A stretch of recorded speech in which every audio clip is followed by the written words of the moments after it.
முழுமையான தமிழ்த்தாய் வாழ்த்து. திமுக அரசு இருட்டடிப்பு செய்த பகுதிகளையும் இணைத்த தமிழ்த்தாய் வாழ்த்தை இசைக்க திருமதி சுசித்ரா வருகிறார்.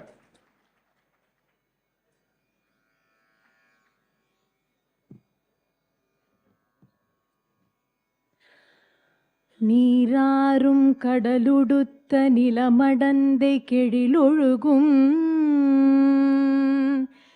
சீராறும் வதனமென திகழ்பரத கண்டமிதில்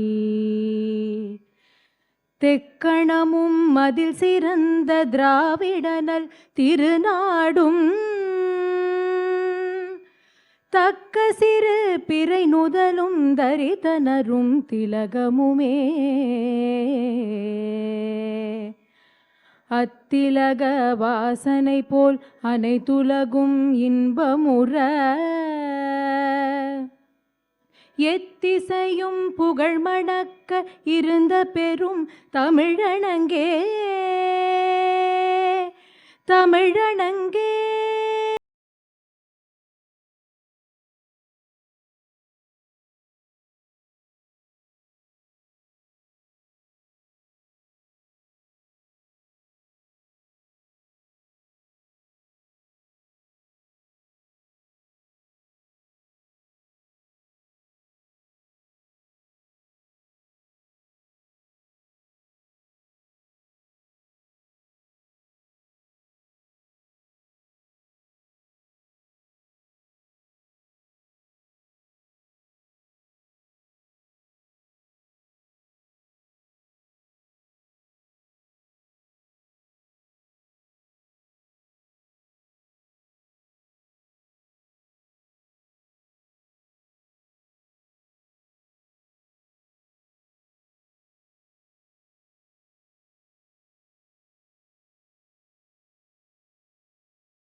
அனைவருக்கும் வணக்கம்.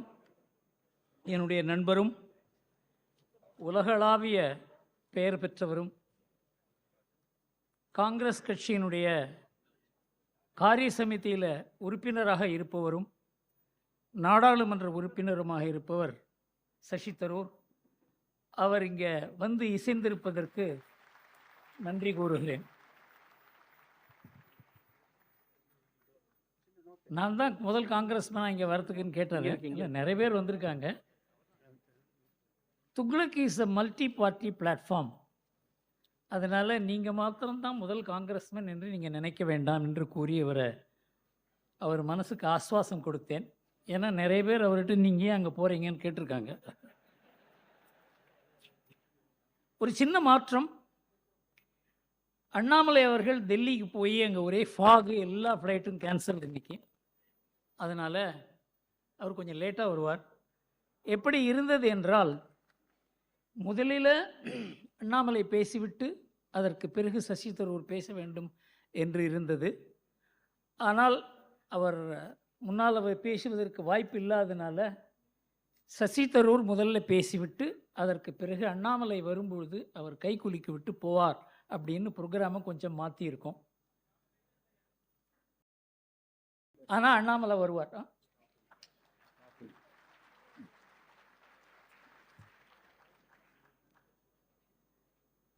துக்ளக் அலுவலர்கள் அறிமுகம். மதலை அசிஸ்டன்ட் எடிட்டர்,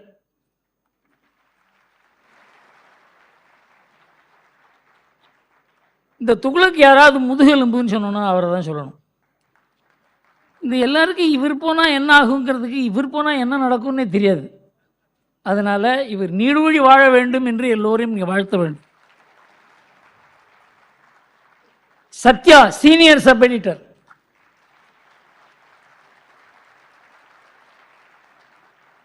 ஷோனுடைய ஜாட துக்ளக்கில் இருக்கிறதுக்கு காரணம் இவருங்கிறத நீங்கள் எல்லோரும் புரிந்து கொள்ள வேண்டும். என்னை எடிட்டர் ஆகுன்னு சொன்ன உடனே எனக்கு ஒரே பயம், எனக்கு சிரிப்பே தெரியாது. ஷோ சிரிச்சே காலத்தை ஓட்டினவர், மற்றவர்களை சிரிக்க வைத்தவர். இந்த மாதிரி ஒரு பத்திரிகை, இந்த மாதிரி ஒரு ஆசிரியர், இந்த மாதிரி ஒரு கூட்டம், இந்த மாதிரி ஒரு அரசியல் செய்தது அவர் ஒருத்தர் தான்.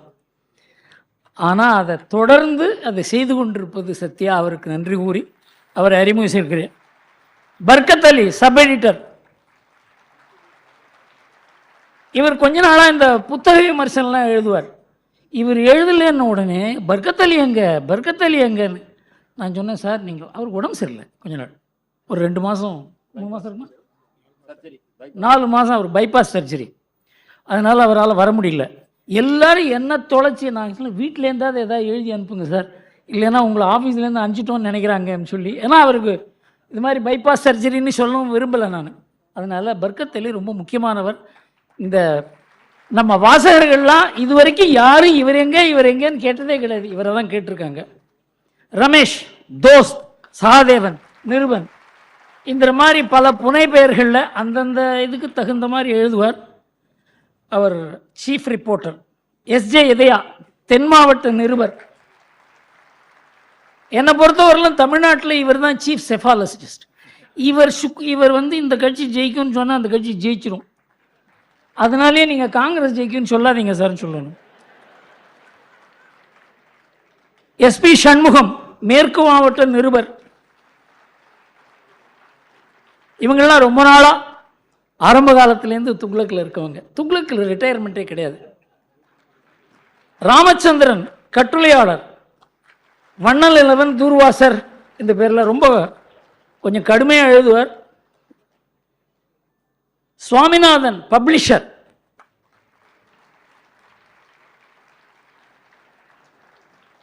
நான் தான் முதல்ல சொல்லுவேன், நாங்கள் என்ன எழுதினாலும் கேஸ் இவர் பேரில் தான் போவோம். ராமு, ஆர்டிஸ்ட். அட்டைப்பட கார்ட்டூன்லாம் அவர் தான் போடுவார். வரலையா? குமார், ஆர்டிஸ்ட்.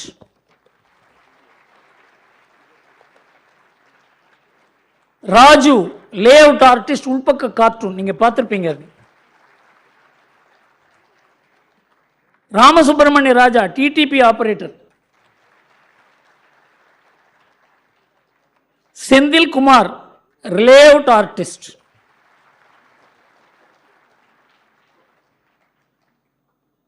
இது யார் விட்டுக்குச்சு? பிஜே ராமமூர்த்தி, வடக்கு மாவட்ட நிருபர்.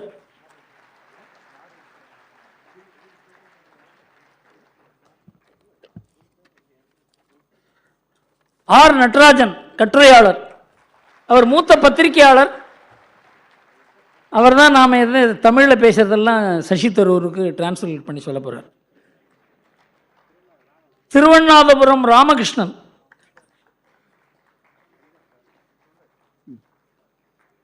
கட்டுரையாளர். கரிகாலன், கட்டுரையாளர். ரொம்ப நாளைக்கு அப்புறம் துக்ளக்கில் திரும்ப எழுத ஆரம்பிச்சிருக்கார். முரளி, அலுவலக நிர்வாகி. பத்மநாபன், அலுவலக உதவியாளர். அவர் தான் டீ காஃபி கொடுத்து எல்லோரையும் சந்தோஷப்படுத்துபவர். சிவா, போட்டோகிராஃபர். வந்திருக்காரா?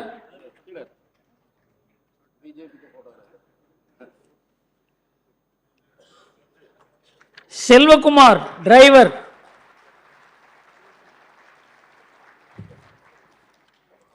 காந்தன், இப்போ இந்த நெக்டர் ட்ராப்ஸ் எல்லாம் பார்த்தீங்களே, அதெல்லாம் தயார் பண்ணவர். எங்களுக்கு ரொம்ப நாளாக இந்த டிஜிட்டல் ஒர்க் பண்ணிட்டு இருக்காங்க. சார்ட்டர்ட் அக்கௌண்டன்ட் அவர்.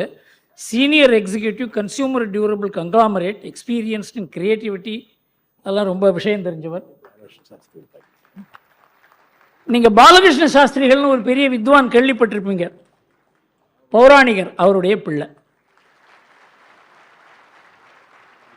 வைத்திய அதாவது இந்த மாதிரி ஒரு ப்ரோக்ராம் அரேஞ்ச் பண்ணுறதுங்கிறது ரொம்ப கஷ்டம். திடீர்னு அண்ணாமலை காணோம், என்ன ஆகுது, இது மாதிரிலாம் ஒரே பிரச்சனையாக வந்துட்டு இருக்கோம். அதுக்கெல்லாம் நிர்வகிக்கிறதுக்கு ஒரு சின்ன டீம் இருக்குது. அதில் வைத்திய Subramaniam, Sastra university vice chancellor. பார்த்தா அப்படி தெரியாது, நம்புங்க, அவர் வைஸ் சான்சலர் தான். ஸ்ரீதர் காமகோடி,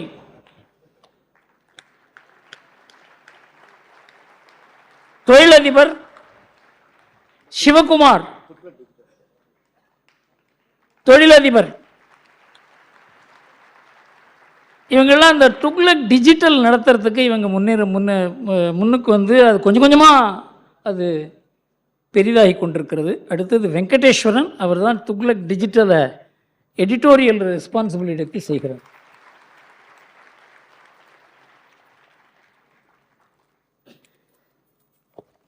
நாம் 2 வித்தியாசமானவர்களை இங்கே அழைச்சிருக்கோம். ஒன்று சசி தரூர், அவரை பற்றி சொன்னேன். அண்ணாமலை வந்து நம்மோட சேர போகிறார். இந்த கேள்வி பதில் முடிஞ்ச உடனே சசி தரூர் பேசுவார். கேள்வி பதில் இப்போ துவங்கும். அரவிந்த்,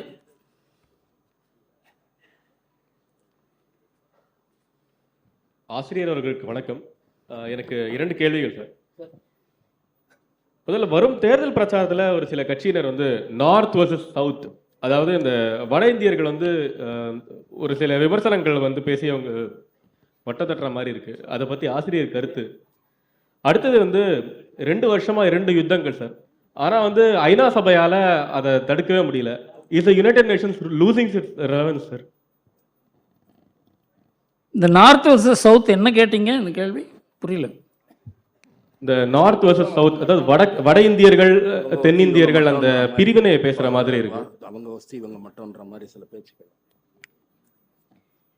சார், நம்ம நாட்டில் மக்களை பிரித்து பேசுறது அப்படிங்கிறது தான் அரசியலாகவே ஆகிவிட்டது.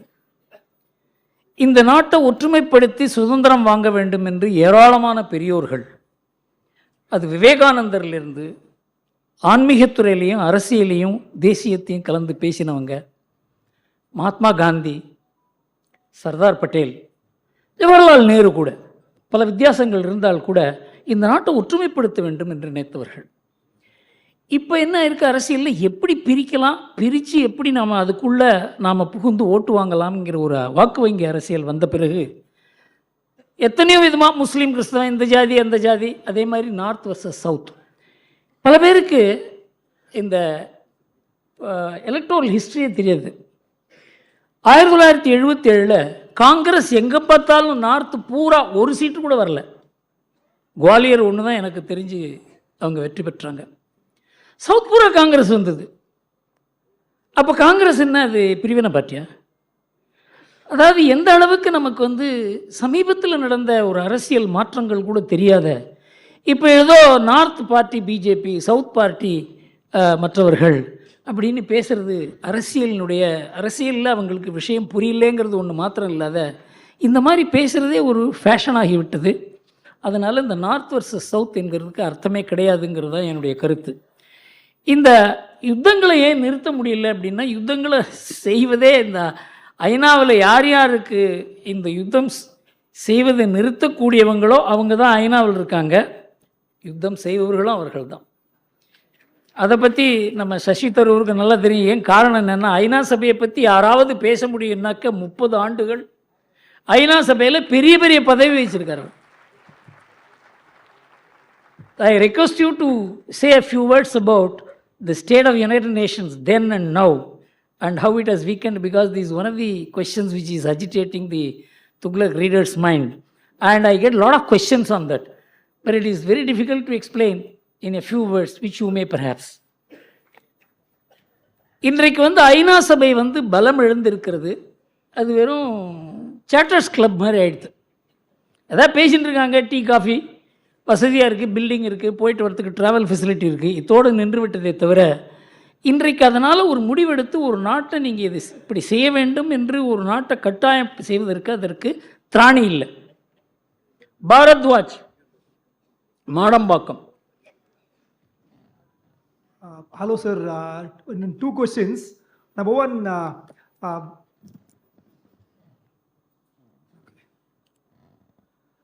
பாஜக மீது இன்னைக்கு பல கட்சிகளுக்கு வந்து பயம் அதிகமாக இருக்குது. ஸோ இன்ஃபேக்ட் யாருக்கு அதிக பயம் அப்படின்னு தான் நம்மளுக்கு புரியவே இல்லை.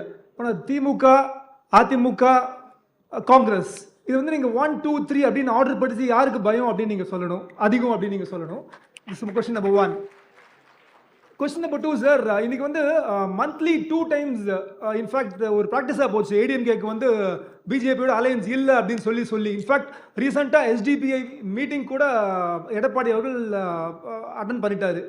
இதுக்கு மேலே எதுக்கு பாஜக ஒரு சைலண்ட் மோட்லேயே இருக்கு? பேச மாட்டேங்கிறது. இதுக்கு மேலே யார் பாஜக பேசவும் இல்லை, ஏதாவது சொல்லி. அந்த ஃபைனல் கொஸ்டின்ஸ் ஆடியன்ஸ்க்காக, அண்ணாமலை அவர்கள் தமிழக முதல்வராக எந்த வருஷம் வருவாரு? உங்க கணிப்பு என்ன, உங்க ஆர்வம் என்ன? Thank you sir. Thanks lot. கிட்டத்தட்ட இங்கே வந்திருக்க திமுக பாஜக தொண்டர்களை நீங்கள் டிஎம்கே தொண்டர் மாதிரி விசிலடிக்க வச்சுட்டீங்க. நீங்கள் பாஜகவை பற்றி யாருக்கு பயம்னு கேட்குறீங்க. ஸ்டாலின் சொல்கிறார் பாஜக ராகுல் காந்தியை கண்டு அஞ்சுகிறது. அதனால் யாருக்கு யாரை பார்த்து பயம் அப்படிங்கிறதுலேயே பெரிய டிஃப்ரென்ஸ் ஒப்பீனியன் இருக்குது. பாஜகவை பற்றி ஏன் எல்லோரும் அஞ்சுகிறார்கள் என்றால், பாஜக ஒரு கட்சி மாத்திரம் அல்ல, அது ஒரு இயக்கம், அது ஒரு சித்தாந்தம், அது ஒரு வாழ்க்கை முறை. இது ஏதோ ஒரு நாள் 2 நாளில் இது உருவாகலை. 100 ஆண்டு ஆர்எஸ்எஸ் இதுக்காக தபஸ் செய்திருக்கிறது. ஆர்எஸ்எஸ் இல்லாத பாஜக மற்ற கட்சிகள் போல தான் இருக்கும். அதற்கு ஒரு தேசபக்திங்கிற ஒரு தன்மை இருந்தால் கூட அதில் நாணயம், நேர்மை, கட்டுப்பாடு, இந்த கடமை கண்ணியம் கட்டுப்பாடுன்னு சொல்கிறாங்களே, அது ஆர்எஸ்எஸ்ல தான் இருக்குது. அதனால் பாஜகவுக்கு பின்னால் ஒரு பெரிய சக்தி இருக்கிறது என்றதை நாம் புரிந்து கொண்டால்தான் ஏன் பாஜகவை கண்டு அஞ்சுகிறார்கள் என்பது புரியும். அடுத்து ஏடிஎம்கே பற்றி கேட்டார். ஏடிஎம்கேங்கிறது ஒரு கட்சியே கிடையாது, அதுக்கு லீடரே அந்த ரெட்டையில தான். அதனால் அது எடப்பாடி தலைவர்னு சொல்லி நாம் அதை பற்றி ஏடிஎம்கே தள்ளியும் வைக்கக்கூடாது, அதை தழுவவும் கூடாது. அதுதான் பாஜகவுடைய லட்சியம். அவங்க நல்லா தெரியும், அவங்களுக்கு அரசியலில் பண்ணுறதுக்கு பாஜகவோட ஒரு நல்ல ஒரு யுக்தியான ஒரு பார்ட்டியை நீங்கள் பார்க்க முடியாது. எல்லாரும் சத்தீஸ்கரில் காங்கிரஸ் தான் ஜெயிக்கும்னு எல்லாரும் காங்கிரஸ்காரங்களே படுத்து தூங்கிட்டாங்க. என்ன ஆச்சுன்னு உங்களுக்கு தெரியும். ஏன்னா தெருவாக எந்த இடத்துல எத்தனை ஓட்டு நமக்கு இருக்குன்னு பாஜகவுக்கு தெரிந்த ஒரு தலைவர் இருக்கார், அவர் பேர் அமித்ஷா. அதனால் பாஜக ஏதாவது பேசினாலும், பேசாமல் இருந்தாலும், விரோதமாக பேசினாலும், மௌனமாக இருந்தாலும், நட்பாக இருந்தாலும் அதுக்கு ஒரு காரணம் இருக்குங்கிறத மாத்திரம் நீங்கள் புரிந்து கொள்ளுங்கள். சுப்பிரமணியம், அக்கரைப்பட்டி.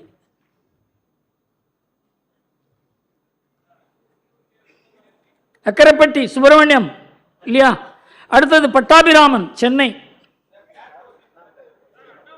சாரி, முந்தைய கேள்வியில் அண்ணாமலை எப்போ சிஎம் ஆவார்னு கேட்டு அதுக்கு எப்போ வழிபிறக்கமும் கேட்டாரு, அது சொல்லுங்கன்னு பதில் கேட்குறேன். அதுவும் பாஜக முடிவு செய்யும் எப்பொழுது சொல்வது என்பது. எப்பவுமே ஒரு தயாரிப்பு இல்லாத ஒன்று சொல்லக்கூடாது. தயாரிப்புடன் தான் எதையுமே செய்ய வேண்டும். எனக்கு அரசியலில் ரொம்ப நாள் 1976, 77 ரொம்ப ஆழ்ந்த ஒரு ஈடுபாடு உண்டு. நான் கண்டது என்னவென்றால், எதைக்குமே ஒரு தீவிரமான ஒரு தயாரிப்பு இருக்கணும். ஒரு கூட்டத்தை கூட்டி பவரை கையில் சீஸ் பண்ணால் என்ன ஆகுங்கிறதுல தமிழ்நாட்டில் திமுக பவருக்கு வந்ததுலேன்னு தெரிஞ்சுது. ஒரு தயாரிப்பு இல்லாத, அதுக்கு ஒரு மனநிலை உருவாகாத, அதற்கு தன்னை சாக்ரிஃபைஸ் பண்ணக்கூடிய ஒரு தொண்டர் படை இல்லாத, அதுக்கு நம்பர் இவ்வளவெல்லாம் இல்லாத அண்ணாமலையை மாத்திரம் சீஃப் மினிஸ்டராக செய்துவிட்டால் அந்த கட்சிக்கு நல்ல பேர் வருமா கெட்ட பேர் வருமா என்று யாரும் சொல்ல முடியாது. அந்த தயாரிப்பில் ஈடுபட்டிருக்கு பாஜக. அண்ணாமலையினுடைய யாத்திரையே அதற்காகத்தான். ஒருவரை முதல்வராக்குவது மாத்திரம் ஒரு கட்சியினுடைய நோக்கமாக இருக்கக்கூடாது.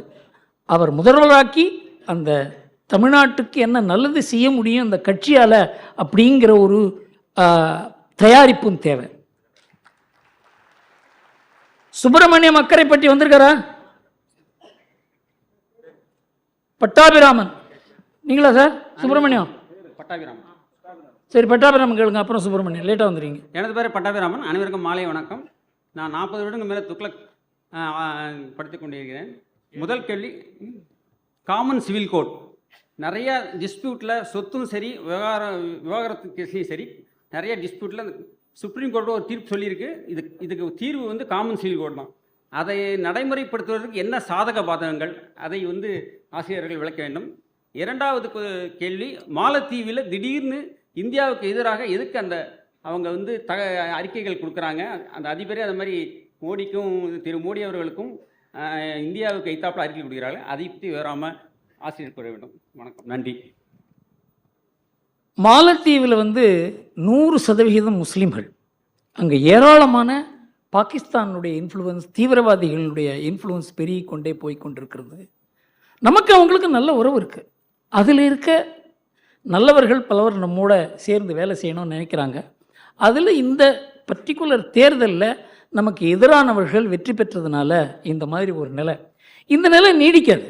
ஆனால் இதை சீனாவும் பாகிஸ்தானும் அவங்களுடைய நலனுக்காக பயன்படுத்தி கொள்வதனால இன்றைக்கு ஒரு பெரிய பிளவு ஏற்பட்டிருக்கிறது. இது நீடிக்காது என்பது தான் எனக்கு தெரிஞ்சவர்கள். அதை சசி தரூர் அதை பற்றி கூறலாம். எனக்கு தெரிந்த வரையில் இது நீடிக்காது என்று தான் தோன்றுகிறது. பொது சிவில் சட்டம் என்பது ரொம்ப நாளாக இந்த நாட்டுக்கு பொது சிவில் சட்டம் என்பது எல்லோரும் ஒரு மாதிரி இருக்க வேண்டும் என்பது பொது சிவில் சட்டம் அல்ல. எல்லோருக்கும் சில அம்சங்கள் பொதுவாக இருக்க வேண்டும். ஏனென்றால் பிரச்சனைகள் வாழ்க்கையில் பாருங்கள், ஒரு விவாகம் என்பது எல்லா மதத்திலையும் எல்லா சமுதாயத்துக்கும் எல்லோருக்குமே முக்கியமானது. ரெண்டாவது, விவாக ரத்து வருகிறது, குழந்தை பிறக்கிறாங்க, அதில் பிரச்சனை வருது. குடும்ப பிரச்சனையெல்லாம் எல்லா மதத்துக்கும் எல்லா சமுதாயத்துக்கும் எல்லா இனத்துக்கும் பொதுவானதுனால பொது சிவில் சட்டம் தேவை. அது அந்த மதத்தினுடைய நம்பிக்கைகளையோ அந்த மதத்தினுடைய கோட்பாடுகளையோ அது அதுக்கு எதிராக இருக்க போகிறதில்லை. ஆனால் இப்போ என்ன அதுக்கு தோற்றம் கொடுக்கப்படுகிறது என்றால், இந்த பொதுவான விஷயங்களில் கூட அந்த மதத்தினுடைய கோட்பாடுகள் தான் இருக்க வேண்டும். ஃபார் எக்ஸாம்பிள், சொன்னார் அந்த நெக்டரில் 4 பேரை திருமணம் செய்து கொள்ள வேண்டும். அது ஒரு கோட்பாடு இல்லை. அந்த காலத்தில் அரேபியாவில் அந்த மாதிரி ஒரு நிலைமை இருந்தது. அதற்காக அங்கே இருந்ததை இங்கே அது மதத்தினுடைய உரிமைன்றது மாத்திரம் இல்லாத அந்த மதத்தினுடைய நம்பிக்கை என்று ஆக்கிவிட்டார்கள். இந்த மாதிரி பிரச்சனைகள் அரசியல் மூலமாக, அரசியல் கட்சிகள் மூலமாக, வாக்கு வங்கி மூலமாக நம்ம அரசியல் சாசனத்தில் இந்த பொது சிவில் சட்டம் வர வேண்டும் என்று கூறியும் இவ்வளவு நாள் வராதிருப்பதற்கு காரணமே அரசியல் தான். அதை சுப்ரீம் கோர்ட் பொது சிவில் சட்டம் வர வேண்டும் என்று கூறியதனால இந்த பொது சிவில் சட்டம் வரப்போவதில்லை. மக்கள் மனதை மாற்றியாகணும். இது வர வேண்டியதற்கு எல்லா தயாரிப்புகளையும் பாஜக செய்தால் கூட இதற்கு எப்படி இருந்தாலும் மக்களுடைய ஒத்துழைப்பு தேவை என்பதனால தான் அதை ஒரு கேலிபரேட் பண்ணுறாங்க. சார் சுப்பிரமணியம். வணக்கம், என் பேர் சுப்பிரமணியம் அழகேசிங்கம். ஆக்சுவலாக விவசாயி மகனாக பிறந்து கெமிக்கல் இன்ஜினியரிங் எல்லாம் முடிச்சுட்டு பல நாடுகளில் வேலை பார்த்துட்டு இப்போ என்னுடைய விலாசம் திருச்சி பக்கத்தில் ஒரு குறு விவசாயியாக நிலம் வாங்கி பண்ணிகிட்ருக்கோம். என்னுடைய இது என்ன அப்படின்னா, இந்து மதம் நம்ம எவ்வளவோ வருஷங்களாக இருந்திருக்கோம். இன்னும் ஏன் மற்ற மதங்கள் அளவுக்கு நமக்கு ஒற்றுமை இல்லை? இந்த ஒற்றுமைக்கு நம்ம என்ன செய்யணும்? இதுதான் சார். Thank you sir. இந்து மதம் ஒன்று தான் உலகமே ஒன்றா இருக்கணும்னு நினச்சது. உலகமே ஒன்று, எல்லோருக்கும் ஒரு ஆத்மா தான் இருக்கிறது. வாழ்க்கை முறை, அவங்களுடைய கோட்பாடுகள் எல்லாம் தனித்தனியாக தான் இருக்கும்.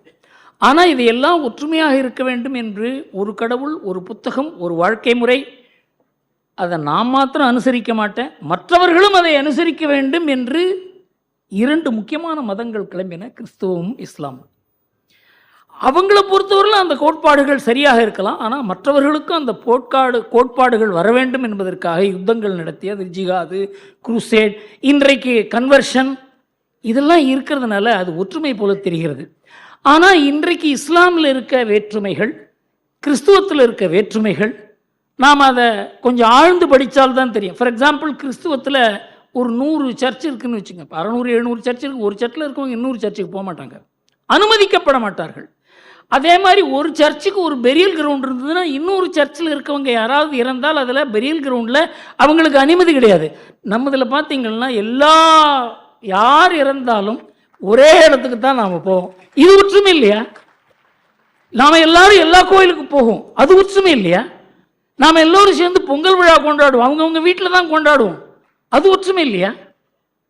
ஒற்றுமை என்பது மனதளவில் நாம தான் உலகத்துக்கு முதல்ல மனதளவில் ஒற்றுமை போகிறோம், சித்தாந்த அளவில் ஒற்றுமை போகிறோம். கடவுள் நம்பிக்கையில் ஒற்றுமை வேண்டாம். நம்ம முதல்ல கேட்டால் நம்ம 33 கோடி தேவர்கள்னு சொல்லுவாங்க. ஒரு ஆளுக்கு ஒரு கடவுள் வச்சோம். நம்ம நீ இஷ்டப்படி வச்சுக்கோ. தனிநபருக்கு ஒரு கடவுள், கிராமத்துக்கு ஒரு கடவுள், குலத்துக்கு ஒரு கடவுள், நினைச்சே பார்க்க முடியாது. ஆனால் எல்லாத்துக்கும் பின்னால் பிரம்மன்கிற ஒரே கடவுள் தான்ங்கிற நம்பிக்கை நமக்கு இருக்கிறதுனால தான் நாம் ஒரு நாடாக இருக்கோம்.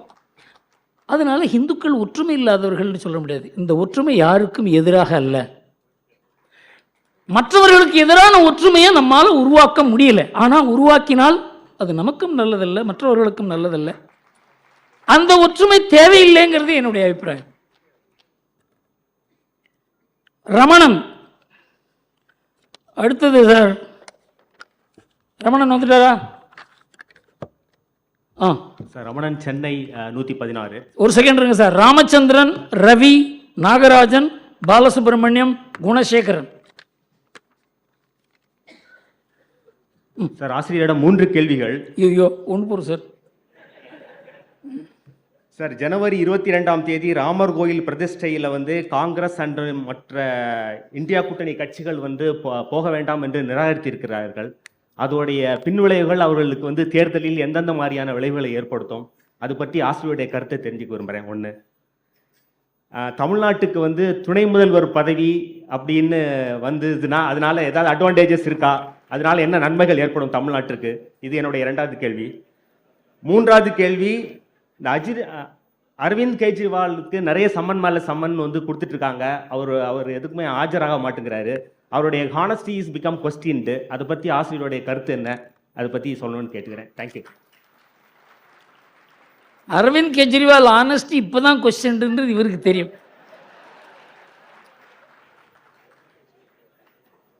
லஞ்ச ஊழலை எதிர்த்து எல்லா கட்சிகளும் லஞ்ச ஊழல் செய்யும் கட்சி, என் கட்சி மாத்திரம்தான் தூய கட்சி என்று சொல்லி அவர் ஒரு கட்சி அமைத்தார். அதற்கு முன்னால் எனக்கும் அவருக்கு ஒரு வாக்குவாதம் நடந்தது. அதாவது அந்த பெரிய ஒரு அண்ணா ஹசாரேனுடைய ஃபாஸ்ட் இருந்தது, அதுக்கு 2 நாளைக்கு முன்னால். அப்போ என்ன ஸ்ரீ ரவிசங்கர் கூறி என்னை அரவிந்த் கெஜ்ரிவால் பார்த்தார். அது காரணம் என்னவென்றால் 2011 இந்த உண்ணாவிரதம் நடக்கிறது. இது எப்படி 2014 தேர்தல் வரைக்கும் இந்த போராட்டத்தை எப்படி தொடர்வது? எனக்கு ஆச்சரியம் என்னென்னா, இவர் அரசியல் இல்லாத, எதிர்கட்சி அரசியலே ஈடுபடாத, கட்சி அமைக்காத இவருக்கு ஏன் தேர்தல் பற்றி இந்த மாதிரி ஒரு நோக்கம் வந்தது? அப்போ நான் கேட்டேன், அவரை நீங்கள் என்ன தான் பண்ண போகிறீங்க? நான் எந்த கட்சியோடையும் சேர போகிறதில்ல, எல்லா கட்சியும் ஊழல் கட்சி, அதனால் நான் ஒரு தனி போராட்டம் அமைக்க போகிறேன். சரி, ஆட்சி அமைக்க போகிறீங்களா? இல்லை இல்லை இல்லை இல்லை, நான் அரசியல் பக்கமே போக மாட்டேன். நான் சொன்னேன், சார் நீங்கள் அரசியல் பக்கம் போக மாட்டீங்க, எல்லா கட்சியும் வீழ்த்துவீங்க, என்னென்ன புரட்சி பண்ண போகிறீங்களான்னு கேட்டேன். அவர் உடனே சொன்னார், என்ன சார் பண்ணலாம், 3 வருஷம் இதை தள்ளணும். நான் சொன்னேன், நீங்கள் எதிர்கட்சிகளை வச்சு தான் ஆளும் கட்சியை வீழ்த்த முடியும். அந்த எதிர்கட்சி பதவிக்கு தவறு செய்ததுன்னா மற்ற எதிர்கட்சிகளை வச்சு தான் அந்த ஆளும் கட்சியை வீழ்த்த முடியுமே தவிர, ஜனநாயகத்தில் 2 பக்கமும் கட்சி இருக்க போகிறது. நீங்கள் எல்லாரையுமே வெறுத்து ஒரு அரசியல் செய்ய முடியாது. அது தேசிய அரசியலாக இருந்தால் கூட. என்ன இப்போ நான் ரொம்ப I have move too far, என்ன செய்வதுன்னு கேட்டார். தான் சொன்னேன், இது அண்ணா ஹசாரே அவர் உண்ணாவிரதம் இருக்கும்பொழுது நீங்கள் மற்ற காங்கிரஸ் எதிர்ப்பு கட்சி தலைவர்களெல்லாம் அழைத்து அவருக்கு மாலை போட்டு அவரோட கொஞ்சம் ஸ்டேஜில் ஒரு 5 நிமிஷம் 10 நிமிஷம் உட்கார வச்சிங்க அப்படின்னு சொன்னால், எதிர்கட்சிகள் எல்லாம் அண்ணா ஹசாரே தலைமையில், அன்றைக்கு ஜெயபிரகாஷ் நாராயண் தலைமையில் 1977 ஒன்றா வந்த மாதிரி வர முடியும் அப்படின்னு சொன்னேன். இல்லை சார், அவங்களெல்லாம் எதிர வேணால் உட்காரட்டும், அண்ணா ஹசாரே பக்கத்தில் உட்காரக்கூடாதுன்னு சொன்னேன். அத்வானி போன்ற தலைவர்கள்லாம் பப்ளிக் மீட்டிங்கில் உட்கார்ற மாதிரி உட்காரணும், அவங்க அண்ணா ஹசாரே பக்கத்தில் உட்காரக்கூடாது அப்படி என்று சொன்னார். நான் சொன்னேன், சார் உங்களுக்கு அரசியலும் தெரியல, இதை நீங்கள் எப்படி கொண்டு போக போகிறீங்கன்னு தெரியல, இது ஒரு பெரிய இந்த காங்கிரஸினுடைய ஊழல்னால ஒரு பெரிய ஒரு ஊழல் எதிர்ப்பு இயக்கம் தயாராகி கொண்டிருக்கிறது. அன்ஃபார்ச்சுனேட்லி அண்ணா ஹசாரே உங்கள் கையில் சிக்கி கொண்டிருக்கிறார், நீங்கள் பெரிய ஆபத்தில் நீங்கள் சிக்க போகிறீங்கன்னு சொன்னேன். அரசியலுக்கு மாத்திரம் நுழைய மாட்டேன் நான், நீங்கள் எப்படி வேணால் எழுதிக்கலாம் அப்படின்னு சொன்னார். அதை வச்சு பின்னால் ஒரு அரசியல் அவர் கட்சி ஃபார்ம் பண்ண உடனே நான் ஒரு கட்டுரை எழுதினேன் இந்தியன் எக்ஸ்பிரஸில். அவருடைய எண்ணங்கள் அப்போவே நேர்மையாக இல்லை, அதனால் அவரால் நேர்மையாக இருக்க முடியாதுங்கிறது தான் என்னுடைய அபிப்பிராயம். 2வது, தமிழ்நாட்டில் டெப்டி சிஎம் வந்தால் என்ன ஆகும்? முதல்ல டெப்டி சிஎம்ங்கிறது நாம் நியமிக்கிறது இல்லை, அது நியமிக்க போகிறது இங்கே நம்ம ஒரே குடும்பம் தான் நியமிக்க போகிறது. அது வந்தால் என்ன ஆகுங்கிறது அவங்களும் ஏதாவது ஒரு ஆய்வு செய்திருப்பாங்க. என்னை பொறுத்த வரைக்கும் டெப்டி சிஎம்னு யாரையாவது அனௌன்ஸ் பண்ணாக்க அந்த கட்சிக்கு நல்லது இல்லைங்கிறது தான். ஆனால் அவங்களுக்கு நல்லதாக இருக்கலாம், குடும்பத்துக்கு தெரியல என்ன ஆகும். ராமர் கோவிலுக்கு கட்சிகள் வந்து எதிர்ப்பு தெரிவிக்கிறாங்களே சேர்றதுக்கு. நீங்கள் காங்கிரஸ் வந்து ராமர் கோவில் கும்பாபிஷேகத்துக்கு போக போகிறதில்லைன்னு அழைத்த 3 தலைவரும் கூறியிருக்கிறார்கள்.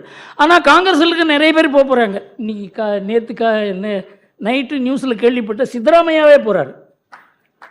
சிவகுமார் இருக்கார் அந்த டெப்டி சீஃப் மினிஸ்டர். 35,000 கோவில்லையும் விசேஷ பூஜை நடக்கும். அங்கே ஹிமாச்சல் பிரதேஷில் அந்த மினிஸ்டர் ஒருத்தர் நான் போவேன், ஆர்எஸ்எஸ் பிஜேபி செஞ்சால் என்ன, அவங்க தான் நல்ல காரியம் பண்ணியிருக்காங்க, கோவில் கட்டுறாங்க, நான் போனால் என்ன தப்பு. இந்த மாதிரி காங்கிரஸில் பெரும் பிளவு ஏற்பட்டிருக்கிறது. எந்த கட்சியுமே இதை புறக்கணிக்கும் கட்சியில் பிளவு ஏற்பட்டு கொண்டிருக்கிறது என்று தான் இப்போ தெரிகிறதே தவிர 22ஆம் தேதி தான் அதனுடைய முக்கிய விவரங்களும் தெரியும். ராஜகோபால்.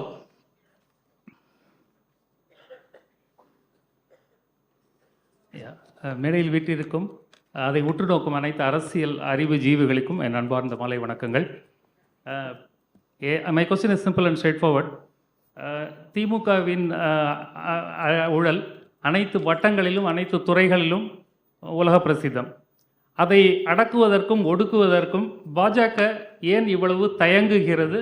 ஐ think it is going in slow motion mode. I would like to know why. Thank you sir. Sir, நீங்கள் இந்த பொன்முடி கேஸை பற்றி படிச்சிருப்பீங்க.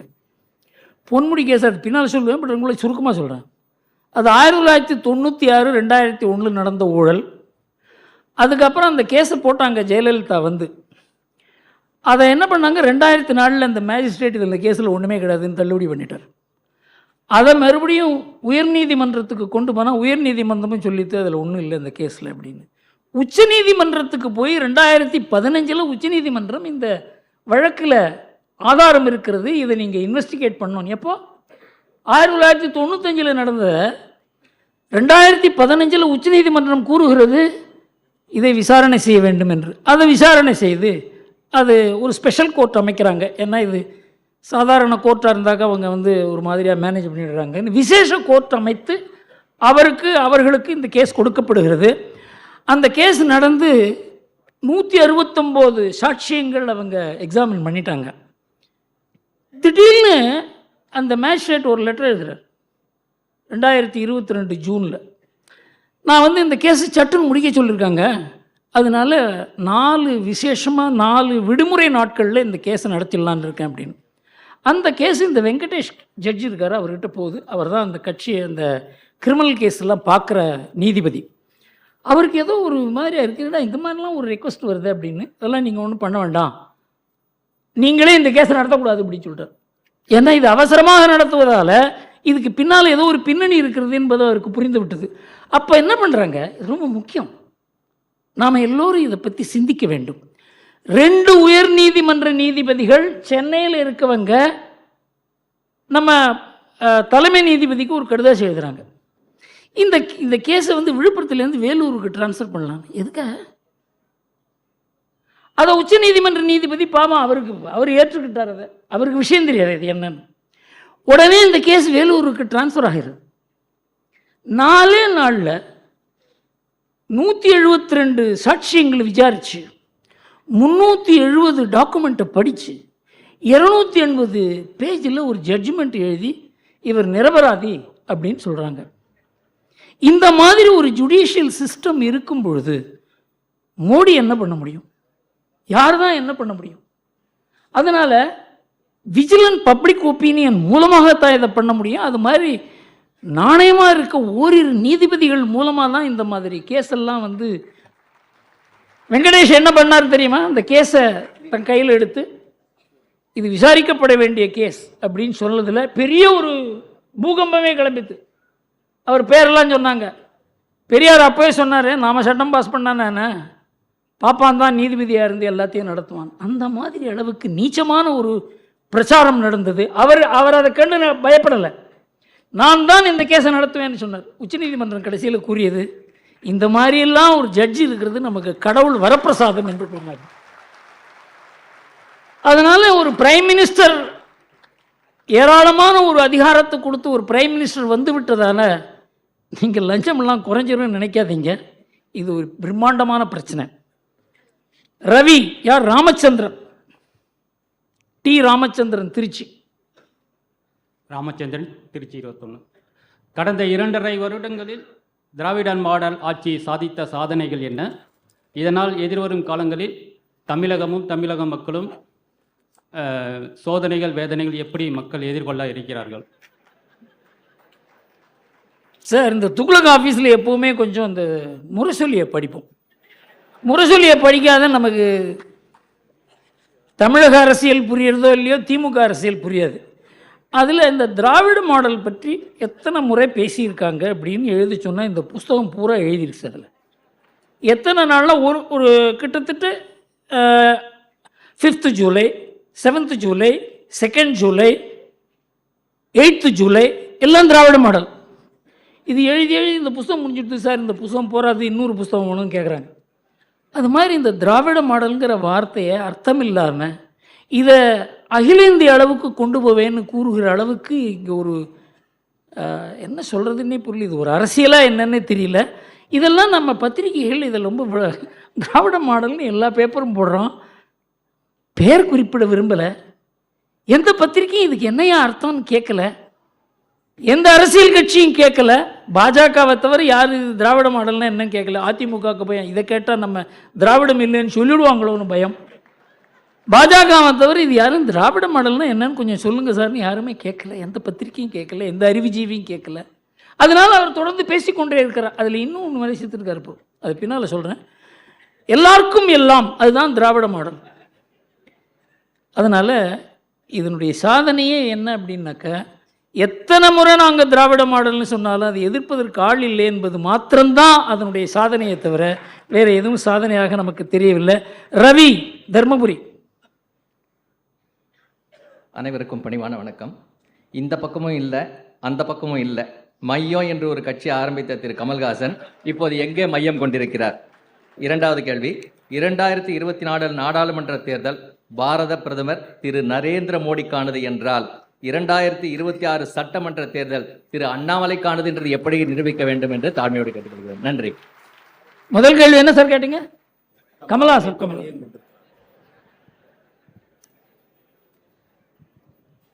சார், இந்த எம்ஜிஆரை பற்றி எல்லாருக்குமே என்ன தோணுதுன்னா, அரசியலுக்கு வந்தால் நமக்கு அரசியலில் பெரிய பதவி வந்துடும், நம்ம ஆட்சியை பிடிக்கலாம். எம்ஜிஆர் அப்படி இல்லை. எம்ஜிஆருக்கு 2 முக்கியமான அவருக்கு அட்வான்டேஜஸ் இருந்தது.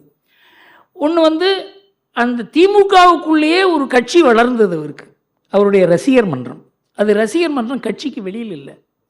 அவங்க பூத் மெயின்டெனன்ஸ்லேருந்து, அவங்க எலெக்ஷனில் நிற்கிறதுலேருந்து அது ஒரு தனி பொலிட்டிக்கல் பார்ட்டியாகவே உள்ளே இருந்தது.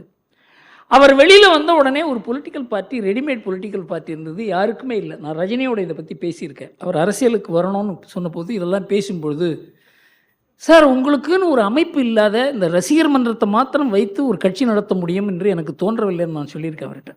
வெளியில் எல்லோரும் என்ன நினச்சாங்க, நான் அரசியலை அவர் இழுக்கிறேன்னு நினச்சாங்க. கிடையாது, அவருக்கு ஆலோசனை தான் கூறினேன் நான். அதனால் எல்லாரும் என்ன நினைக்கிறாங்க, நமக்கு கூட்டம் வந்தாக்க நாம் ஒரு கட்சி நடத்தி விடலாம். அது மாதிரி ஏமாந்தவர் தான் கமல்ஹாசன். எங்கிட்டையும் பேசினார் அவர். ப்ரைவேட் கான்வர்சேஷன் தான், கொஞ்சம் சொல்லலாம் இருக்கேன். நான் கேட்டேன், சார் நீங்கள் 5 பேர் இருக்காங்களா சார் நீங்கள் நம்புற மாதிரின்னு கேட்டேன். 5 பேர். ஆனால் உன் நாணயமாக இல்லைன்னு சொல்கிறார். முதல்ல என்ன தான் கூப்பிட்டு கேட்டார். பல பேர் கேட்டுருக்கலாம், ஆனால் என்ன முதல்ல ஆரம்பத்திலே கேட்டார். நான் சொன்னேன், அப்போ நீங்கள் கட்சி ஆரம்பிக்காதீங்க சார்னு சொன்னேன். 5 பேர் நம்பிக்கையாக இல்லைன்னா ஒரு கட்சி ஆரம்பித்தா எப்படி நடக்கும்?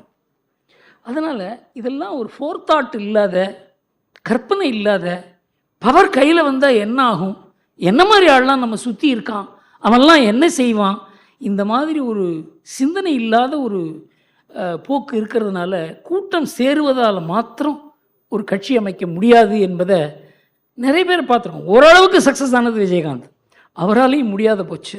அதனால் கூட்டத்தால் மாத்திரம் இன்றைக்கு ஒரு கட்சி அமைக்க முடியாது என்பதற்கு கமல்ஹாசன் உதாரணம். சார், 2024 பாஜக எந்த அளவுக்கு தமிழ்நாட்டில் ஒரு ஈர்ப்பை காமிக்கிறதோ அதுக்கு தகுந்தபடி 2026 பாஜக அண்ணாமலையை ப்ரொஜெக்ட் பண்ணும். சார் ஒரு ஆளை ப்ரொஜெக்ட் பண்ணுறது இப்படின்னு சொன்னாக்க, இப்போ ராம்தாஸ் கூட தான் அன்புமணியை ப்ரொஜெக்ட் பண்ணுறாரு. அன்புமணிக்கே ஒரு கூச்சமாக போச்சு அதில். அந்த முறை இந்த துக்ளக்கில் ஆண்டு விழாவில் அவர் அழைத்திருந்தோம்.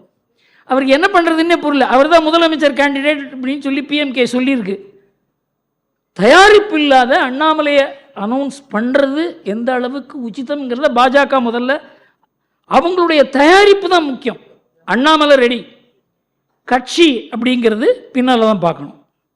ஓகே, அதனால் அண்ணாமலை முதல்வர் வேட்பாளராக வர வேண்டும் என்பதில் என்னை விட தீவிரமாக யாரும் இருக்க முடியாது. ஆனால் அதுக்கு வேண்டிய தயாரிப்பு இல்லை என்றால் அதன் மூலமாக நல்லது நடக்குமா கெடுதல் நடக்குமா என்பதையும் நாம் யோசிக்க வேண்டும். ஆனால் என் மனதில் பாஜகவினுடைய வளர்ச்சி இந்த வருகிற 2 ஆண்டில் எப்படி இருக்கோ அதுக்கு தகுந்த மாதிரி இந்த முடிவு ஏற்படும் என்று தோன்றுகிறது. வி நாகராஜன். என் பெயர் ராமகிருஷ்ணன், திருவண்ணாமலை ராமகிருஷ்ணன். ஸோ விட்டீங்க எங்கே சார்? விடுங்க. திருவண்ணாமலை ஆமாம் ஆமாம் ஆமாம், கரெக்ட் கரெக்ட். திருவண்ணாமலை ராமகிருஷ்ணன் பெயர். அனைவருக்கும் வணக்கம், ஆசிரியருக்கும் வணக்கம். என்னுடைய கேள்வி என்னன்னா, தமிழ்நாட்டில் துக்ளக் வாசகர்கள் எல்லா மாவட்டங்களிலும் இருக்கிறார்கள். ஸோ தேசிய உள்ளங்களுடைய கோரிக்கை என்னன்னா, இந்த மாதிரி துக்ளக் ஆண்டு விழா இந்த வருடமாவது பல்வேறு இடங்களில் தொடர்ந்து நடக்க வேண்டும். இந்த ஒரு ஃபங்க்ஷனோடு இல்லாமல் மற்ற ஊர்களில் திருச்சி, மதுரை, திருநெல்வேலி, சேலம், கோயம்புத்தூர் எல்லா இடத்துலையும் நடக்கணும். இந்த வருஷமாவது மேக்குள்ளே நடக்கணும் அப்படின்னு எதிர்பார்க்குறாங்க. தேசிய உள்ளங்கள் நான் சொல்கிறது என்னென்னா, உங்களுக்கு எல்லாருக்குமே தெரியும் அது பாஜகவினர் தான். பிகாஸ் தேசியம் அப்படிங்கிற கான்செப்டை காங்கிரஸ் கம்ப்ளீட்டாக கைவிட்டதுனால அது ஃபுல்லாக இப்போது பிஜேபிக்கு வந்துடுச்சு. அதுதான் என்னுடைய கோரிக்கை. நீங்கள் சொல்கிறத துக்ளக் பண்ண முடியாது, பிஜேபி தான் பண்ணணும்னு தோணுது எனக்கு. இந்த ஒரு ஆண்டு விழா நடத்தி முடிக்கிறதுக்கே கஷ்டப்படுறேன் சார். எல்லாம் இங்கே பாருங்கள், துக்ளக்கில் எல்லாம் 60-70 வயசு. ரமேஷுக்கு என்ன வயசு? யங்ஸ்டர் இவர் தான். வயசு என்ன? 62. இவர் தான் எங்கள் யங்ஸ்டர். அதனால் எங்கள் கஷ்டம் உங்களுக்கு தெரியாது. துக்ளக் ஆண்டு விழா நடத்துவது என்பது ஒரு தடவை நடத்தினோம். ஸோ இது எந்த இதில் நடத்தினோம்? 2049 50வது பொன்விழா போது நடத்தினோம். பெரிய சக்ஸஸ். எங்கே போனாலும் கூட்டம் வரணும் வரணும் அப்படின்னு சொல்லி எங்களால் தான் முடியல. அதனால் துக்ளக்கு இருக்க வரவேற்பை வைத்துக்கொண்டு அங்கங்கே ஆண்டு விழா நடத்த வேண்டும் என்றால் அதற்காக ஒரு தனி அமைப்பு தேவை. இதெல்லாம் இன்னைக்கு யோஜனை பண்ணுற ஸ்திதியில் நாங்கள் இல்லை. இந்த எலெக்ஷன்லாம் முடியட்டும். எல்லா கட்சியுமே அப்படி தான் இருக்காங்க. நம்ம கட்சியெல்லாம் பற்றி எழுதுகிற நம்ம துக்ளக் மாத்திரம் மாறுபட்டு இருக்க முடியாது. நல்ல ஐடியா தான், ஆனால் கஷ்டமாக இருக்குது. அடுத்தது V Nagarajan. Balasubramanian, Chennai sir. Sir எங்கே சார் இருக்கீங்க? பாலசுப்ரமணியன் சென்னையா? ஆமாம் சார். கூப்பிட்டீங்க சார். ஆமாம் ஆமாம், கரெக்ட். ஆமாம் ஆமாம் sir. India alliance, a group of gangsters, they are venom towards Modi and their anger to come to power. I feel they will do anything to come to power, like provoking the Muslims to do terror activities. Do you feel the BJP government is prepared to face them? Thank you. Sir, இந்த கூட்டணி அமைக்கிறதுன்றது இருக்கு, அது எவ்வளோ கஷ்டம்னு எனக்கு தெரியும். 1989 ரொம்ப தீவிரமாக இருந்தவன் நான். கூட்டணின்னு எப்போ அனௌன்ஸ் பண்ணாங்களோ அப்போவே ஆபத்து வந்துடுதுன்னு அர்த்தம். நாங்கள் என்ன 1989 நாங்கள் என்ன முடிவு பண்ணோம், அது பின்னால் சொல்லலான்னு இருக்கேன். கூட்டணிங்கிற பேரையே உபயோகப்படுத்தாதீங்க அப்படின்னு. அந்தந்த ஸ்டேட்டில் என்னென்ன அட்ஜஸ்ட் பண்ண முடியுமோ பண்ணுங்க அப்படின்னு சொல்லி தான் 1989 ராஜீவ்காந்தியை தோற்கடிக்க முடிஞ்சது. கூட்டணின்னு சொன்ன உடனேயே யார் தலைவர், யார் செக்ரட்டரி, யார் மினிஸ்டர், யார் பிரைம் மினிஸ்டர் இதில் போய் மாட்டிக்கிட்டாங்க. அதனால் இந்தி கூட்டணி அப்படின்றதுக்கு வெற்றி பெறுவதற்கு வாய்ப்பு இல்லை. ஆனால் நிறைய ஒரு குழப்பங்களை உருவாக்க முடியும் அவங்களால. ஆனால் அதை இன்றைக்கு பாஜக இருக்கிற நிலைமையில் இந்த குழப்பங்கள் எல்லாம் அவங்களால எதிர்கொள்ள முடியுங்கிறது தான் என்னுடைய நம்பிக்கை. நாகராஜன். அனைவருக்கும் மாலை வணக்கம். ஜாதிவாரி கணக்கெடுப்பு இதை தமிழக அரசு மத்திய அரசு பக்கம் தள்ளிவிட்டு இருக்கிறது, எல்லா இடத்துலையும் எடுக்கணும்னு. ஆனால் ஆசிரியர் பல ஆண்டுகளுக்கு முன்பாக ஜாதி ரீதியாக ஒரு ஆய்வு கட்டுரை நடத்தி துக்ளக்கில் வெளிவந்தது. லூதியானா, மத்திய பிரதேசம், குஜராத் மற்றும் சென்னை குப்பங்களில் விட எந்த அளவுக்கு ஜாதி ரீதியாக அவங்க பொருளாதார முன்னேற்றத்துக்கு உதவுதுன்றது. அப்போ இந்த ஜாதி ரீதியாக கணக்கெடுத்து இதை அமுல்படுத்தி இந்த தமிழகத்தினுடைய பொருளாதார நிலையை உயர்த்த முடியுமா அப்படி என்பதற்கு அந்த கட்டுரை திரும்ப துக்ளக்கில் வெளியிடப்படுமா? அது கட்டுரை மாத்திரம் இல்லை, 1992 நாடு முழுவதும் 11 ஆண்டுகள் நான் பயணம் செய்து எந்தெந்த இடத்துல தொழில் முனைவோர் இருக்காங்க, தொழில் அதுவாக வளர்ந்திருக்கிறது, அரசாங்கத்தினுடைய உதவி இல்லாத தொழில்கள் எப்படி வளர்ந்திருக்கிறது, அதில் தான் லூதியானா, பட்டாலா, ராஜ்கோட், ஜாம்நகர், மோர்பி இந்த மாதிரி பல இடங்களுக்கு போய் தமிழ்நாட்டிலையும் சிவகாசி அந்த மாதிரி இடங்களை பார்த்தபோது என்று தெரிஞ்சதுன்னா, சமுதாயங்கள் மூலமாகத்தான் தொழில் வளர்கிறது, தொழில் முனைவோர் வளர்கிறார்கள், ஒருத்தர் ஆதரவு கொடுக்குறாங்க, அவங்களுடைய சேமிப்புகளை அவங்களுக்கு தெரிஞ்சவங்களுக்கு கொடுக்குறாங்க, சமுதாயத்தில் ஒரு கண்ட்ரோல் இருக்குது, யாரும் தவறு செய்ய முடியாது. இதனால் அது ஒரு சோஷியல் கேபிட்டல் என்று நான் பெரிய அளவுக்கு இதை பற்றி எழுதியிருக்கேன். தண்ணீர் விட்டோ வளர்த்தோம்ல பல கட்டுரைகள் வந்திருக்கிறது. ஆனால் அரசியலில் போனால் அந்த சமுதாயத்துக்கும் கெடுதல், அரசியலுக்கும் கெடுதல். இந்த ஜாதிவாரி கணக்கெடுப்பு அப்படின்னு கூறுவதே அரசியல் கட்சிகள் தான். அவங்களுக்கு இந்த ஜாதியை எப்படி நம்மோட சேர்த்துக்கிறது, மற்ற ஜாதியோட, என்ன 2 ஜாதியை பிரிக்கிறது தான் அரசியலே இன்றைக்கு. ஆனால் யார் வியாபாரம் பண்ணுறாங்களோ, தொழில் பண்ணுறாங்களோ, மற்ற ஜாதியோட நல்ல உறவு இருக்கணும்னு நினைப்பாங்க.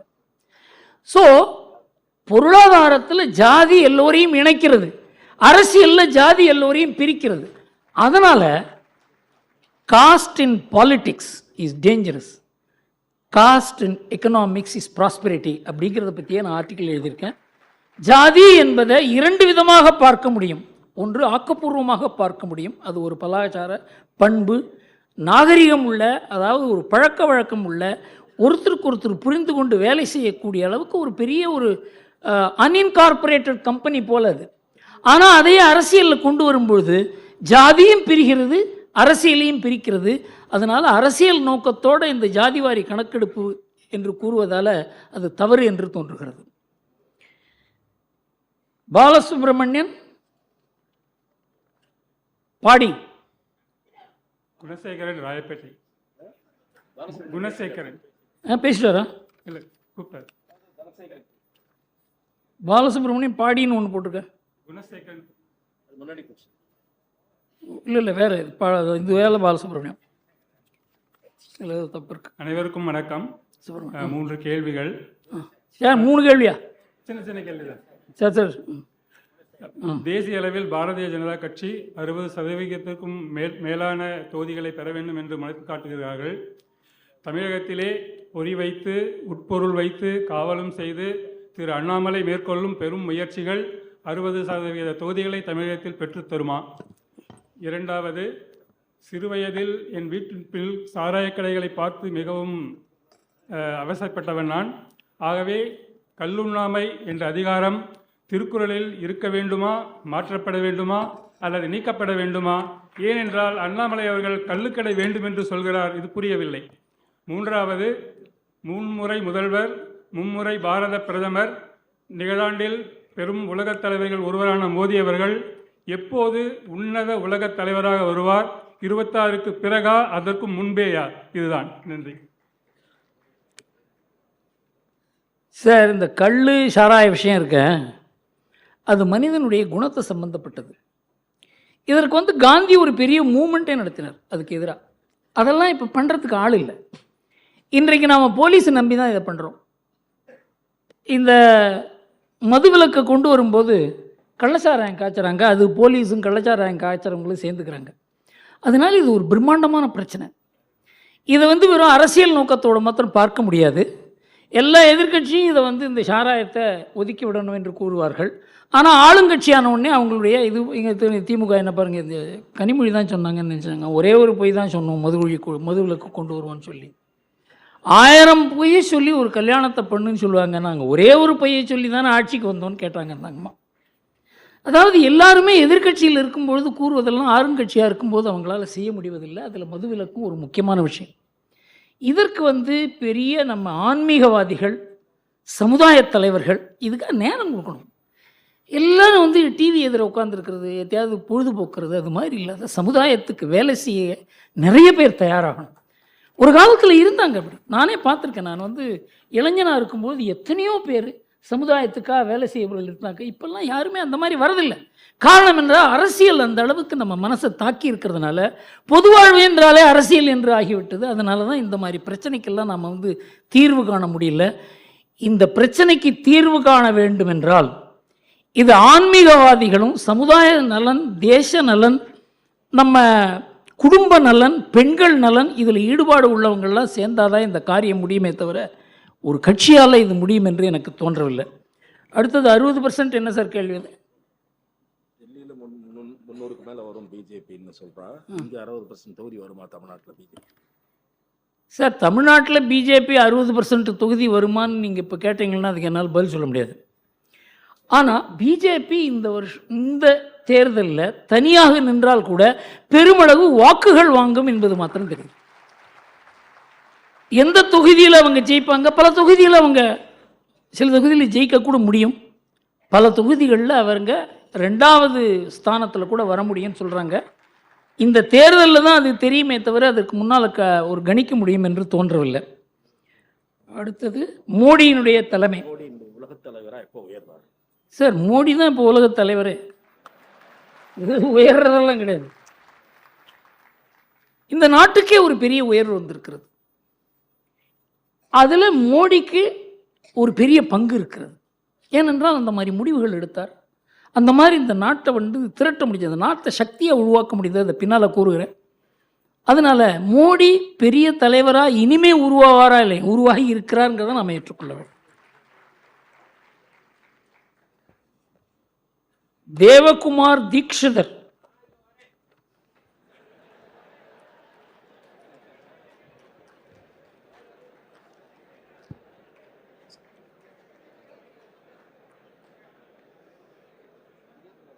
சார் வர சார் கேள்வி கேட்டாங்க.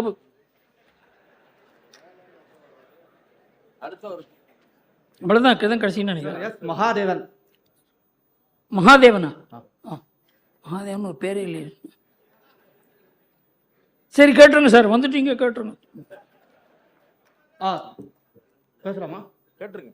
எஸ் மகாதேவன், கோடம்பாக்கம். சார், இப்போ எடப்பாடியோட முடிவினால அவரோட கட்சி அதிமுக வந்து பிளவுபட வாய்ப்பு இருக்கிறதா?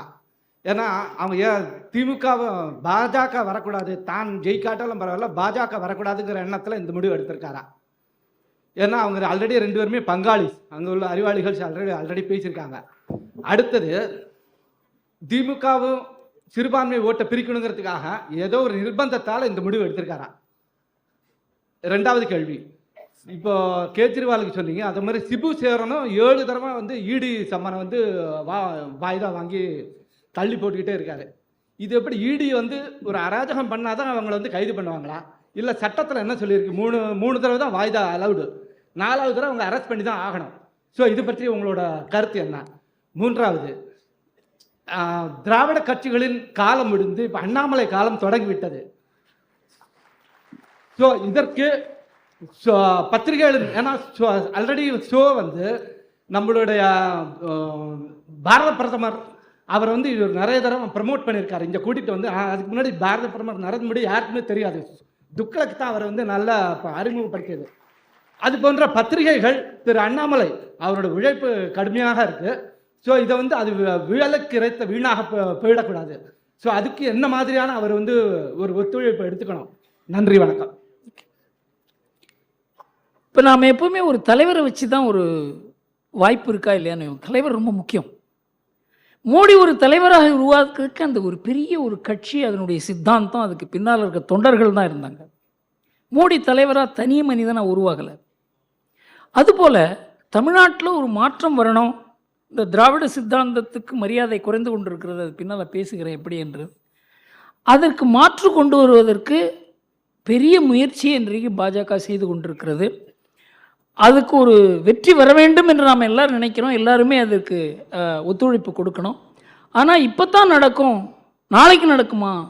இவர் மூலமாக அப்படியே நடந்துருமா அப்படின்னு கேட்டால் அது என்னால் பதில் சொல்ல முடியாது. அடுத்தது இடி பற்றி சொன்னீங்க. சிபுசோரன் நம்ம சாதாரணமான ஆளுகள்லாம் 2வது சம்மன்லேயே அரெஸ்ட் பண்ணிவிடுவாங்க.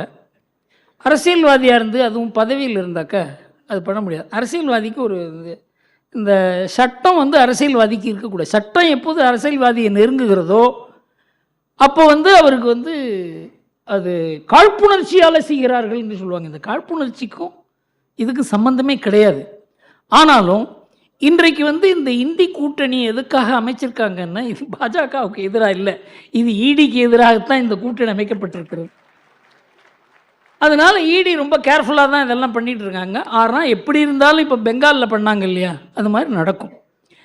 எடப்பாடியை பற்றி கேட்டாங்க. எடப்பாடியை பொறுத்த வரைக்கும் அவர் என்னால் புரிஞ்சிக்க முடியல. ஆனால் ஒன்று மாத்திரம் நிச்சயம், பின்னால் அதை கொஞ்சம் டீட்டெயிலாக சொல்லலாம்னு நினைக்கிறேன்.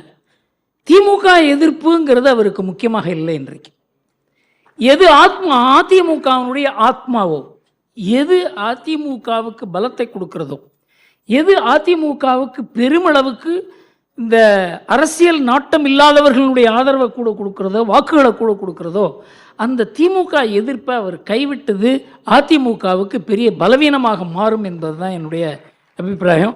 இவர் போய் தொப்பி போட்டு கொண்டு வந்ததுக்கால விபூதி அழித்து விட்டு அங்கே பிஎஃப்ஐ கான்ஃபரன்ஸில் போவதனால முஸ்லீம்கள் அவர்களுக்கு வாக்கு கொடுப்பாங்கன்னு தோணல எனக்கு.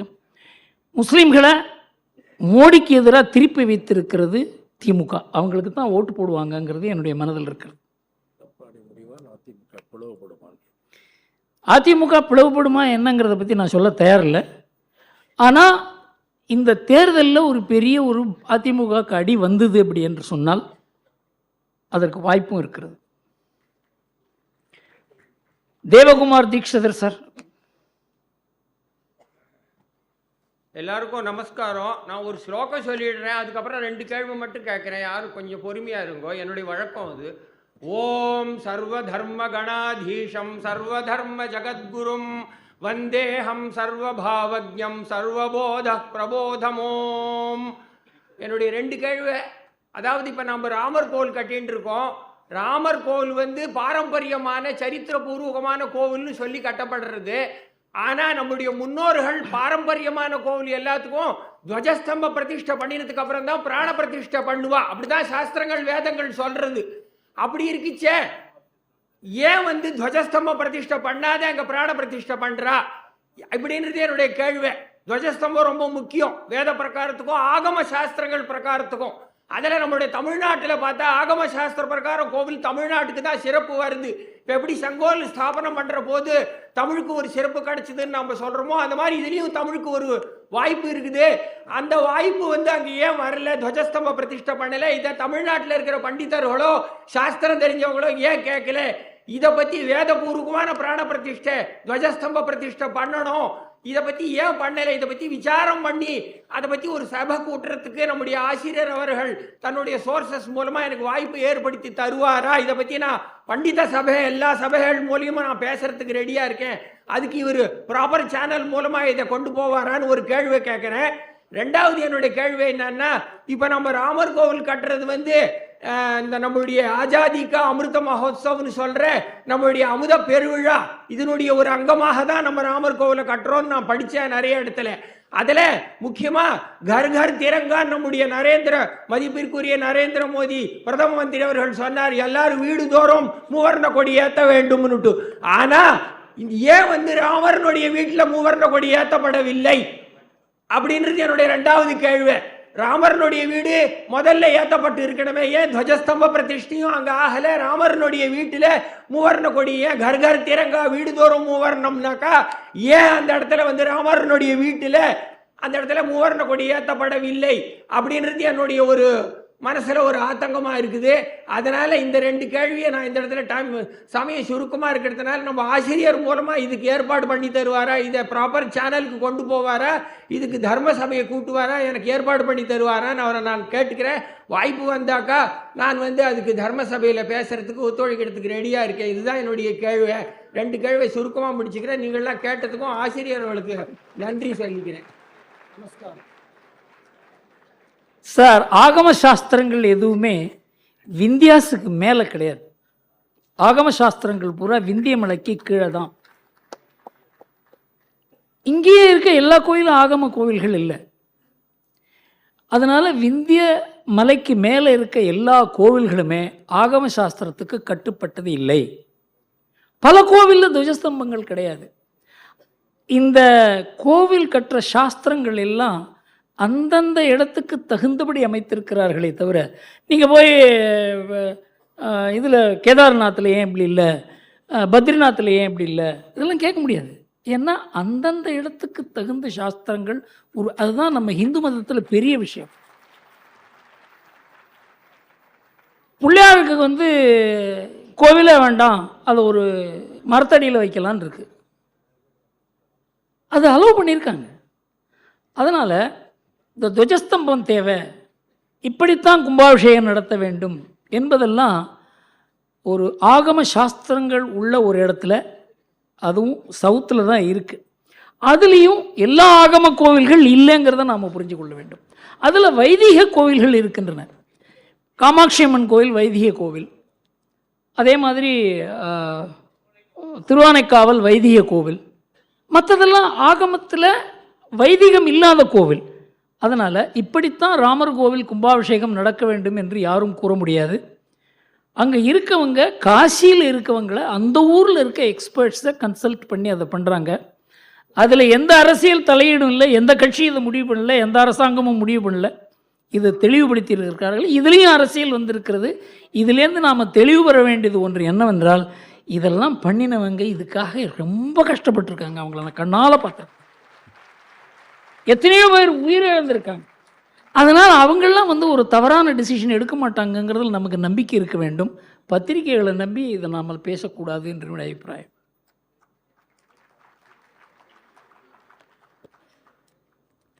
Now time has come for me to do a very difficult job of introducing Mr. Shashi Tharoor.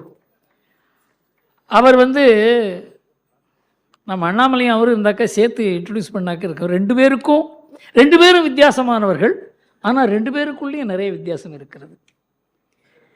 இவர் லண்டனில் பிறந்தவர், அமெரிக்காவில் படித்தவர். அதாவது இந்த நாட்டினுடைய வாசனையோடு செய்திருக்கிறார். அது அவர் எழுதிய புத்தகங்கள்லாம் நம்ம நாட்டினுடைய கலாச்சாரம், பண்பு, பாரம்பரியம், இது சார்ந்த அரசியல். அவர் ஹிந்து நோக்கத்தை கூட, அதாவது வேற பார்வையில் அதை பார்த்துருக்கார். 20 புத்தகங்கள் எழுதியிருக்கிறார். உலக அளவில் பெரிய எழுத்தாளர், அறிவுஜீவி, சர்வதேவ அரசியல் நிபுணர். 30 ஆண்டுகள் நான் சொன்ன கோஃபி ஆனன் கீழே இருந்திருக்கார். இவர் யுனைடெட் நேஷன் செக்ரட்டரி ஜெனரல் பதவிக்கே போட்டி போட்டவர். உலகம் பூரா இவர், நம்ம நாட்டை விட வெளிநாட்டில் அதிகம் தெரியும். இவரை பற்றி தெரியும். 3 முறை நம்ம திருவனந்தபுரத்திலிருந்து மக்களவைத் தேர்தலில் தேர்வாகி வெளியுறவுத்துறை துணை அமைச்சராக இருந்தவர், மினிஸ்டர் ஆஃப் ஸ்டேட்டாக இருந்தவர். புத்தகங்களுக்காக விருது பெற்றவர். எல்லாரும் புத்தகம் எழுதுகிறாங்க, நான் கூட தான் எழுதுகிறேன். ஆனால் அவருக்கு உலக அளவில் பெரிய ஒரு விருதுகள் கிடைச்சிருக்கு. காமன்வெல்த் ரைட்டர்ஸ் பிரைஸ், இதெல்லாம் நமக்கெல்லாம் கிடைக்காத சமாச்சாரம். அதே மாதிரி crossword life time achievement award, இது ரொம்ப பிரபலமான ஒரு அவார்டு, அது கிடைச்சிருக்கு. சாகித்ய அகாடமி அவார்டு கிடைச்சிருக்கு. அதனால் இவர் ஏன் இவர் அழைத்தேன் என்றால், இவருக்கு எனக்கு ஒரு உறவு இருந்தால் கூட ஒரு வெறுப்பில்லாத பேசக்கூடியவர். நிறைய பேர் பார்ப்பாங்க, கண்ணாபின்னான்னு பேசுவாங்க. இந்த சபைக்கு ஏற்ற மாதிரி பேசக்கூடியவர் என்றதாவது அவர் அழைத்தேன். பிரான்ஸ் நாட்டில் ஷெவாலியர் விருது பெற்றவர். உங்களுக்கு தெரியும், இந்த ஷெவாலியர் விருதை வச்சு நம்ம ஊரில் படுத்துகிற பாடு இருக்க. அந்த ஷெவாலியர் விருதை வாங்கி பாக்கெட்டில் வச்சுட்டு இருக்கார், யாருக்குமே தெரியாது. அவரை பற்றி பேசிக்கொண்டே போகலாம். பல முக்கியமான பல்கலைக்கழகங்கள் அவருக்கு டாக்டர் பட்டம் கொடுத்துருக்காங்க, ஹானரரி டாக்டர் பட்டம். இப்போ அவர் அந்த டாக்டர் பட்டத்தை அவர் போட்டுக்கிறது கிடையாது. ஏனென்றால் அந்த பல பேர் இந்த ஒரு பட்டம் இருக்கிறதுனால அந்த டாக்டர் பட்டத்தை போட்டுப்பாங்க. நம்ம ஊரில், அதுவும் தமிழ்நாட்டில் ரொம்ப டாக்டர் கலைஞர் இதெல்லாம். அவரை பற்றி பேசிக்கொண்டே போகலாம். இறுதியாக ஏதாவது ஒரு இடத்தில் நிறுத்த வேண்டும் என்பதற்காக அவரை பேச அழைக்கிறேன்.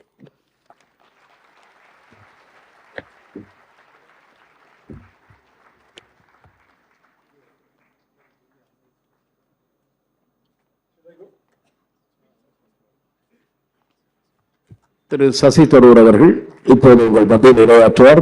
Congress working committee member Shri Shashi Tharoor will address now.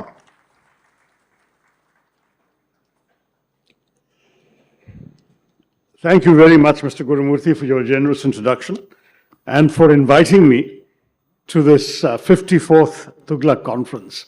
Anevarukkum vanakkam. I'm truly sorry to say Tamil பேசுறாது முடியாது, but nonetheless I look forward to speaking to you in English, and I'm sure that Mr. Gurumurthy assures me that you will all understand me well enough to disagree with me. And I must say that I was amused and reassured when he said I'm not the only congressman who has come to this stage. And I'll tell you why. I mean, I certainly, as a young student and so on, I used to read about Cho Ramaswamy and Thuglak and hear about these conferences. And I must say that Mr. Gurumurthy has continued this tradition with this very lively, interactive format. And I thought it would be very interesting to come and be part of it when he invited me to do so. Because for me, I think many of us in politics spend our whole time talking to people who already agree with us. We are spending our time preaching to the converted, as the Christians like to say. And I think it is important for us occasionally to meet and address people who may not agree with us, but at least we should have a dialogue across our political divides. So I've come to you in that spirit.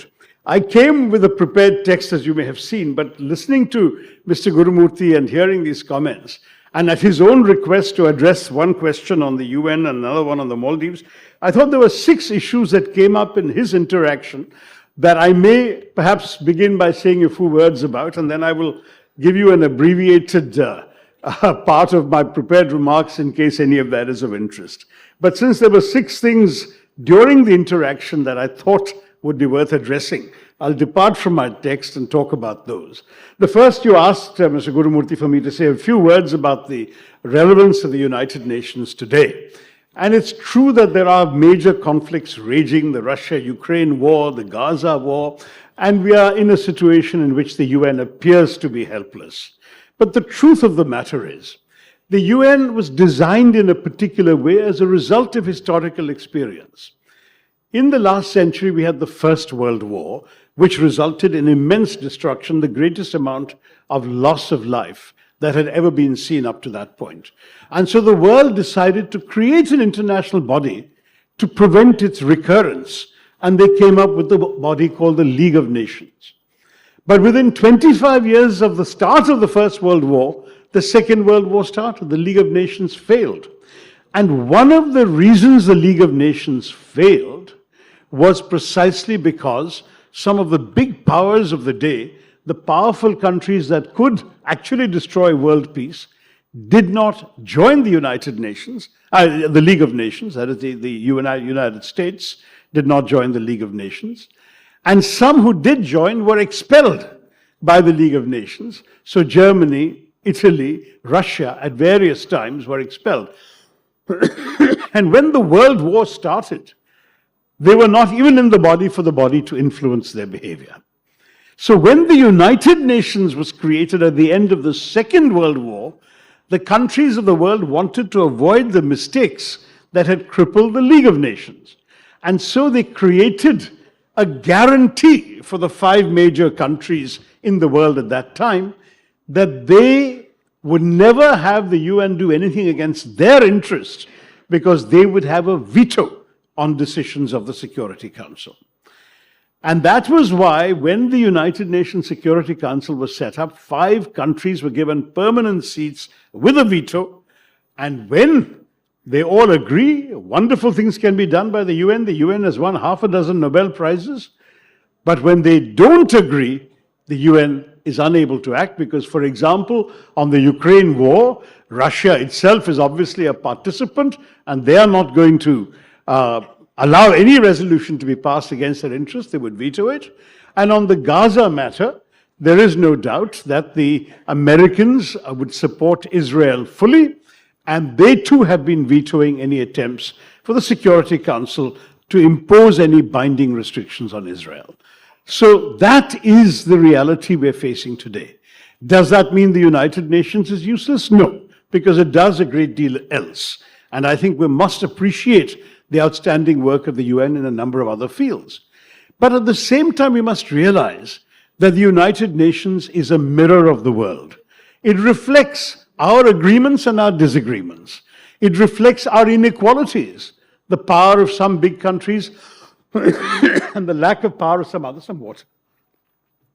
and the lack of power of some other countries. It also reflects in many ways the fact that the United Nations is also a mirror of our imperfections as human beings. Oh, that's okay, thank you. I'll wait for the water.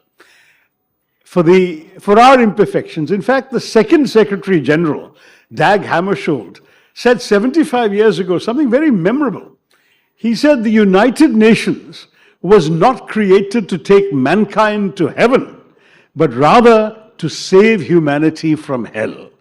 In other words, the best the UN can often do is to prevent matters from getting worse. And I think that the United Nations is able to do, because when countries are obliged to be accountable to the United Nations, to the criticism of other governments, to discussions in the Security Council, they're at least conscious, thank you so much, they're also always conscious that there is something that they need to be able to do in order to impress or persuade world opinion, and that may not be much, but it will prevent the worst from happening. The second issue that Mr. Gurumurthy wanted me to say something about is the Maldives. The Maldives is a very unusual situation. Yes, he's right, it's a 100% Muslim country. But the truth is, Pakistan has not had that much influence on the Maldives. Our influence on the Maldives has historically been very much greater.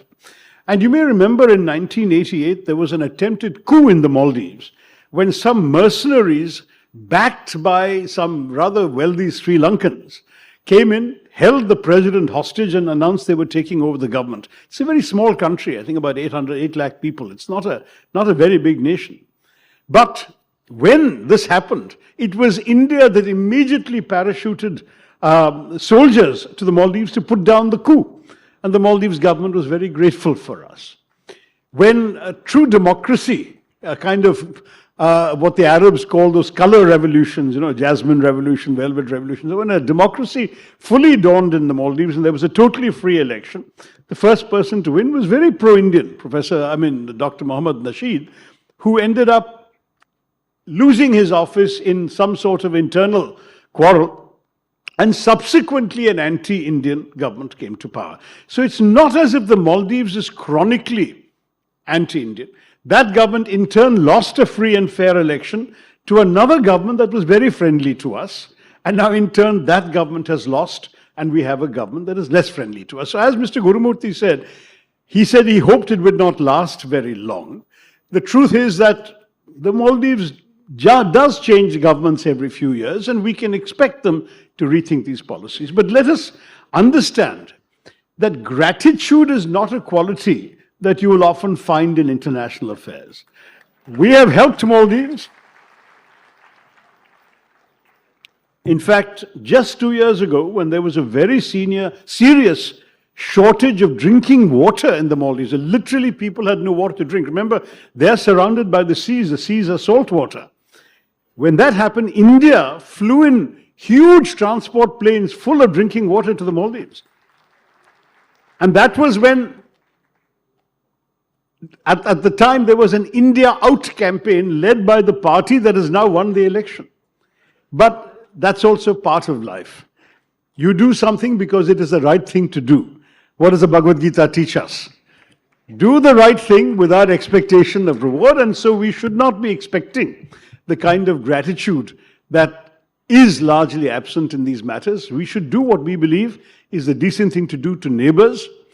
Don't forget that historically, small neighbors have always had a problem with big neighbors. In fact, more than 100 years ago, a president of Mexico once said, "My poor country, so far from God and so close to the United States." So you can imagine the Maldives ruler saying something similar about us. We are so much bigger that inevitably they cannot be indifferent to our existence. They cannot be unaware of the importance of India. But yes, they have definitely a strong anti-Indian movement within one section of that society, and they have a very strongly pro-Indian movement also. And so far in the last 3 elections, these two forces have alternated power and defeated each other. The time may come when it will come back again to our favor. I think we have been conducting our policy fairly maturely. We have to deal with this government, whoever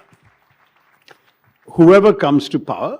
We should neither show a great deal of rejoicing if this gentleman loses, nor should we show a great deal of condemnation if this gentleman wins. But we have to watch very carefully the increasing proximity of this government to the Chinese. Like, there is no doubt about the fact that China has been attempting to expand its influence throughout our periphery. They have been increasingly influential in every one of our neighboring countries, everyone, without exception. And we should certainly be alert. I'm sure that our government must be aware and alert to the dangers that this represents. And there will be some red lines which would have been privately communicated to some of the governments that, you know, some things we understand. You have the right to have relations with other countries just as we do. But some things we would see as a serious concern for our interests, and in those we will take appropriate action. So far, I think we should not have any cause for alarm. It was unfortunate, this recent social media spat.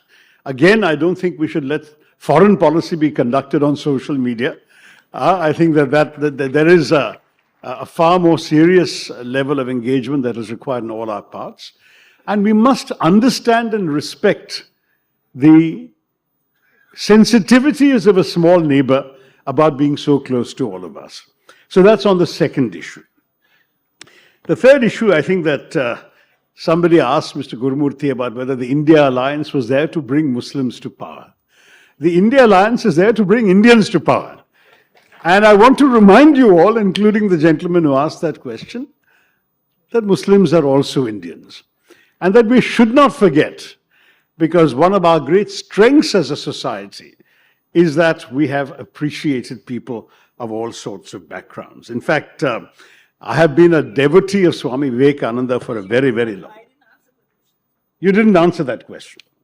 The question was translated, perhaps your lack of an answer didn't make it to me. But the reason I mention that, frankly, is also that as a devotee of Swami Vivekananda, as a young man, I learned and imbibed very much his vision. You may remember, those of you who have read and listened to Vivekananda, that he used to quote the Shiva Mahimna Stotram very often, which says that just as different rivers flow down different hills and valleys, some straight, some winding, and end up in the same sea, so also all ways of worship end up at the same divine, the same Brahman. There is ultimately, in his view, no difference. This is why he would say, Ekam Sattva Vipra Bahuda Vadanti. There is only one truth. The sages can call it by different names. One of his speeches in Chicago, he actually made a reference to the one whom some refer to in this word, some refer to this. So he said, Jesus, Jehovah, Ram, Rahim, Allah, whatever. It doesn't matter for him. All are ultimately the same. And Hinduism has the great strength of being able to say, Loka Samastha, Sukhino Bhavantu, and at the same time to appreciate that ultimately, though we may be different, though we may worship differently, in fact, what does Hinduism do? Hinduism actually recognizes that since no one actually has a reasonable, logical basis to visualize Brahman or the Creator in any shape or form, we are free to imagine the divine in whatever way we like. That's why we have 330 crore forms and divinities and names for that what we worship. So, very frankly, if God can be imagined by somebody as a pot-bellied figure with an elephant head, and I'm a Ganesh Bhakt myself, why can't God also be imagined as a bleeding man suffering on a cross? The rishis would have had no problem with that. And I say this to you simply because this great sense is what makes me proud to be a Hindu, because what Vivekananda said in Chicago was, I am proud to speak of a religion that has taught the world not just tolerance, but acceptance. That phrase I read as a teenager, it stayed in my mind. And I thought about it over and over again over the years. Because I used to go to school in history class and learn that tolerance is a virtue. A tolerant king is a good king because he allows you to believe what he doesn't believe. But when you really think about it, tolerance is a very patronizing idea. Because what is the tolerant king saying? The tolerant king is saying, I believe I have the truth. You are in error, but I will magnanimously indulge you in your right to be wrong. That's all the tolerant king is saying. Vivekananda says that's not what Hinduism says. Hinduism says, I believe I have the truth. You believe you have the truth. I will respect your truth. Please respect my truth. And that is the Hindu principle of acceptance. And that is the principle by which I live. And that is why, for me, all people of all faiths are Indians, and I see them as Indians. And I do not want a situation where any one community's members should feel demonized or seen as the other or relegated to a marginal role in our society. We should take all of them. I see this in our own history. You know, I often talk about the fact that in 1971, when the Pakistani generals were foolish enough to declare a jihad against the Hindu unbeliever, who were they facing militarily? We had an army commanded by a Parsi, General Manekshaw. The vice chief of the air staff for operations was a Muslim, Air Marshal Latif. The general commanding the Eastern Command, based in Calcutta, who was in charge of the troops that we were going to send into East Pakistan, was a Sikh, General Arora. The admiral commanding the Western Fleet that was blockading Karachi and keeping the Pakistani shipping away from us was a Christian, Admiral Kuruvilla. And the general we helicoptered into Dhaka to negotiate the surrender of the Pakistani forces was Jewish, General Jacob. Now that is India. And that is the country of the Hindu infidel they're talking about. Now, if you go to the island of Diu off the coast of Gujarat, there is a memorial to the one ship we lost. The only ship we lost in war with Pakistan was the INS Kukri, which went down with most of the hands on board. Captain Mullah was the captain. He went down with the ship. And there is a memorial to the Kukri itself, a little model, and then there is a wall with all the names of those who perished on board the Kukri, soldiers, sailors, Jawans. You will see there is no religion of India, no caste of India, no region of India that is not represented amongst those names. It brings tears to my eyes when I see there and I stand there and I see all these names.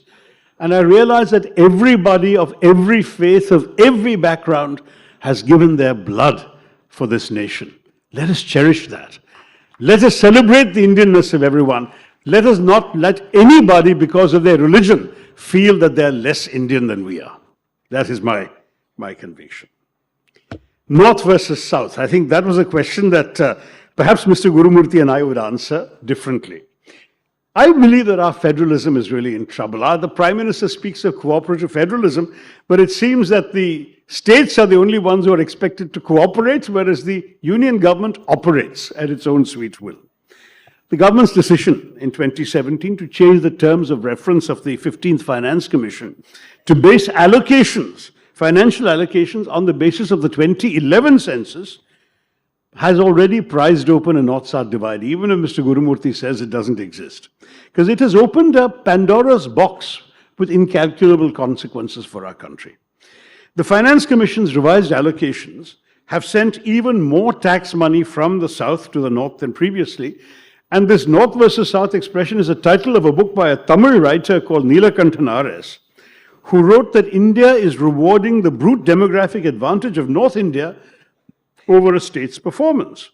That the bind that Tamil Nadu and Kerala in particular, which is your state and my state, find themselves in, is there at a stage where their success is being used against them by the union government, which is seeking to aggressively redistribute resources based on population alone, on what he calls brute demographic might. He says these states made improvements to health to find that the reward for that is to have less money to spend on health. Their improvements in education meant they'd have less money to spend on education. And the 16th Finance Commission, which has just been announced, will be worse. And if the next census takes place soon after this year's elections, as the Home Minister has said, It will even be worse still for the South because population disparities have only worsened. The irony is that historically the South has already been subsidizing the North. For example, for every 1 rupee of tax contributed by Uttar Pradesh, the state receives 1 rupee 79 paise from the central coffers, whereas for every 1 rupee of tax contributed by Karnataka, the state receives 0 rupees 47 paise. That is the difference. All southern states, I think, recognize the need to correct regional imbalances and for richer states to subsidize poorer ones. But it is fair to ask, as Karnataka CM Siddaramaiah has done, where is the reward for development? So to take that same example, Karnataka meets 72% of its expenses from the state's own taxes, whereas Bihar only has to meet 23%. 77% of Bihar's expenses are given by the union government. So unlike most federal systems in the world, India's revenues are going disproportionately to its worst performing states. Those with poor levels of education, high rates of fertility and population growth, and the high performance states in the South, like yours and mine, are getting short shrift. In 1976, as you may remember, the Omnibus 42nd Amendment to the Constitution froze the allocation of Lok Sabha seats to all states for 25 years to encourage population control by assuring states that success in limiting population would not lose them Lok Sabha seats. In 2001, the then NDA government, headed by the BJP Prime Minister Atal Bihari Vajpayee, extended this arrangement for another 25 years. So that proposal became the 91st Amendment. It was unanimously adopted by all parties in both houses of Parliament. And this was also reflected in the terms of all the finance commissions until Mr. Modi constituted the 15th and told them to use the 2011 census. Now, worse still, the 91st Amendment lapses in 2026. The government has made it clear that there will be a new delimitation of constituencies. You know, even the Women's Reservation Bill will only be implemented after delimitation is done. If the intention, as many suspect, is to fill the rather cavernous hall of the new Lok Sabha building, then Uttar Pradesh alone may have more MPs than all the southern states put together. Where does that leave our federalism?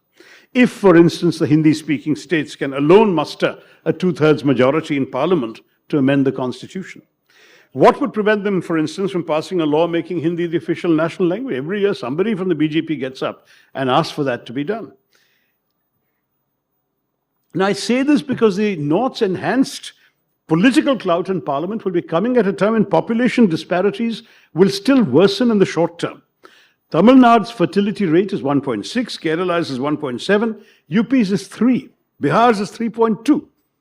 So, you could argue, why should Kerala be punished for its impressive performance by receiving less revenue from the Finance Commission and also losing seats in Parliament, thereby being forced to dilute its voice in national affairs?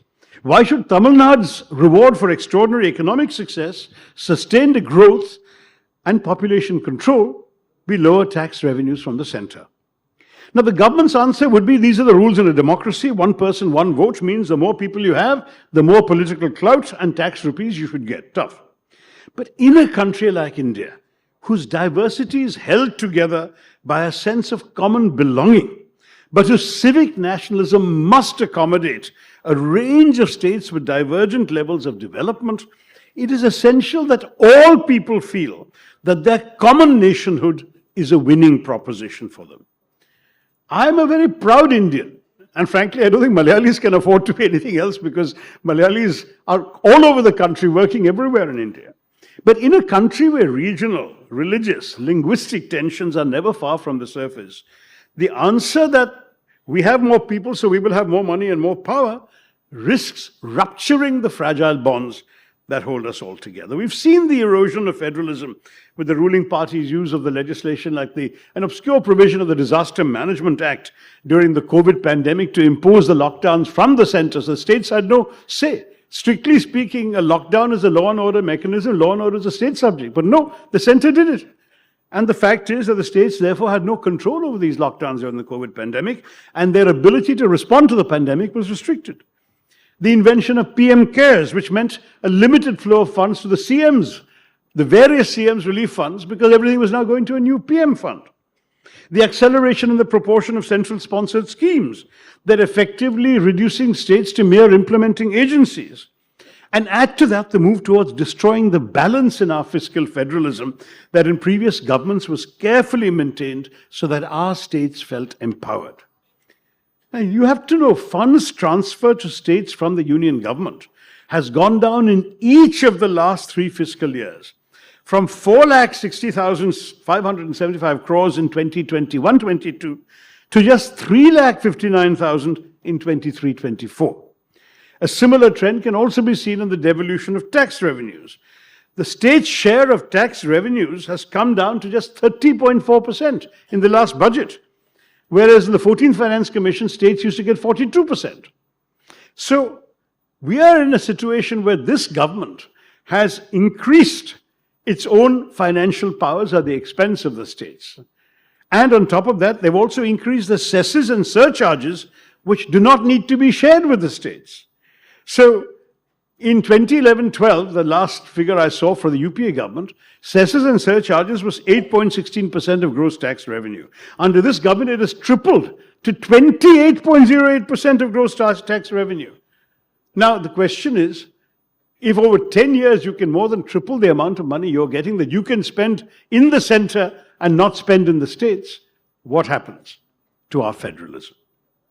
And I do worry about the Hindi, Hindutva, Hindustan politics of this government, because this culture of Aryavrat domination that infects the attitudes of some has already raised disquiet amongst many, many southern politicians.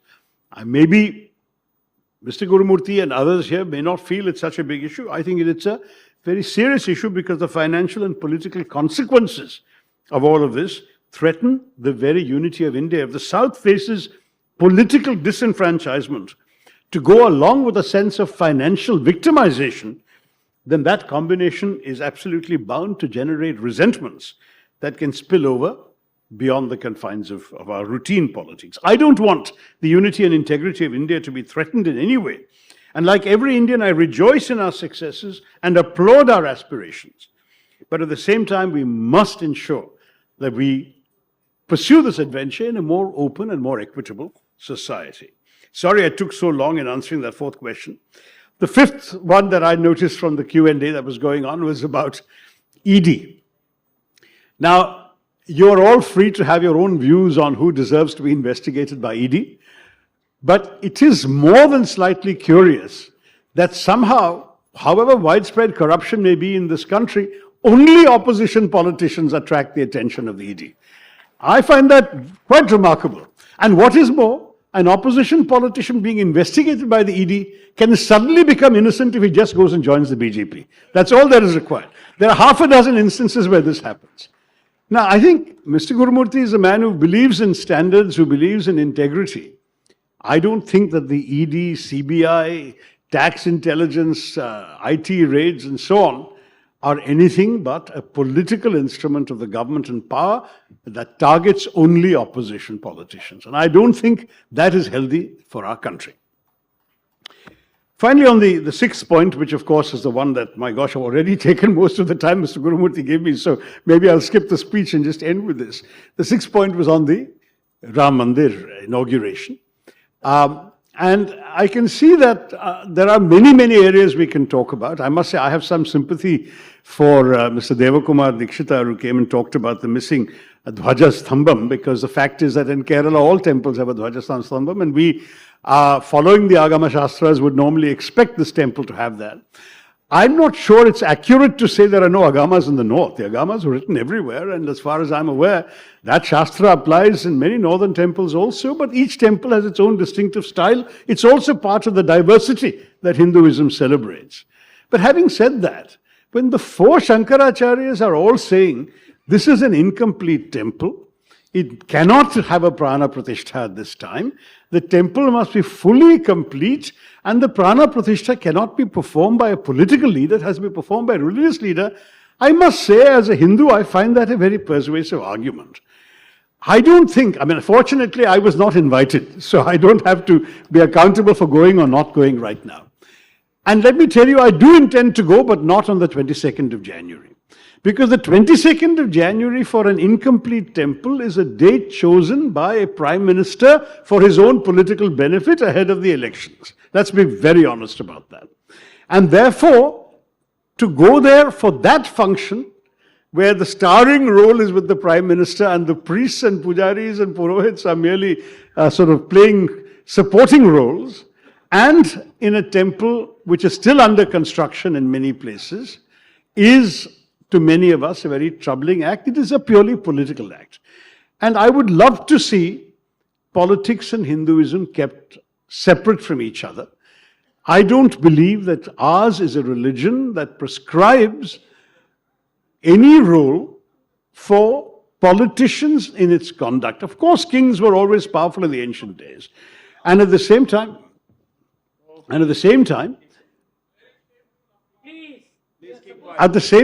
I would want to say that I fully respect the right of others to go on the date of their choosing. If they choose to go on 22nd, that's very good. And I hope that those who wait to go until the temple is fully complete and choose a later date, which has nothing to do with elections and is ideally even after elections, those should also be respected. That is my final submission. Yes, I think people are welcome to go on 22nd if they wish to, if they have the ability to go, if they're invited to go, whatever, they're welcome. I'm not saying that. I'm just saying, please understand that there are some very respected Hindu leaders who have questioned the suitability of this event.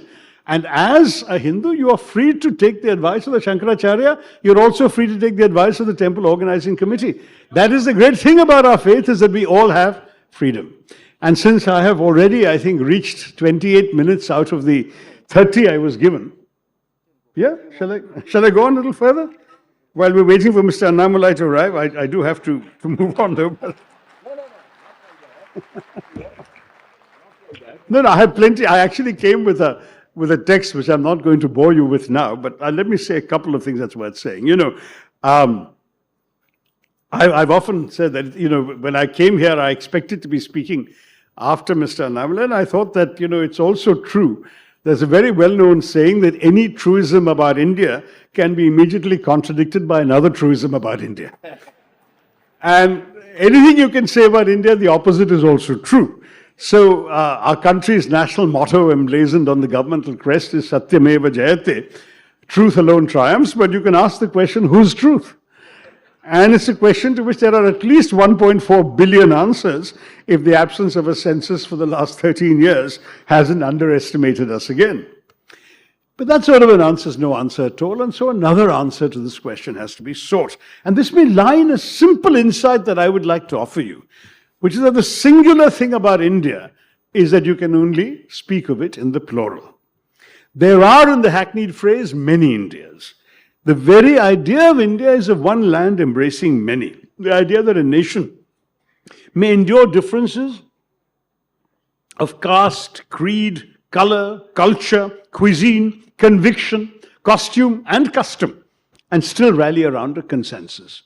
And that's a very simple consensus, a democratic consensus, on the basic principle that in a large, diverse democracy under the rule of law, you don't need to agree on everything all the time, except on the ground rules of how you will disagree. The reason that we have survived all these years, all the stresses and strains of the last 76 years, and remember, including periods when many foreign observers predicted India's imminent disintegration, the reason we have held together is because we managed to maintain consensus on how to manage without consensus. Now, today, some people in positions of power in our country seem to be questioning those very ground rules. And that, sadly, is why it is all the more essential to reaffirm them now.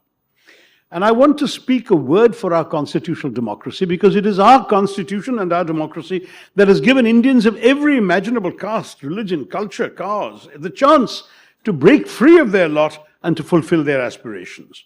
And this possibility of thriving and flourishing excuse me, rests on free institutions created by the Constitution. I've written a book called The Battle of Belonging, where I talked about ours as a civic nationalism and not an ethno-religious nationalism. A civic nationalism rests on a constitution and institutions. An ethno-religious nationalism rests purely on identity. And my argument is that our liberal, inclusive, and just constitution, which is based on this principle of civic nationalism, has been the bedrock of keeping our society together and has secured the inalienable rights of all Indians. It has not only consolidated the best of our values, including those which our forefathers gave their lives for at the height of the nationalist struggle, but it's also served to liberate the collective aspirations of our people. And I would like to argue that the strength of India is that it's greater than the sum of its parts. I agree with Guru Murthy. We don't want people dividing our country. We want political leaders focusing much more on what unites us. But if that is what political leaders have to do, they should stop harping on the differences of some people in our society and see rather their common humanity and their common Indianness. I've often said the great strength about our Indian identity is and should be that we can be many things in one thing. You can be a good Tamil, a good Muslim, and a good Indian all at the same time. You can be a good Malayali, a good Christian, and a good Indian all at the same time. That is the magic of Indianness. Don't dilute that. Do not come into this temptation of seeing in our magnificent, soaring majesty of the Upanishads and the Vedanta, do not reduce it to a badge of identity like that of the British football hooligan, who says, if you don't support my team, I'm going to hit you on the head with my placard. That is not Hinduism. We have to stand up for the larger ideas that our country is all about.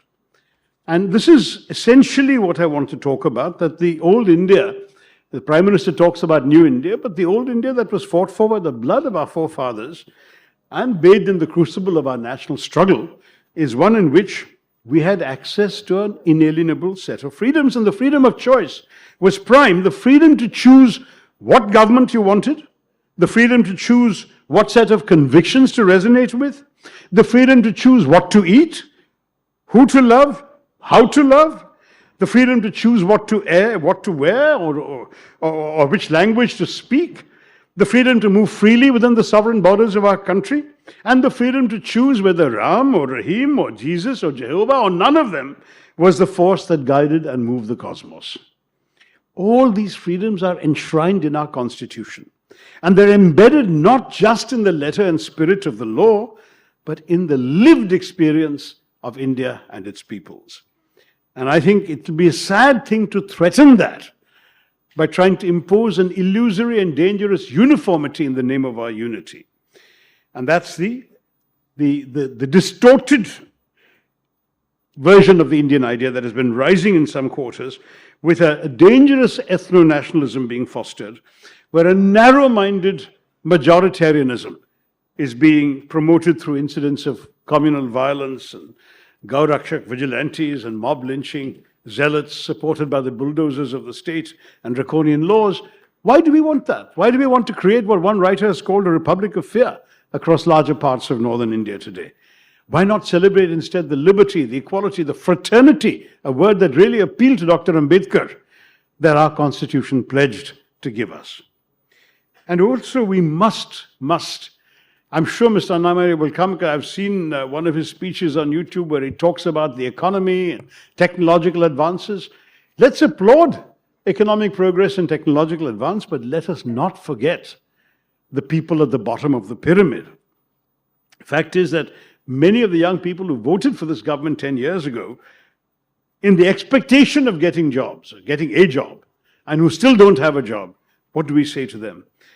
Many who do have jobs can't afford the same purchases as the market that they could 2 or 3 years ago. Unemployment and inflation are both up. Purchasing power is down. Real income growth has been stagnating in our country.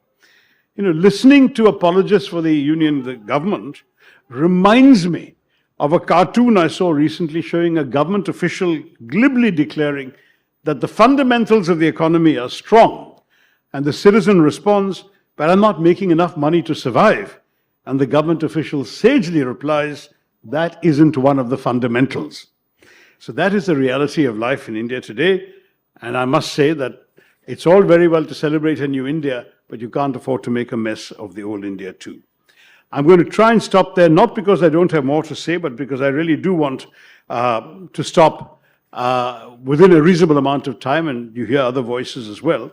But I just want to say, in conclusion, that for me, I celebrate the idea of a nation that is made up of many different kinds of people, an India where it should not and does not matter what religion you practice, what language you speak, what caste you were born into, what color your skin is. It only matters that you are Indian and that we respect all faiths, all beliefs, all cultures, all languages, all regions, and all classes. What we want is unity. What they want is uniformity. We believe in an India that unites our people, and they seek to divide us. Our ideology wants to bind people together. Theirs separates one Indian from another. I'm here to listen to you, and please do listen to me briefly. I'm about to finish. What we need in a new India is a strengthening of democratic institutions at all levels. We need transparency and accountability. We need to strengthen our Right to Information Act. We need to strengthen institutions that are currently being weakened. We cannot benefit from a parliament which is just a notice board for the government or a rubber stamp for the majority. We must have free discussion. If you felt there was any benefit in listening to me here, let us also have that benefit in Parliament. Let us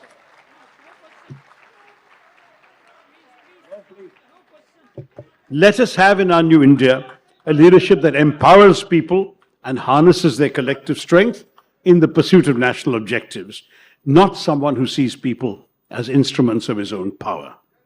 I want to say very simply, we've heard a lot of exhortations in our country. Make in India, digital India, startup India, stand up India, sit down India, shut up India. I've heard that too. I want an India where there is consultation, where there is dialogue, where you will listen to me and I will listen to you. We must never speak of India shining without asking who India is shining for.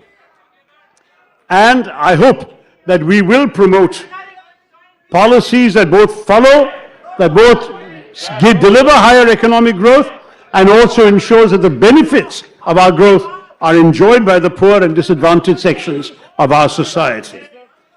The choice, to my mind, is clear.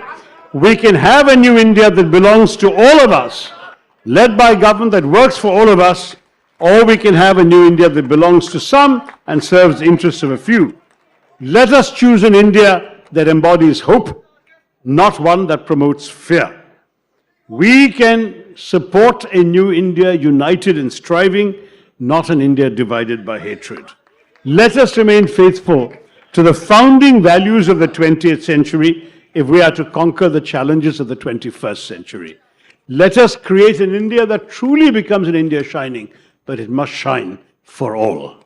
Thank you very much. Jai Hind.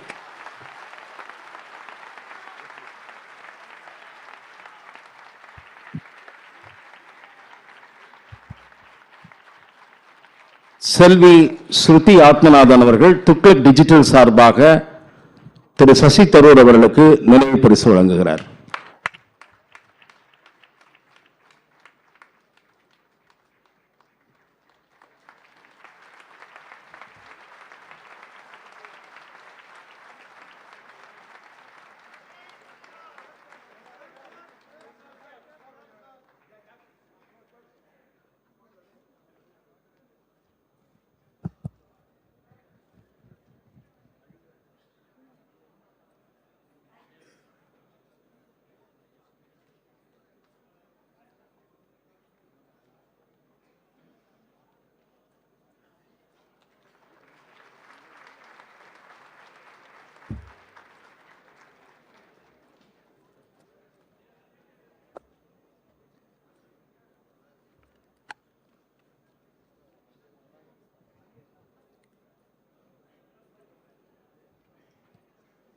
Annamalai இங்கே இருந்திருந்தாக்க ஏதாவது பிரச்சனை இருக்கும்னு நினச்சேன் நான்.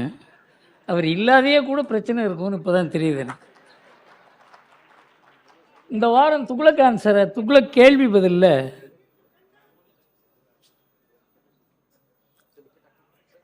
இந்த இந்த வாரம் கேள்வி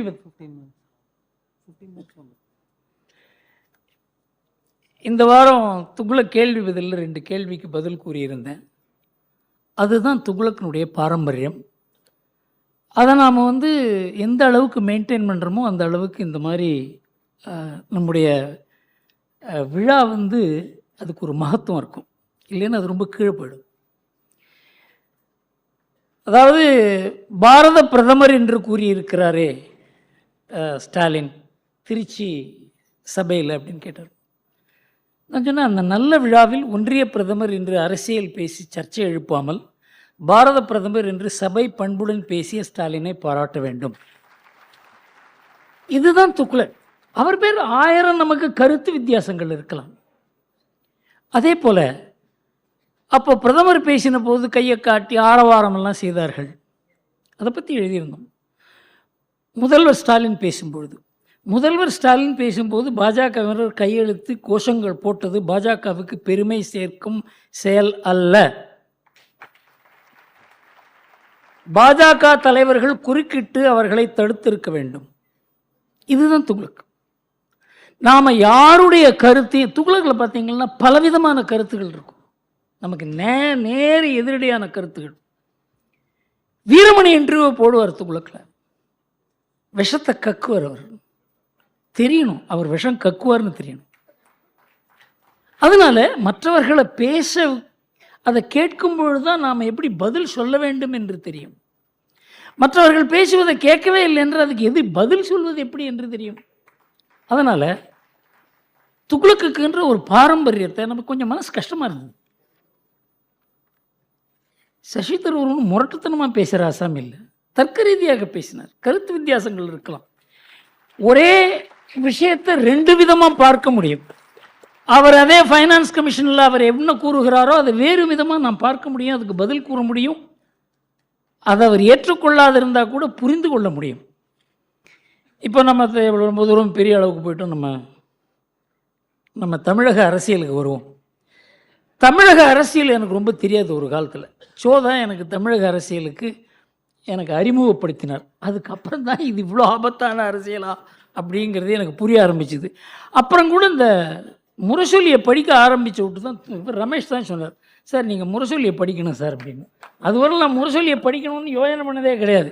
முரசொலியை படித்த அப்புறம்தான் தமிழ்நாட்டு அரசியலில் எவ்வளோ ஒரு வக்கரமான சிந்தனைகள் வர முடியுங்கிறது எனக்கு புரிஞ்சுது. ஆனால் அந்த வக்கர சிந்தனைகள் இருக்கின்றன. அதை எப்படி டாக்கிள் பண்ணுறதுன்னு பார்க்குறதுக்கு இது ஹிந்துவை படித்தா மாத்திரம் போகாது. ஹிந்துவிலையும் வக்கரம் இருக்கிறது. ஆனால் இந்த அளவுக்கு நான் இப்போ கடமை கண்ணியம் கட்டுப்பாடு இந்த 3 மாத்திரம் எடுத்துக்கலாம். ஏன்னா இது எப்போ பார்த்தாலும் சொல்லுங்கள், அண்ணா கூறியிருக்கிறார் கடமை கண்ணியம் கட்டுப்பாடு, கடமை கண்ணியம் கட்டுப்பாடு. திமுகவின் அரசியல் அது இந்த 3 சித்தாந்தத்துக்கு இந்த 3 சொற்களில் அடங்கி இருக்கிறது. இதில் முதல்ல கடமையை எடுத்துப்போம். கடமை மிகு கட்சி, இந்த கட்சிக்காக உயர கொடுக்கறது. ஏன்னா நான் பார்த்துருக்கேன் 1967 71 தேர்தலில் காங்கிரஸில் இருந்திருக்கேன். நான் உங்களுக்கு ஆச்சரியமாக இருக்கலாம். ஒரே ஒரு கட்சி நான் இருந்தது காங்கிரஸ் கட்சி தான். காமராஜ் இருந்தபோது இருந்தேன். அப்போது இந்த டிஎம்கேனாலே ஒரு பயம், கல்லெடுத்து அடிப்பாங்களோ, மீட்டிங்கில் பாம்பை விட்டுருவாங்க, மீட்டிங்கில் மாடெல்லாம் விடுவாங்க. உங்களுக்கு தெரியாது. அதாவது காங்கிரஸுங்கிறதுக்கு இந்த சசி தரூர் மாதிரின்னு வச்சுங்களேன், இவர் மாதிரி ஒருத்தர் மீட்டிங் பேசும்போது மாட்டை விட்டா என்ன பண்ணுவாங்க? இந்த மாதிரி அரசியல் 1960களில் 70களில் தமிழ்நாட்டில் தாண்டவம் ஆடியது. அந்த பீரியடில் நான் காங்கிரஸில் இருந்திருக்கேன். 71 எலெக்ஷன் முடிஞ்ச உடனே நாங்கள் அடிபடாதவங்களே கிடையாது, ரத்த காயம் இல்லாதவங்களே கிடையாது மயிலாப்பூரில். ஏன்னா மயிலாப்பூரில் அவங்களுக்கு ஒரு தனி மயிலாப்பூர் பேரில் ஒரு கவனம் உண்டு. அதனால் அந்த மாதிரி அரசியல் சூழ்நிலையில். ஆனால் ஒன்று பார்த்தேன், அவங்கள்ட்ட பயத்தில் ஈரத்துணியை போட்டுக்கிட்டு வேலை பண்ணுவாங்க திமுக தொண்டர்கள். அந்த மாதிரி தொண்டர்கள் காங்கிரஸில் இல்லை. அந்த வித்தியாசத்தை நம்மால் பார்க்க முடிஞ்சது. அப்போது அந்த கட்சியில் அவ்வளோ தீவிரமாக கட்சி பற்று, கொள்கை பற்று, தலைவர்கள் பேரில் மரியாதை இருக்க அந்த கட்சியில் இன்றைக்கு நிலைமை எப்படி இருக்குது? அது எப்படி அந்த கடமை மிகு கட்சியில் கொள்கைக்கும் கட்சிக்குமான கடமை குடும்பத்துக்காக மாறிய சரித்திரத்தை நாம் புரிந்துக்கல இல்லையா? அந்த கடமை என்பதற்கு இன்றைக்கு திமுகவில் என்ன அர்த்தம் என்று தெரியாது. சித்தாந்த அரசியலை கொஞ்சம் கொஞ்சமாக வாரிசு அரசியலாக மாற்றினார் கருணாநிதி. அவர் ரொம்ப அழகாக நைஸாக பண்ணுவார் எதை பண்ணாலும். நான் தான் நினச்சிருந்தேன் இவருக்கு ஹிந்தி தெரிஞ்சிருந்தாக்கா நாடு என்ன ஆயிருக்குமோ அப்படின்னு கூட நான் அந்த மாதிரி ஒரு அறிவு கூர்மை, அந்த மாதிரி ஒரு விஷயத்தை தனக்கு எதிரான விஷயத்தை கூட தனக்கு எப்படி சாதகமாக மாற்றுவது என்பதை அவர் அழக்கூட அழுவார் சில சமயம். அந்த மாதிரி நான் ஒரு 1967 தான் நினைக்கிறேன் ஒரு மீட்டிங், ஒரு ஏழை எப்படி இருப்பான்னு வர்ணிச்சார் சார். ஆடிப்போட்டேன் நான். அது ஒரு ஏழை கேட்டார்னாக்க நம்ம இவ்வளோ அவருக்கு ஏழ்மைக்கும் சம்பந்தமே கிடையாது. ஆனால் ஏழையை வர்ணிக்கிறத அப்படி வர்ணித்தார் அவர். அதனால அவருக்கு ஒரு இம்மென்ஸ் கெப்பாசிட்டி உள்ள ஆசாமி. அவர் என்ன பண்ணார், திமுக ஒன்றும் சங்கரமடம் அல்ல, வாரிசு யார் என்று கூறுவதற்கு, இப்படி தான் ஆரம்பித்தார். ஆனால் வாரிசு அவர் நியமிக்கிறதுன்னு முடிவு பண்ணிட்டார். ஆனால் ஆரம்பித்தது எப்படி ஆரம்பித்தார், நானா வாரிசா? அங்கேருந்து அடுத்தது ஒரு வாய்ப்பு கிடைத்தால் போட்டியின் போது ஸ்டாலின் பெயரை நிச்சயமாக முன்மொழிவேன். கட்சியின் பொதுச் செயலாளர் அன்பழகன் அவர் பெயரை முன்மொழிந்து விட்டதால் நான் அதை ஆதரிக்கிறேன். எவ்வளோ கிளவராக மாத்திரார் பாருங்க. இது 2013. இறுதியாக அவர் மு.க. ஸ்டாலின் முதல்வராவதற்கு வாய்ப்பு வர வேண்டும் என்றால் இயற்கை எனக்கு ஏதாவது செய்தால்தான் உண்டு. 2016 உயிர் எழுதிட்டு வரப்போ 30 வருஷம் ஆச்சு சார். இந்த கடமை உணர்வோட இந்த கட்சிக்கு உயிரை கொடுக்குற தொண்டர்கள் இவங்க மனசை கொஞ்சம் கொஞ்சமாக மாற்றி தன் குடும்பத்துக்கு சாதகமாக கொண்டு வந்து தன் புள்ள கையில் கொடுக்குறதுங்கிறது அவ்வளோ ஈஸியான விஷயம் கிடையாது. இந்த கடமை என்பது கட்சிக்கு இல்லை, குடும்பத்துக்கு என்று மாற்றின ஒரு பெரிய பெருமை அந்த அச்சீவ்மெண்ட்டை அவருக்கு உண்டு. ஆனால் ஸ்டாலின் கிட்டேருந்து உதயநிதிக்கு ஒரே ஒரு ஆண்டில் முடிஞ்சு போச்சு சார். 2014 உதயநிதி சொல்கிறார், எனக்கு அரசியல் ஆசை இல்லை. 2016 சன் டிவி இன்டர்வியூவில் ஸ்டாலின் சொல்கிறார், என் மகனோ மருமகனோ அரசியலுக்கு வரமாட்டார்கள். 2019 உதயநிதி இளைஞரணி செயலாளராகிறார்.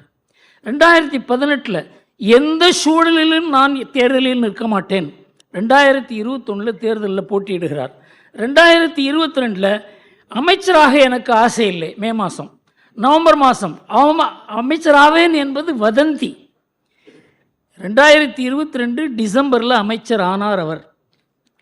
எப்படி அப்படியே ஒரே வருஷத்தில் அந்த கட்சியினுடைய சொரூபமே, அதாவது கருணாநிதி எவ்வளோ கூச்சப்பட்டு கஷ்டப்பட்டு தயக்கப்பட்டு பண்ணாரோ அதெல்லாம் ரொம்ப வெளிப்படையாக இந்த கட்சி குடும்பத்து கட்சி தான் அப்படிங்கிறத ஒரே வருஷத்தில் நிர்தாரணம் செய்து கருணாநிதி கூச்சப்பட்டு செய்த அரசியல், வாரிசு அரசியலை இப்போ கிட்டத்தட்ட பெருமைப்படுற அளவுக்கு ஆயிடுது. வாரிசு அரசியல் தான் செய்கிறோம். யார் வாரிசு? பெரியார் வாரிசு, அண்ணா வாரிசு, கலைஞர் வாரிசு.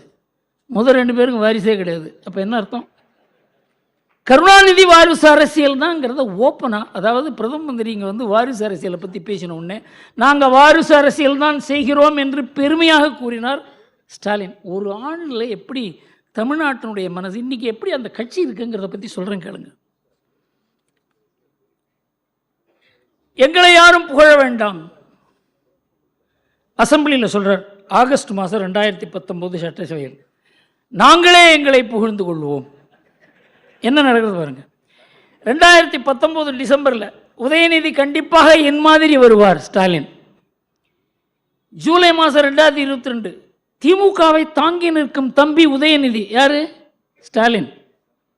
உதயநிதியின் தந்தையாக பெருமைப்படுகிறேன். ஜனவரி 23, ஜூலை 23 உதயநிதி அமைச்சராக பொறுப்பேற்ற பிறகு விளையாட்டுத்துறையில் புத்துணர்ச்சி பெற்றவரை மகிழ வைக்கக்கூடியவராக இருக்கிறார் உதயநிதி. அக்டோபரில் உதயநிதி ஸ்டார் என்றால் அவருடைய துறையும் ஸ்டார் துறையாக வளர்ச்சி. சாம்பியன்களை உருவாக்கி வரும் துறையின் கேப்டன் அவர். அப்புறம் நவம்பரில் ரொம்ப அழகாக சொல்கிறார், தான் வளர்த்த பிள்ளை தானே தன் கடமைகளை முனைப்புடனும் சிறப்புடனும் நிறைவேற்றும் ஆற்றலை பார்த்து மகிழும் தாயின் மனநிலையுடன் தம்பி உதயநிதியின் செயலாற்றலை கண்டு மகிழ்கிறேன். வேற யாரும் புகழ வேண்டாம், நான் புகழறேன். அது பாருங்க. அடுத்தது, அவர் இந்திய அளவில் முதல்வருக்கே முதல்வராக திகழ்கிறார் மு.க. ஸ்டாலின். யார் சொல்றது? உதயநிதி. நம்பர் 1 முதல்வர் ஸ்டாலின். மு.க. ஸ்டாலின் சிறப்பாக செயல்பாடு காரணமாகவே உள்ளாட்சி தேர்தலில் திமுக வெற்றி. இந்தியாவின் நம்பர் 1 முதலமைச்சர் என்ற பெயருடன் திராவிட மாடல் ஆட்சியை நடத்தி வருகிறார் நம் முதலமைச்சர். முதல்வர் மு.க. ஸ்டாலின், தோனி இருவரும் உழைப்பால் உயர்ந்தவர்கள். ஸ்டாலின் நன்றாக கிரிக்கெட் விளையாடுவார். அவர் பந்து வீசினால் யாரும் விளையாட முடியாது. இதெல்லாம் ஒரு குடும்பத்து அரசியல். அது வெளியில் இந்த அளவுக்கு பிரசித்தமாக பேசப்படுகிறது. இதெல்லாம் பார்த்து பத்திரிகையெல்லாம் மௌனமாக இருக்கிறார்கள். இந்த சசி தரூர் சொன்னார், இதெல்லாம் கேள்வி கேட்கணும். இதெல்லாம் யாருமே கேட்க முடியாது.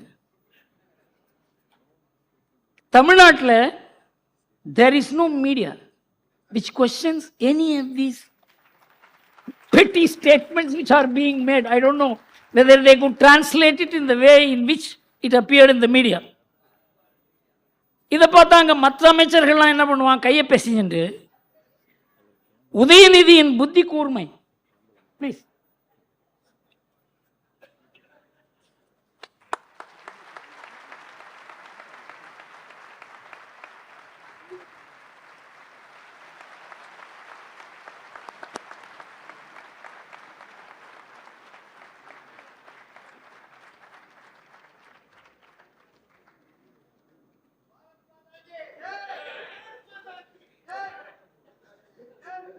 உதயநிதியின் புத்தி கூர்மை பற்றி அன்றைக்கே வியந்தார் கருணாநிதி. துரைமுருகன். கருணாநிதியும் ஸ்டாலினையும் தூக்கி சாப்பிட்டு விடுவார் உதயநிதி. துரைமுருகன். கருணாநிதியுடன் இருந்தேன், ஸ்டாலினுடன் இருக்கிறேன், உதயநிதியுடனும் இருப்பேன், அவரது மகனுடனும் இருப்பேன். துரைமுருகன். தாய் 16 அடி பாய்ந்தால் குட்டி 32 அடி பாய்கிறது. இது அமைச்சர் காந்தி. இந்தியாவிலேயே தலை சிறந்த சட்ட உறுப்பினர் உதயநிதி ஸ்டாலின் தான். அமைச்சர் சேகர் பாபு. இந்தியாவின் தலைவரே உதயநிதி தான். இது ஏவா வேலு. பேரரசர் போல ஸ்டாலின், சிற்றரசர் போல உதயநிதி, இது KN நேரு. இதுதான் இன்னைக்கு கடமை கண்ணியம் கட்டுப்பாட்டில் கடமை உணர்வோடு இருந்த ஒரு கட்சியில் இந்த மாதிரி ஒரு நிலைமை. சித்தாந்தம் என்ற உணர்வை மறந்து, கட்சி உணர்வு மறந்து, இன்றைக்கு திமுகவில் இருக்கிறது வெறும் கூடு தான், கட்சி தான். அந்த கட்சி ஆட்சி இருப்பதனால தான் அது இருக்கிறது. இன்றைக்கு அண்ணாமலைக்கு பெரிய வாய்ப்பே திமுக இன்றைக்கு இருக்க நிலைமையில தான் அவருக்கு பெரிய ஒரு வாய்ப்பு ஏற்பட்டிருக்கிறது. இதை ரீசெண்டாக இப்போ பார்த்துருப்பீங்க, ஒரு வீடியோவில் வந்திருந்தது.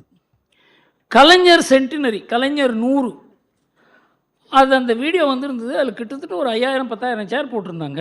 அதில் இருந்தது 200 பேர் தான். என்னுடைய நண்பர் அங்கே பேச போயிருந்தார். என் ஃப்ரெண்டு ஒருத்தர் பேச போயிருந்தார் அங்கே. அவருக்கு மெசேஜ் அனுப்பிச்சேன், என்ன சார் நடந்தது உண்மைதான்? நான் உண்மைதான் சார் அப்படின்னார். நீங்கள் தான் அதுக்கு விக்டிமா சார் அப்படின்னேன். ஆமாம் அப்படின்னு சொன்னார். அதாவது எந்த அளவுக்கு அங்கே கூட காசு கொடுத்தா தான் ஆள் வருவாங்கங்கிற நிலை. இன்றைக்கு திமுகவினுடைய நிலைமை மாறி இருக்கிறது.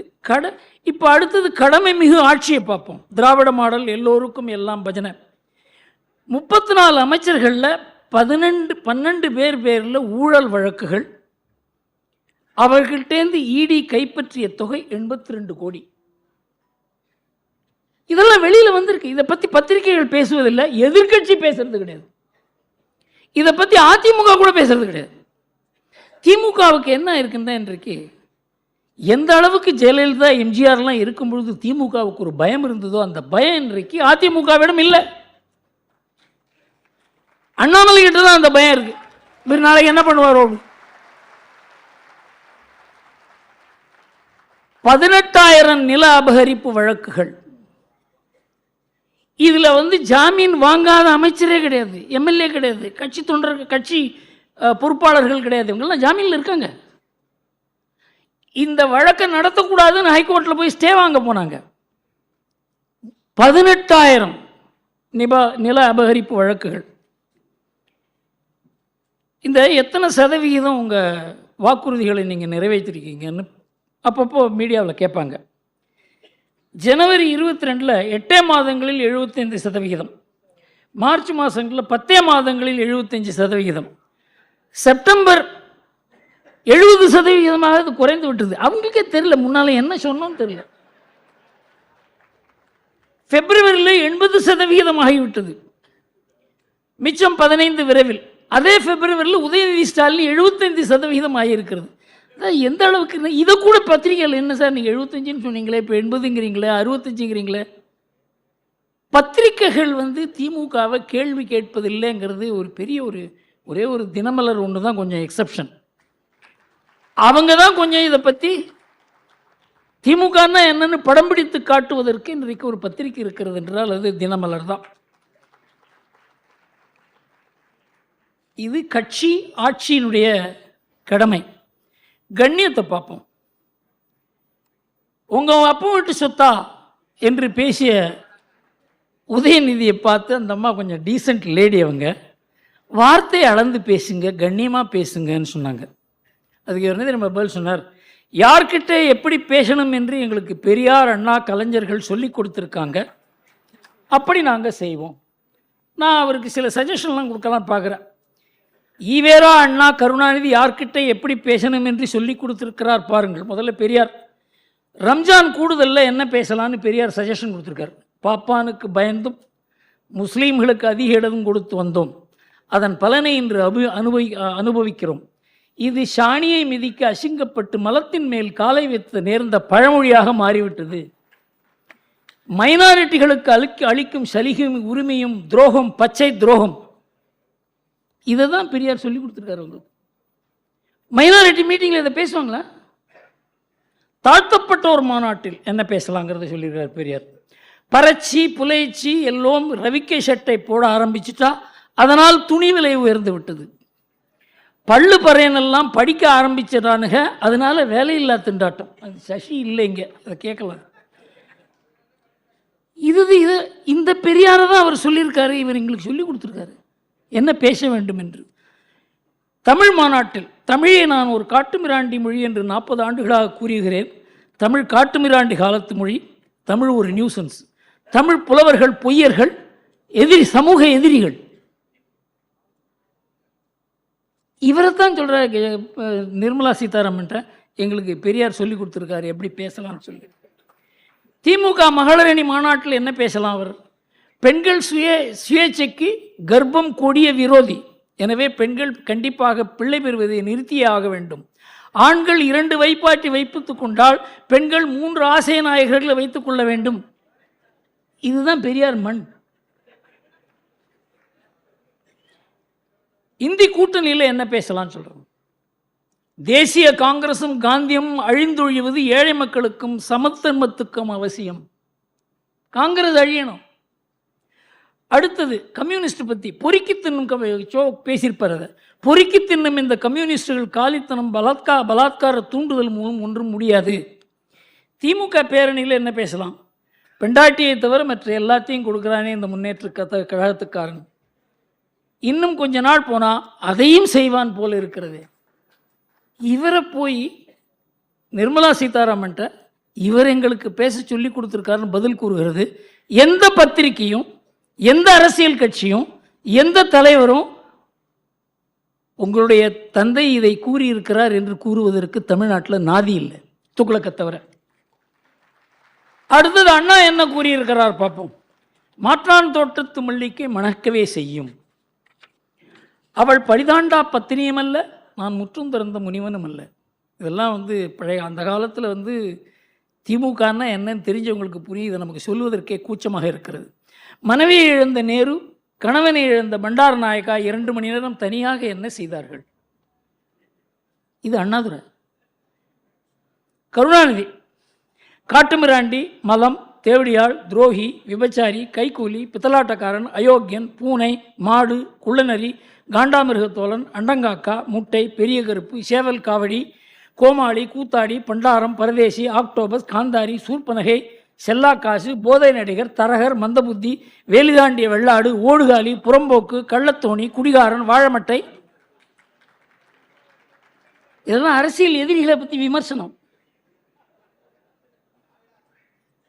இதை தான் எங்களுக்கெல்லாம் சொல்லி கொடுத்துருக்காங்க இவங்கெல்லாம் எப்படி பேசுறதுக்கு அப்படின்னு சொல்றார் உதயநிதி. சோற்றால் அடித்த பிண்டங்கள், தமிழ்நாட்டில் இவருக்கு ஓட்டு போடலை, அதனால தமிழர்கள்லாம் சோற்றால் அடித்த பிண்டங்கள். இதை பழகருப்பையா புக் எழுதியிருக்காரு, ஒன்று காப்பி இருக்கா சார்? இங்கே ஏதோ வச்சுருந்தேனே. திமுக ஆபாசம்னு ஒரு புக்கே எழுந்தார் பழகருப்பா. அவர் அங்கேயே போய் சேர்ந்தார். ஆனால் அந்த காலத்தில் என்ன விலை தெரியுமா? அது 15 பைசா தான். இது யாராவது பிரிண்ட் பண்ணி போட்டால் கூட தேவையில்லைன்னு தோணுது எனக்கு. இப்போ நாய்கறி உண்ணும் நாகாலாந்து மக்கள், இப்போ திராவிட மாடல் பேச்சு. இன்றைக்கு யாரோ ஒருத்தன் தமிழ்நாட்டில் தமிழ்நாடுன்னு சொல்லக்கூடாது என்று புலம்பிக்கிட்டு இருக்கானே ஸ்டாலின். உதவாங்க போறாடா, டேய் உட்கார்றா, என்ன பேசுற, என்னையா நீ மந்திரி தானே, நீ மந்திரி தானே. நாடாளுமன்றத்தில் Dayanidhi Maran, J mummy Modi daddy என்ன உறவு முறை? கிணத்துக்கடவு பொதுக்கூட்டத்தில் வேலையில்லா முடித்திருத்தினர் பூனையை பிடித்து சிறைப்பார்கள் என்று ஊடகங்களில் பேசுகிறார். ஆளாக இருந்தாலும் ஆளுநராக இருந்தாலும் என்று திருப்பூர் கூட்டத்தில் பேசுகிறார். மூன்றாந்தர மக்களைப் போல் நடத்த நாங்கள் என்ன தாழ்த்தப்பட்டவர்களா? இந்த பேச்செல்லாம் தமிழ்நாட்டில் நடக்கிறது, இப்போ நடக்குது, அன்னைக்கு நடக்கல. அதனால இவங்களுடைய கண்ணியம், முதல்ல கடமையை பற்றி கூறின, இப்போ இது ஒரு கண்ணியம். அடுத்தது கடமை மிகு ஆட்சி ஊழல். ஏப்ரல் 23 பிடிஆர் வாக்குமூலம் கொடுக்கிறார். மகனும் மருமகனும் ஒரே ஆண்டில் 30,000 கோடி குவித்தனர், அதை எப்படி நிர்வகிக்குது என்று திணறுகிறார்கள். இது உள்ளுக்குள்ளேருந்து வர எவிடன்ஸ், வெளியிலேருந்து யாரும் சொல்ல. ஈடி இல்லை, அதற்கு பதிலே இல்லை. அதை யாரும் மறுக்கல, பிடிஆரே மறுக்கல. 2 வாரங்களில் அவருடைய துறை மாறியது. அவருக்கு ஃபைனான்ஸ்லேருந்து ஐடி கொடுத்தாங்க, அவ்வளோதான். இது ஏப்ரல் 23. நவம்பர் 23 உயர்நீதிமன்றத்தில் இடி பிரமாண பத்திரம் கொடுக்கிறது. கடந்த 1-2 ஆண்டுகளில் எடுக்கப்பட்ட மணல் விலை 4,700 கோடி ரூபாய். அரசுக்கு கிடைத்த வருமானம் 36 கோடி ரூபாய் தான். இதுக்காக தான் இது ரைட் பண்ணுறாங்க. 34 அமைச்சர்களில் 12 அமைச்சர்களில் ஊழல் இருக்க சொன்னேன். கைப்பற்றப்பட்ட கொள்ளையை பற்றி சொன்னேன். மணல் ஊழலில் செந்தில் பாலாஜி பேரில் ஆக்ஷன் எடுத்த உடனே அங்கே யார் இன்கம் டேக்ஸ் ரைட் பண்ண வந்தாங்களோ அவங்கள கல்லெடுத்து அடித்து அவங்களாம் ஹாஸ்பிட்டலில் அட்மிட் ஆகி, அதை பற்றி என்ன சொல்கிறார் பார்ப்போம். இந்த செந்தில் பாலாஜியை பற்றி 2016 ஸ்டாலின் அவருக்கு என்ன சர்டிஃபிகேட் கொடுத்தார்? இந்த மாவட்டத்தில் ஒரு அமைச்சர் இருந்தார், அவர் பேர் செந்தில் பாலாஜி. அவரை பற்றி சொல்ல வேண்டிய அவசியமே இல்லை. அந்த அம்மா ஜெயிலுக்கு போனப்போ யாரை முதலமைச்சராக தேர்ந்தெடுக்கலாம் என்று சொல்லப்போ பட்டியலில் இவர் கெட்ட கேடு இவர் பேரு இருந்துச்சுங்க. இது செந்தில் பாலாஜிக்கு ஸ்டாலின் கொடுக்குற சர்டிஃபிகேட். இன்னைக்கு பார்த்தீங்கன்னா அவர் மட்டுமில்ல, ஒட்டுமொத்தமாக அவருடைய தம்பி இந்த மாவட்டத்தை தன் கட்டுப்பாட்டில் வைச்சிருக்கிறார். கட்டுப்பாடுன்னா கொள்ளை அடிக்கிறதுல, ஊழல் செய்கிறதுல, லஞ்சம் வாங்கிறதுல. அந்த தம்பி இன்னைக்கும் இடி கிட்ட சம்மன் கொடுக்க போகிறாங்க, அவங்க கிடைக்கல, தலைமறைவாக இருக்கார். எந்த தம்பியை பற்றி இவர் பேசினாரோ அந்த தம்பியை இடி தேடிக்கிட்டு இருக்காங்க. இப்போ செந்தில் பாலாஜியை அவர் அமைச்சராக வைத்திருக்கிறார். அது இந்த வழக்குகள் நீதிமன்றத்துக்கு போச்சு. துறையில்லாத அமைச்சர் என்பது அரசியல் சாசனத்தை பரிகாசம் செய்வது போல.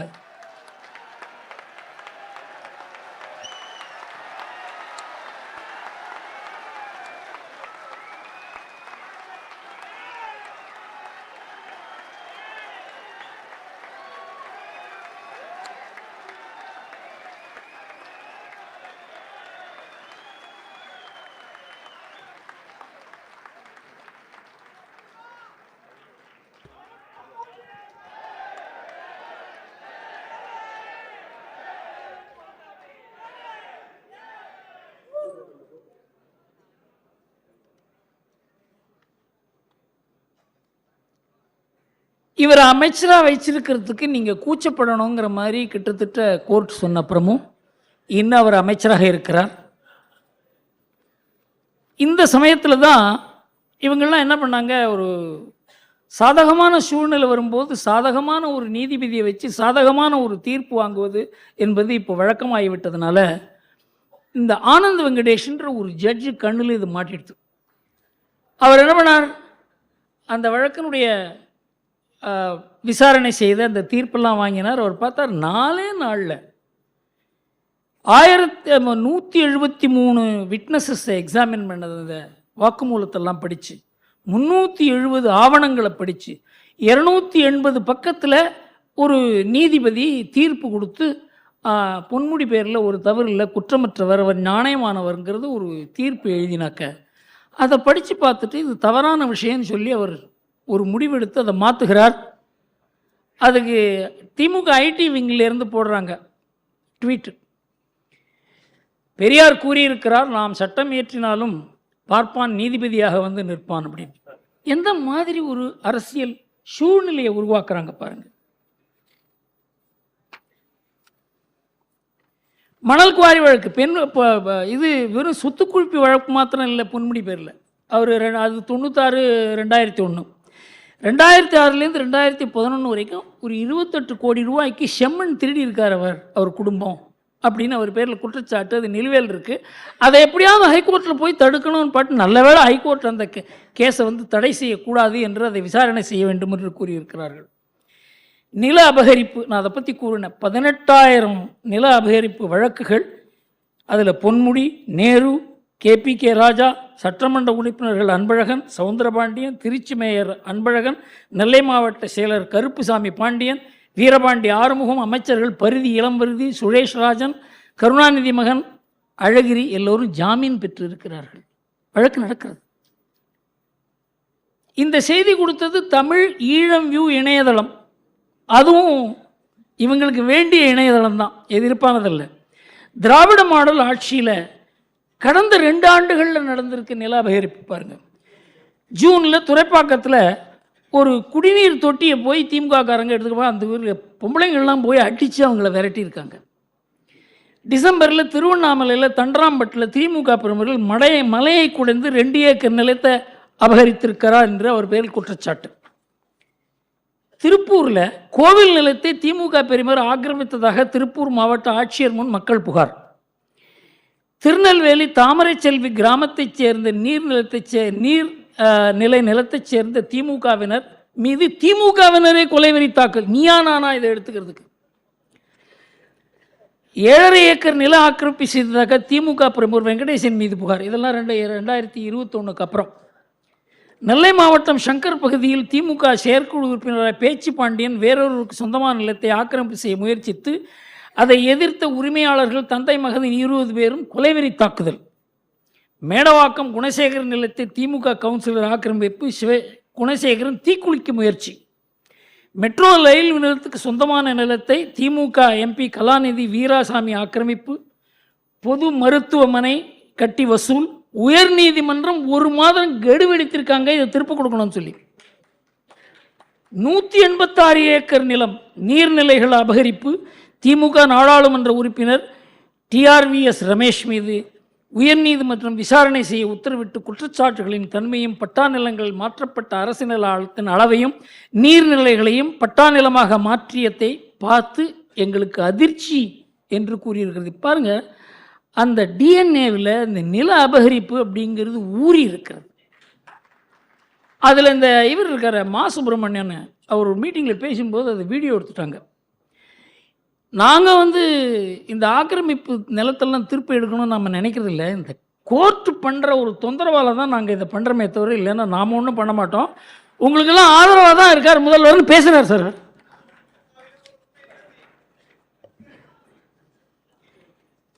கட்டுப்பாடு, உட்கட்சி மோதல்கள் கிட்டத்தட்ட 3 பக்கம் இருக்குது.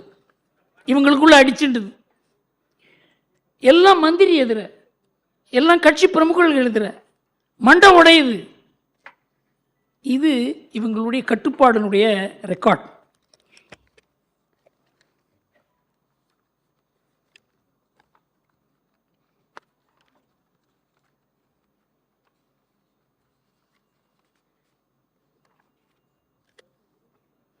இதெல்லாம் பார்க்குறார். நான் சர்வாதிகாரி, சாட்டையை கையில் எடுப்பேன் என்று கூறினார். அதுக்கப்புறம் என் கட்சி அது யாரும் அது கேட்கவே இல்லை. இவர் சொல்றது யாருமே கேட்கறது கிடையாது. என் கட்சிக்காரர்கள் செய்யும் தவறால் எனக்கு தூக்கம் வரவில்லை. அப்புறம் பார்த்தார், நம்ம ஆளுங்க தான் கேட்கல, என்னடா பண்ணலான்னு பார்த்தா, மற்றவர்களை பார்த்து சீண்டி பார்க்காதீர்கள், திமுகவையோ திமுக காரனையோ சீண்டி பார்த்தால் தாங்க மாட்டீர்கள். எங்களுக்கும் எல்லா அரசியலும் தெரியும், இது மிரட்டல் அல்ல, எச்சரிக்கை. தன்னை சுற்றி இருக்கவங்களை அவரை கண்ட்ரோல் பண்ண முடியல, அதனால் எதிரிகள் பேரில் பாய்கிறார். அவரை பார்த்து வருத்தமாக இருக்குது எனக்கு சில சமயம் பார்த்தா. அவர் ஏன் இந்த மாதிரி ஒரு கட்சியில் அந்த மாதிரி ஒரு கருணாநிதி மாதிரி ஒரு தலைமை இல்லாதனால இது ஒரு அராஜக கட்சியாக மாறி வருகிறது. ஒரு காலத்தில் ஒரு கருணாநிதி மாதிரி ஒரு தலைவர் இருந்தால் இதை கண்ட்ரோல் பண்ணுவார் என்றாவது நம்மளால் சொல்ல முடிஞ்சது. இன்றைக்கி அந்த நிலைமை இல்லை. ஆபத்தான நிலைமையில திமுக மாத்திரம் இல்லை, தமிழ்நாடும் அதனால் ஆபத்தான நிலைமையில் இருக்கிறதுன்னு நாம் புரிந்து கொள்ள வேண்டும். தமிழகம் வஞ்சிக்கப்படுகிறது. இங்கே இந்த சசி தரூர் இருந்திருந்தால் இதை பற்றி பதில் கூறியிருப்பேன் அவர் எதிர. இது தமிழ்நாட்டில் நாங்கள் கொடுக்குற வரியில் 29% தான் நமக்கு வருது அப்படின்னு கூறியிருக்காங்க. இது அப்பட்டமான பொய். இதை அவங்க நிர்மலா சீதாராமன் அழகாக சொல்லியிருக்காங்க. அவங்க இதை மத்திய அரசு கொடுப்பதோ இல்லது மாநில அரசு அது மத்திய அரசுக்கு கொடுத்து மத்திய அரசுக்கு திருப்ப கொடுப்பதோ இல்லை, அது ஃபைனான்ஸ் கமிஷன் தான் முடிவு பண்ணுறாங்க. அதை பற்றி சசி தரூர் கூறியிருந்தார். ஃபைனான்ஸ் கமிஷன் என்பது பல மாநிலங்களை அவங்க ஆலோசனை கேட்டு தான் அவங்க என்ன பண்ணணும்னு பார்க்குறாங்க. அவர் சொன்னார், அந்த மாநிலங்களில் ஜனத்தொகை அதிகமாக இருக்கிறதுனால அந்த மாநிலங்களுக்கு அதிகமாக பணம் போகிற மாதிரி ஒரு இதெல்லாம் ஃபிக்ஸ் பண்ணியிருக்காங்க அப்படின்ட்டு.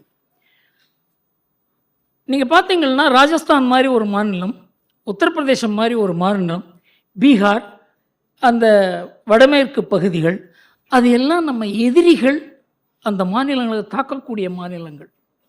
உத்தராகண்ட் இதெல்லாம் அந்த மாநிலங்களுக்கு உதவி அதிகம் கொடுக்கவில்லை என்றால் நாட்டினுடைய பாதுகாப்புக்கே ஆபத்து. இதை நாம் வெறும் அரசியலாகவோ பொருளாதார ரீதியாகவோ மாத்திரம் பார்க்கக்கூடாது. இதில் நாட்டினுடைய பாதுகாப்பும் இதில் இருக்கிறது என்பதை சசி தரூர் போன்றவர்கள் உணர வேண்டும். அவர் இருந்திருந்தால் அவர் முன்னால் கூறியிருப்பேன். ரெண்டாவது, இதை நம்ம தமிழ்நாட்டில் வந்த வெள்ளத்தை பேரிடராக அதை அறிவிக்க வேண்டும் என்று இவர் மனு கொடுத்திருந்தார். பேரிடராக அறிவிப்பதற்கு சட்டத்தில் இடமில்லை என்று ஐக்கிய முன்னணி அரசு எந்த அரசில் திமுக பங்கேற்றதோ அதுவே 2013 உத்தராகண்டில் 5700 பேர் மூழ்கினார்கள். பெரிய வெள்ளம். அதை பேரிடரை அறிவிக்க வேண்டும் என்று ஒரு கோரிக்கை வந்தது. அப்போது திமுக பங்கேற்ற ஐக்கிய முன்னணி அரசு கூறுகிறது அதற்கு சட்டத்தில் வழி இல்லை. அந்த மாதிரி சட்டம் இல்லை.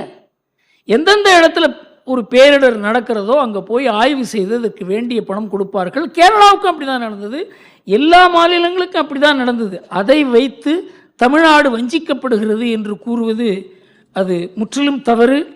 அதை நம்ம பத்திரிகைகளும் அதை எடுத்து எழுதுவதில்லை. பெரிய எதிர்க்கட்சி இப்போ அண்ணாமலை ஒருத்தர் இருக்காரோ ஏதோ பேச்சு நடக்குது, இல்லைன்னா அது நடக்கிறதுக்கு வாய்ப்பே இல்லை. அமலாக்கத்துறை துஷ்பிரயோகம் செய்யப்படுகிறதா? அமலாக்கத்துறை இது வரைக்கும் 1 லட்சம் கோடி ரூபா தவறான பணத்தை பிடிச்சிருக்காங்க. அதுக்கு உச்ச நீதிமன்றம் பாதுகாப்பு கொடுத்துருக்கிறது. ஏன்னா அதை போய் பிடுங்கணும்னு பார்த்தாங்க.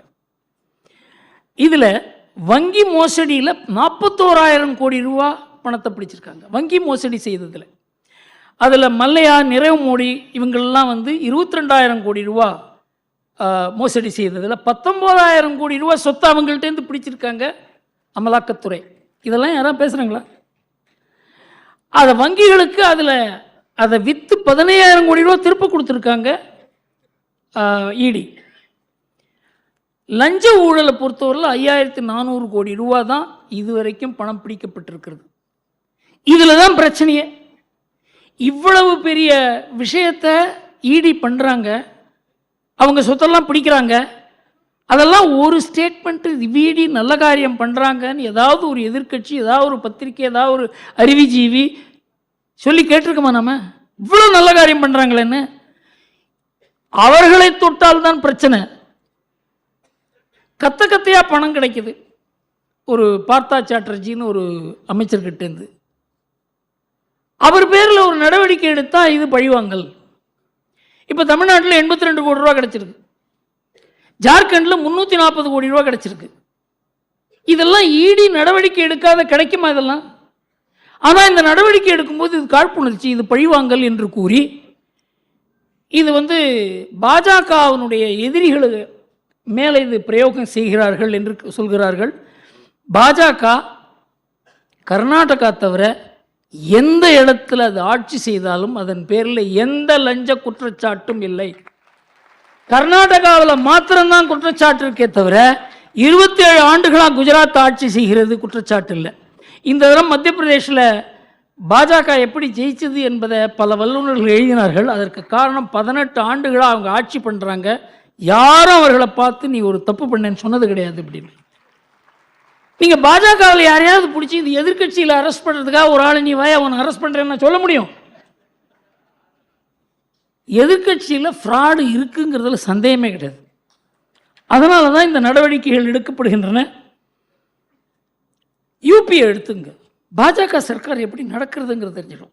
யூபியில் தடி எடுத்தவன் தண்டல்காரன் இருந்தது, அங்கே ஆட்டிக்குன்னு ஒருத்தர் இருந்தார். அதனால் பேப்பரில் படிச்சிங்களே இல்லையான்னு தெரியல, துக்ளக்கில் எழுதியிருக்கோம் அதை பற்றி.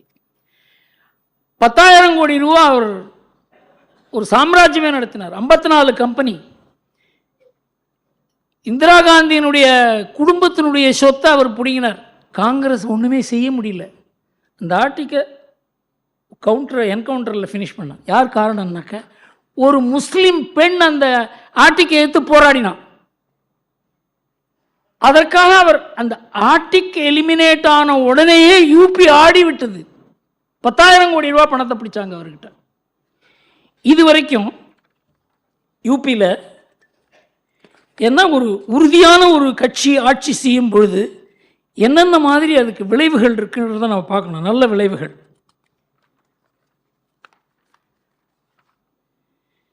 ஆறு ஆண்டுகளில் 10,000க்கும் மேலான என்கவுண்டர்கள், 89 மாபியாக்கள் மடிந்தனர், 2,215 பேர் காயமுற்றனர், 14,000 கிரிமினல்களை கைது செய்தது யோகி அரசு. இவங்கெல்லாம் உலாத்தின்னு இருந்தான், இந்த ஜாதி அந்த ஜாதி இந்த மதம், அவனை தொட முடியாது, அவனை தொட்டா இந்த கான்ஸ்டியூன்சியில் ஜெயிக்க முடியாது.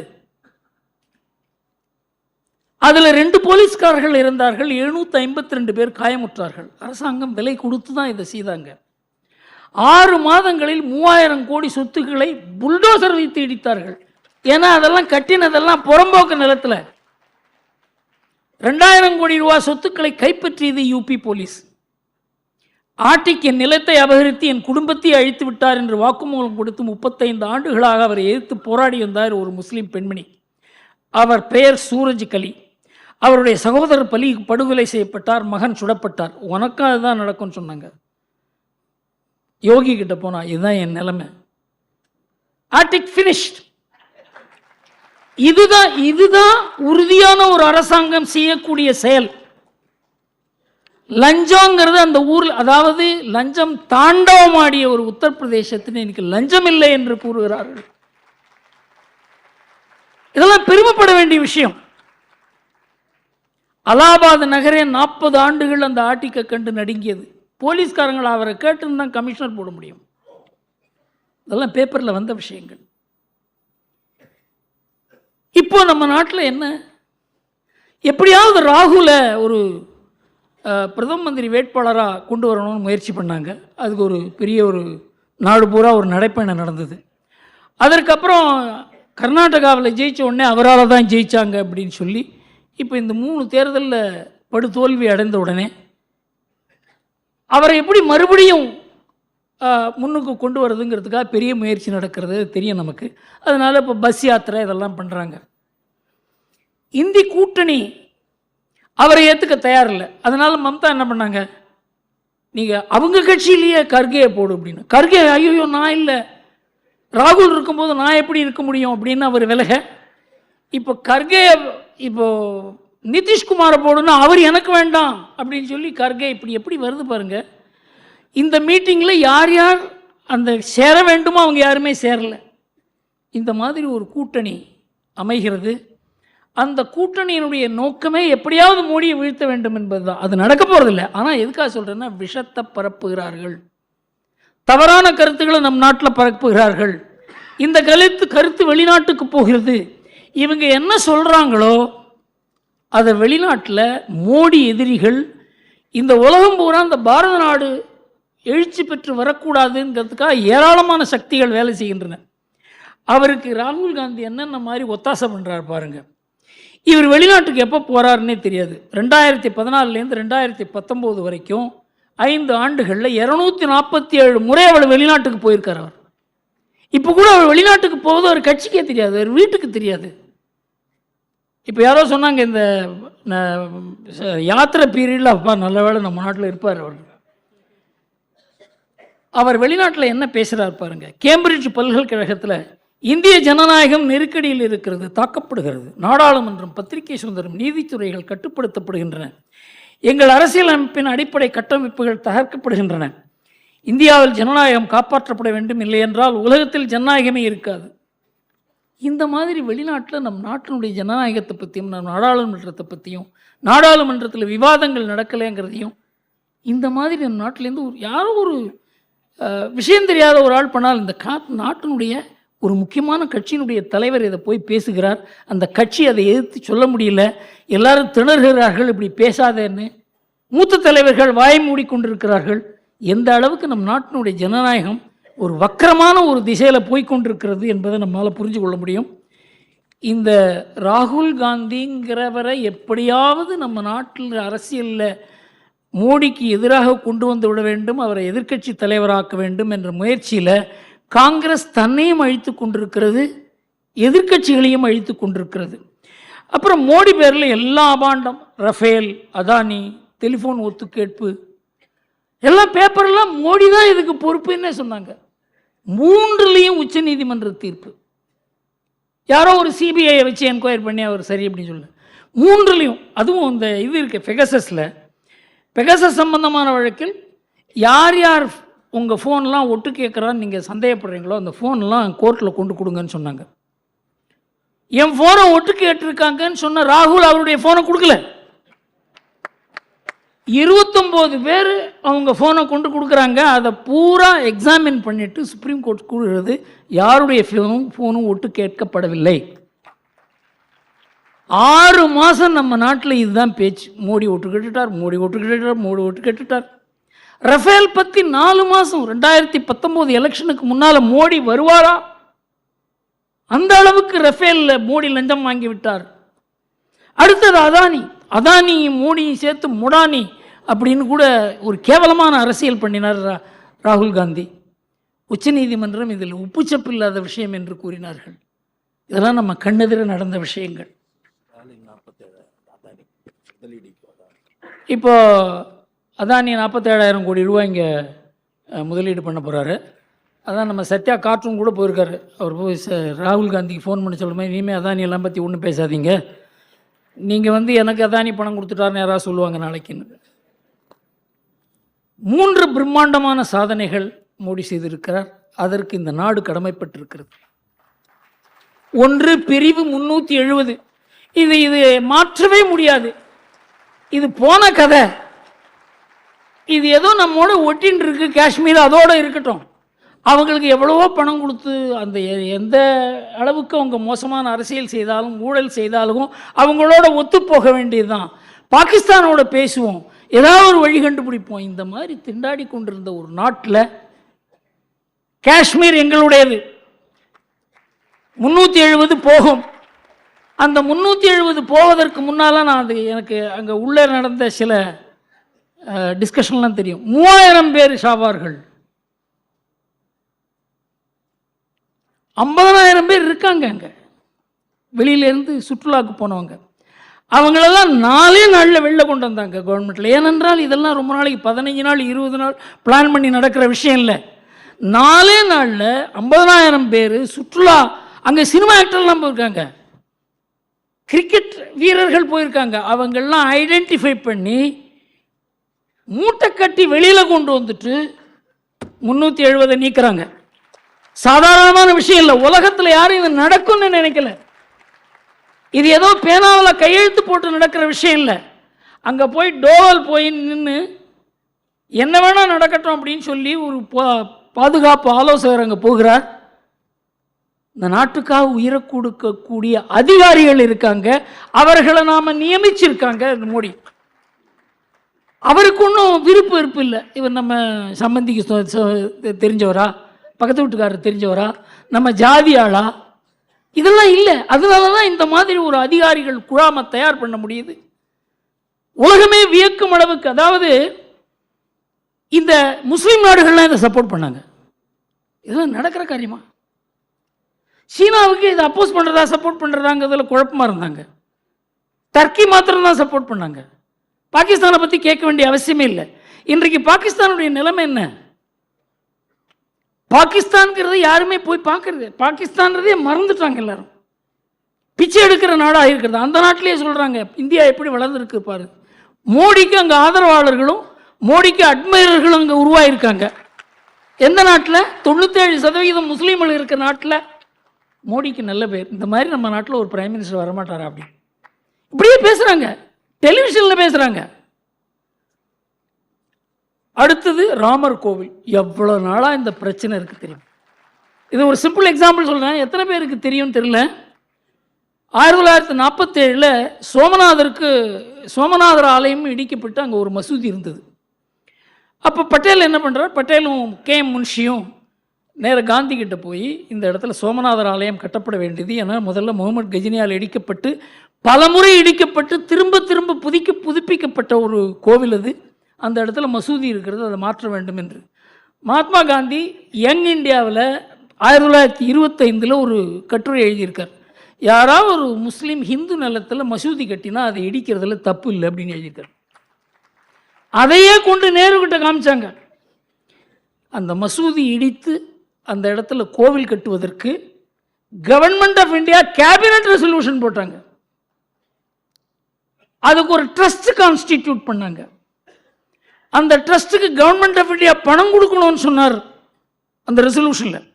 காந்தி சொன்னார் கவர்மெண்ட் பணம் கொடுக்கக்கூடாது, மக்கள்கிட்டேருந்து தான் இந்த பணத்தை வாங்கி இந்த கோவிலை கட்ட வேண்டும் என்று. பட்டேல் இறந்த பிறகு கூட இந்த கோவில் கட்டுவதற்கு அரசாங்கம் எல்லா உதவியும் செய்தது.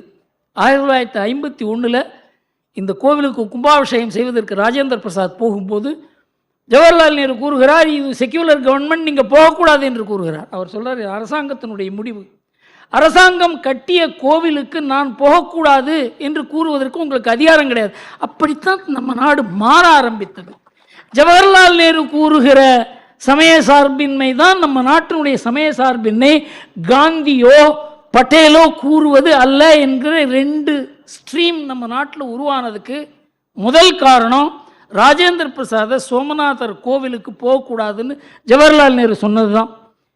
காது வச்ச மாதிரி அயோத்தியா, மதுரா, காஷி எல்லாம் முடிக்க வேண்டிய விஷயம், அதை ஒரு பிரச்சனையாக்கி 1976 இந்திரா காந்தி போய் அந்த மசூதி பிபி லால் கமிட்டியை வச்சு கமிட்டி சொல்கிறாங்க, இங்கே இருக்கிறதெல்லாம் கோவில் தாங்க, கீழே கோவில் மேலே மசூதி. KK முகமதுன்னு அவர் புக்கே எழுதியிருக்கார். நான் ஒரு இந்தியன் மலையாளி. அவர் சொல்கிறார், நாங்கள்லாம் அந்த டீமில் இருந்தோம். 1990 இந்த இடதுசாரி ஹிஸ்டோரியன்ஸ் தான் வந்து முஸ்லீம்ஸை தடுத்தாங்க, இதை கொடுத்துடாதீங்க ராமஜன் பூமியை, கொடுத்தாக்க பிஜேபி பெருசாக வளர்ந்துடும். ராமரே இங்கே பிறக்கலை, அவர் எங்கே ஈரானில் பிறந்தார், ராமர் இருந்தாருங்கிறதுக்கு எவிடன்ஸே இல்லை. இந்த மாதிரிலாம் சாதாரணமான மக்களுக்கு ஒரு மனசில் ஒரு வெறுப்பை ஊட்டி, ஆக்சுவலாக இதெல்லாம் பண்ணலை அப்படின்னாக்க பிஜேபியும் வளர்ந்துருக்காது, ராமஜென்மபூமியும் விஸ்வரூபம் எடுத்திருக்காது, ராமர் இல்லை என்றால் இந்த நாட்டுக்கு இந்த பெரிய ஒரு எழுச்சியே ஏற்பட்டிருக்காது. ஏன்னா அந்த மூமெண்ட்லாம் நாங்கள் இருந்தோம், அந்த சமயத்தில் அனுபவித்தோம். ராமருடைய பவர் என்னங்கிறத நான் சொந்த முறையில் அனுபவிச்சிருக்கேன். இன்றைக்கு நாடே மாறிவிட்டது. இதற்கு காரணம் ராமர் கோவில். அதை எப்படி பண்ணாங்க, எவ்வளோ அழகாக பண்ணாங்க. அதை உச்சநீதிமன்றம் ஒரு மனிதாக தீர்வு கொடுக்கிறது. அதோடு எல்லாரும் ஏற்றுக்கொள்ள வேண்டியதாக தான் கரண் சிங் சொன்னார். உச்சநீதிமன்றம் தீர்வு கொடுத்தப்புறம் ராமர் கோவிலுக்கு போவனா மாட்டேனான்னு சொல்கிறதுக்கு ஒரு அருகதையே கிடையாது, நீ போகணும், அதுதான் ஒரே கடமை. இன்றைக்கு என்னாச்சு, காங்கிரஸ் ராமர் கோவிலுக்கு போக வேண்டாங்கிற முடிவை ஏன் எடுத்தாங்க? அவங்களுக்கு பெரிய பிரச்சனையே முஸ்லீம் லீக் கேரளாவில் வயநாடு தொகுதியில் ராகுல் காந்தியை சப்போர்ட் பண்ணலை அப்படின்னு சொன்னால் ராகுல் காந்தி பார்லிமெண்ட்டுக்கு போக முடியாது. இதை நாம் எழுதியிருக்கோம். முஸ்லீம் லீக் என்ன தெரியுமா சொன்னாங்க? இடதுசாரிகள்லாம் போக மாட்டேன்னு சொல்லியிருக்காங்க, நீங்கள் போயிடுவீங்களா? Entire Congress, its electoral fortunes in North India has been compromised for one parliamentary seat. இதான் உண்மை. இது ராமர் கோயிலுக்கு எதிரான முடிவில்லை. அதனால என்னாச்சு, காங்கிரஸில் chief ministers, ministers, party leaders எல்லாரும் நாங்கள் கோயிலுக்கு போவோம்னு சொல்கிறாங்க. கட்சி எடுத்த முடிவு வேற, கட்சியில் இருக்கவங்க அதை பார்க்கறது வேற. அதனால் இது ஒரு பெரிய பிரச்சனைகள், அதாவது 30, 40, 50 வருஷமாக இருக்க பிரச்சனைகளை ஒரு அரசாங்கம் அவங்க சால்வ் பண்ணுறதுங்கிறது அவ்வளோ ஈஸி கிடையாது. இதில் பாகிஸ்தானை அப்படியே அடக்கினது நம்ம மிரட்ட முடியாத சைனா. எப்போ பார்த்தாலும் மிரட்டுவாங்க. மிரட்டல் அப்படின்றது எழுச்சி பெற்ற பாரதம். நம்பர் 1 தலைவர் நரேந்திர மோடிங்கிறத மார்னிங் கன்சல்ட்டுங்கிற ஒரு, அது நமக்கு அதுக்கு சம்மந்தமே கிடையாது. உலகத்தில் இருக்க ஜனநாயக நாடுகளில் எந்தெந்த தலைவர்களுக்கு அதிக மதிப்பு இருக்கிறது என்று கணக்கிடும் ஒரு ஒரு அமைப்பது 3 ஆண்டுகளாக 4 ஆண்டுகளாக மோடி தான் உலகத்திலேயே ஒரு தலையாய தலைவர் என்று தான் அவங்க சொல்லிட்டு இருக்காங்க. எல்லாம் கீழே தான். எல்லா நாட்டு தலைவர்களும் பைடன் உட்பட எல்லாருமே கீழே தான். இது நம்ம நாட்டில் இதை பற்றி பெருமையாக பேசுவது கூட கிடையாது யாரும். இது நாம் செய்யறதில்லை, உலகத்திலேருந்து நமக்கு வந்திருக்க முடியும். Italy prime minister, Australia prime minister, France, British, Russia, முஸ்லீம் நாடுகள் எந்த இடத்துல போனாலும் இவருக்கு பெரிய பெரிய விருதுகள். இவர் பாஸ்ன்னு கூப்பிடுறார் ஆஸ்திரேலியன் பிரைம் மினிஸ்டர். இவரை மாதிரி ஒரு அட்ராக்டிவ் லீடர் கிடையாதுன்னு சொல்கிறாங்க இட்டாலியன் பிரைம் மினிஸ்டர். இதெல்லாம் இந்த நாட்டுக்கு உள்ள அங்கீகாரம், ஒரு தனிநபரனுடைய அங்கீகாரம் கிடையாது. நாடுனால அவருக்கு மதிப்பு, அவர்னால நாட்டுக்கு மதிப்பு. அதனால் நம்ம நாட்டினுடைய பொருளாதார வளர்ச்சி, அரசியல் வளர்ச்சியை தவிர இது எனக்கு இந்த டிசிஷன் எப்படி எடுக்கப்பட்டது என்று கூட எனக்கு தெரியும். யுக்ரைன் 24 மணி நேரம் தான் டைம் இருந்தது பிரைம் மினிஸ்டருக்கு எந்த மாதிரி முடிவு எடுப்பது என்று. நம்முடைய வெளியுறவுத்துறை கூட இதுக்கு சாதகமாக இருந்திருக்க மாட்டார்கள். அவர் இருக்கிறார். இந்த முடிவு தான் இன்றைக்கு உலகமே ஆடிவிட்டது. அந்த முடிவினால் உலகத்தினுடைய ஒரு நாட்டுக்கு இருக்க உறவுகள் மாறிவிட்டன. நடுநிலை நாடுகளுக்கு எல்லாத்துக்குமே ஒரு கையில் ஒரு தனி அதிகாரம் வந்திருக்கிறது. உலக வல்லரசுகளுக்கு அவங்களுடைய அதிகாரம் குறைந்திருக்கிறது. The world order is changing because of India. இப்போ என்ன ஆயிடுது? ராமர் கோவிலுக்கு போக மாட்டேன்னு சொல்ற ராகுல் காந்தி, ராமர் அந்த இடத்துல கோவிலை இடிச்சு மசூதி கட்டின பாபர் சமாதிக்கு போறார். இந்த 3 பேரும் அந்த அயோத்தியா பக்கமே போல. அயோத்தியா பக்கம் போன ராகுல் காந்தி அங்கே போய் ஹனுமான் கோவில் தரிசனம் பண்ணிட்டு வரார். அவர் யாராவது இங்கே பரிகாரம் ஏதாவது சொல்லியிருப்பாங்க போல் இருக்கு. அதை போய் தரிசனம் பண்ணிட்டு வர்றாரு, கோவிலை பார்க்க போகல. ராமர் கோவிலுக்கு போகக்கூடாது என்று இந்த 3 பேரும் உறுதி பூண்டிருக்காங்க. ஏன்? இந்த ராமர் கோவில் அப்படிங்கிறது அவங்க பிஜேபி கையிலே கொடுத்துட்டாங்க. ராமர் கோவிலில் மாத்திரம் இல்லை, வந்தே மாதரம், ராமராஜ்யம், இது எல்லாமே பிஜேபி கையில் கொடுத்துட்டாங்க. இதில் என்ன ஆச்சுன்னாக்க, சுதந்திரத்துக்கு முன்னால் இருந்த காங்கிரஸினுடைய அந்த ஸ்தானம் பிஜேபி கையில் காங்கிரஸ் தானமாக கொடுத்து விட்டது. இது காரண வாக்கு வங்கி அரசியல். ஒரு கட்சி அழிவதற்கு இதெல்லாம் காரணங்கள் மாத்திரம் இல்லை, இதெல்லாம் அடையாளங்கள். இந்த இந்தி கூட்டணிங்கிறது ஒரு ஆபத்தான கூட்டணி. 1981 அனுபவத்தை கூறினேன். எங்களுக்கு ராஜீவ்காந்தியை தோக்கடிக்கணுங்கிற ஒரு எண்ணம் தான் போச்சோ. என்கிட்ட நிறைய பேசியிருக்கார், சார் நீங்கள் பண்ணுறது தப்பு அப்படின்னு சொல்லி. நிறைய பேர் ஆர்எஸ்எஸ்லேயே நிறைய பேர் சொன்னாங்க ராஜீவ்காந்தியை தோக்கடிக்கிறது நல்லதில்லை, ஏன்னா ஆல்டர்னேட்டிவே கிடையாது.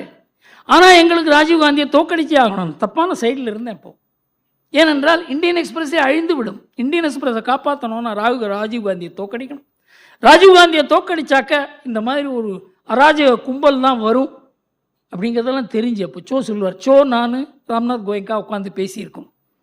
ஆனால் இன்றைக்கி அந்த நிலைமை இல்லை. ஏன்னா அன்றைக்கு ராஜீவ்காந்தி பேரில் போஃபர்ஸ் என்ற குற்றச்சாட்டு இருந்தது. இன்றைக்கு மோடி பேரில் ஒரு குற்றச்சாட்டு கிடையாது. ஒரு தூய மனிதர், அவருக்குன்னு ஒண்ணுமே கிடையாது. அமித்ஷா சொல்லுவார், பல நாளைக்கு அவர் சாப்பிட கூட மாட்டார்ப்பா அப்படிம்பார். இதெல்லாம் அவங்க கிட்ட இருக்கவங்க, நெருங்கி பழகினவங்க, நண்பர்கள். அந்த மாதிரி ஒரு தலைவர் இருக்கிறதுனால தான் அவரால் இந்த உலகத்தையே ஏற்று நிற்க முடியுது. நம்ம நாட்டில் இருக்கவங்கெல்லாம் நத்திங். இன்னைக்கு அவர் உலக சக்திகள் அவரை ஏற்று அவரை டார்கெட் பண்ணுற மாதிரி நம்ம நாட்டில் யாருமே பண்ண முடியாது. அவர்களெல்லாம் ஏற்று நிற்கிறார் அவர். இந்த ஒரு நிலைமையில் தமிழ்நாட்டில் ஒரு துர்பாக்கிய நிலைமை. இந்த திமுகவை எதிர்த்து ஒரு கூட்டணி அமையாது. அதுக்கு முழு பொறுப்பு எடப்பாடி பழனிசாமி தான். திமுகவுக்கு இந்த தேர்தலில் ஒரு பெரிய ஒரு அட்வான்டேஜ் கிடைத்திருக்கிறது என்றால் அதனுடைய முழு பொறுப்பையும் எடப்பாடி தான் ஏற்க வேண்டும். இந்த தேர்தலில் நாம் எல்லாரும் ஒரு முடிவு பண்ணோம், ஒருத்தர் 100 பேர்கிட்ட பேசணும், பாஜகவுக்கு தான் ஓட்டு போட வேண்டும் என்பதை நாம் முடிவு பண்ணோம். இது நம்முடைய கடமை. இதில் கட்சியே கிடையாது. ஏனென்றால் பாஜக வளருவது ஒன்றுதான் இன்றைக்கு திமுகவை எதிர்கொள்வதற்கு வழி. அதிமுக திமுக எதிர்ப்பை கைவிட்டு விட்டது. அவங்க சொந்தமாக ஏதாவது சின்ன கட்சியாக வச்சு நடத்திட்டு இருந்தால் போகிறோம்னு நினைக்கிறார் எடப்பாடி. அவர் விபூதி அழிக்க ஆரம்பிச்சுட்டார், எங்கேயோ போய் முக்காடு போட்டுட்டு அவர் போய் மீட்டிங்கெல்லாம் அட்டன் பண்ணுறார். இது துர்பாக்கியம். இந்த ரெட்டையில் அவர் கையில் இருக்கிறதுனால தான் இந்த பிரச்சனைகள். இதுக்கு மாற்று இல்லை. திமுக ஒழிக்கப்பட வேண்டும் என்பதில் நமக்கு 2 கருத்து கிடையாது. ஆனால் அதற்கு சாதகமான ஒரு சூழ்நிலையை உருவாக்க முடியாத ஒரு நிலைமையில் நாம் இருக்கோம். எப்படி இருந்தாலும் பல மெஜாரிட்டி ஆஃப் த பிளேசஸில் டிஎம்கேயை தோக்கடிக்கிறது தான் நம்முடைய கடமை என்பதை நாம் மனதில் வைத்து இந்த எலெக்ஷனில் வேலை செய்வோம். Thank you very much.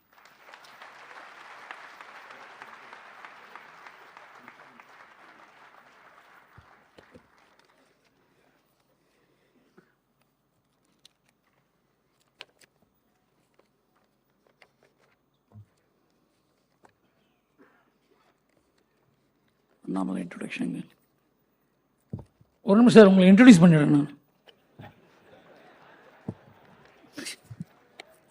இங்கே பார்த்த காணும்.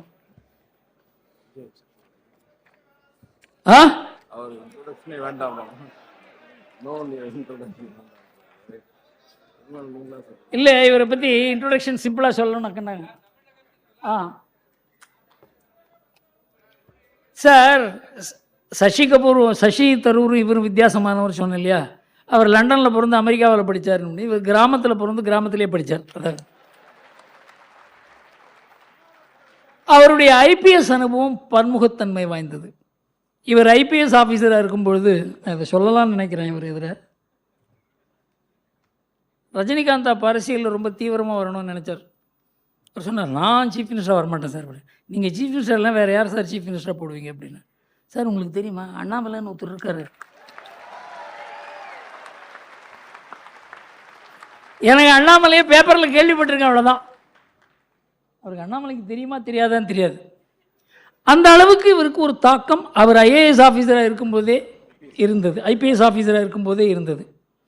பாஜகவினுடைய சித்தாந்தத்தால் ஈர்க்கப்பட்டு அவருக்கு பொது வாழ்வில், நாட்டினுடைய நலனில், நாணயத்தில், நேர்மையில் அவருக்கு ஏற்கனவே நாட்டம் இருக்குது. ஒரு போலீஸ் அதிகாரிக்கு என்னென்ன குணங்கள் இருக்கணுமோ, ஒரு துணிவு, நேர்மை, நாணயம், ஒரு உழைப்பில் நம்பிக்கை, இதெல்லாம் ஒரு போலீஸ் ஆஃபீஸருக்கு இருக்கணும். அதெல்லாம் எத்தனை போலீஸ் ஆஃபீஸருக்கு இருக்குன்னு தெரியாது. ஆனால் இதெல்லாம் இருக்கணும். அந்த குணங்கள்லாம் பொருந்தியவர். அந்த குணம் இன்றைக்கு அரசியலுக்கு தேவை. ஆனால் அவருக்கு அரசியலில் ஈடுபடும். அரசியலுங்கிறது ஒரு பெரிய சேலஞ்ச். அவருடைய வாழ்க்கையில் நிம்மதியாக இருந்த மனுஷன் இன்றைக்கு நிம்மதியெல்லாம் ஒரு ஓரத்தில் எடுத்து வைத்து விட்டு இன்றைக்கு அரசியல் இருக்காருங்கிறதுல சந்தேகமே கிடையாது. அவருடைய உழைப்பு, அவர் படுற கஷ்டம். நான் ஒரு தடவை அவர்கிட்ட பார்க்கும்போது, உடம்பு ஜாக்கிரதையாக பார்த்துங்க சார், உடம்பு ஜாக்கிரதையாக பார்த்துங்கன்னு சொல்லுவேன். அவர் இன்றைக்கு பாஜகவினுடைய நம்பிக்கை நட்சத்திரமாக திகழ்கிறார். அவருக்கு மேலும் மேலும் உடல், மன உறுதி எல்லாம் கடவுள் கொடுத்து தமிழ்நாட்டுக்கு ஒரு மாறுதல் உண்டாக்கும் ஒரு கருவியாக மாற்றுவார் என்று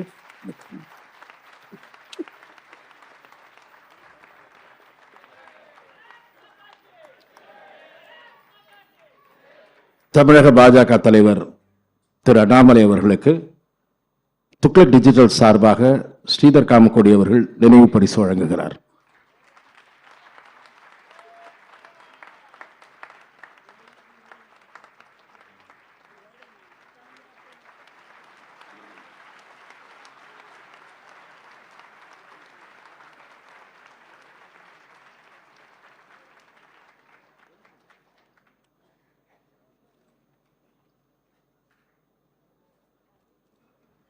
திரு அண்ணாமலை அவர்களை சிறப்புரையாற்ற அன்போடு அழைக்கிறோம்.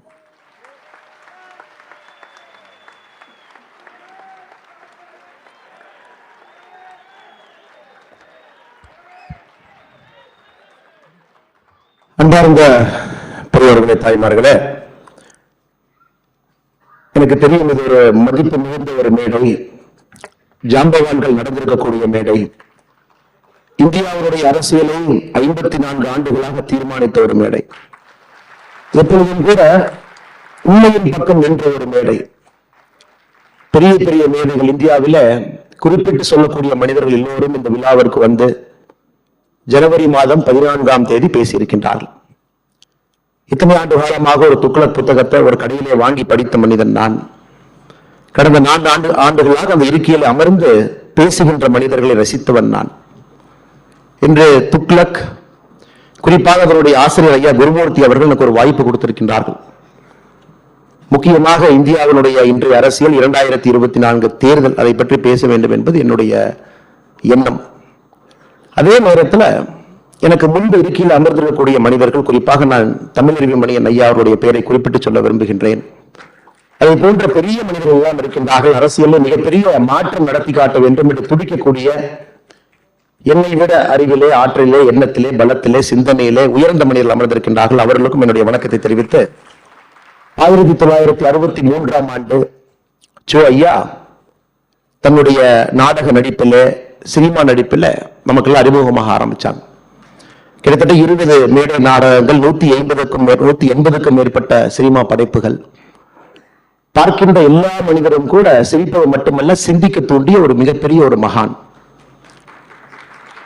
நாங்கள்லாம் இங்க நிக்கிறதுக்கு ஒரு மிக முக்கியமான காரணம், 2008 ஜனவரி மாதம் 14ஆம் தேதி நம்முடைய பாரத பிரதமர் நரேந்திர மோடி அவர்கள் இருக்கையில் அமர்ந்திருந்த பொழுது, அப்பொழுது குஜராத்தினுடைய முதலமைச்சராக அமர்ந்திருந்த பொழுது, உங்களுக்கு தெரியும், அதற்கு முன்பு நடந்த குஜராத் சட்டப்பேரவை தேர்தலில் மெர்ச்சன்ட் ஆஃப் டெத் என்கின்ற வார்த்தை பயன்படுத்தப்பட்டிருந்தது.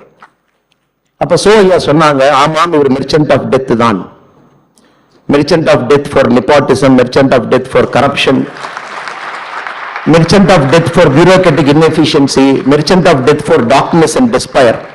இதை போன்ற ஒரு மிகப்பெரிய ஒரு நெரேட்டிவை இந்தியா மக்கள் எல்லோரும் பார்க்கும் அளவுக்கு 2008 சோ ஐயா சொன்னாங்க.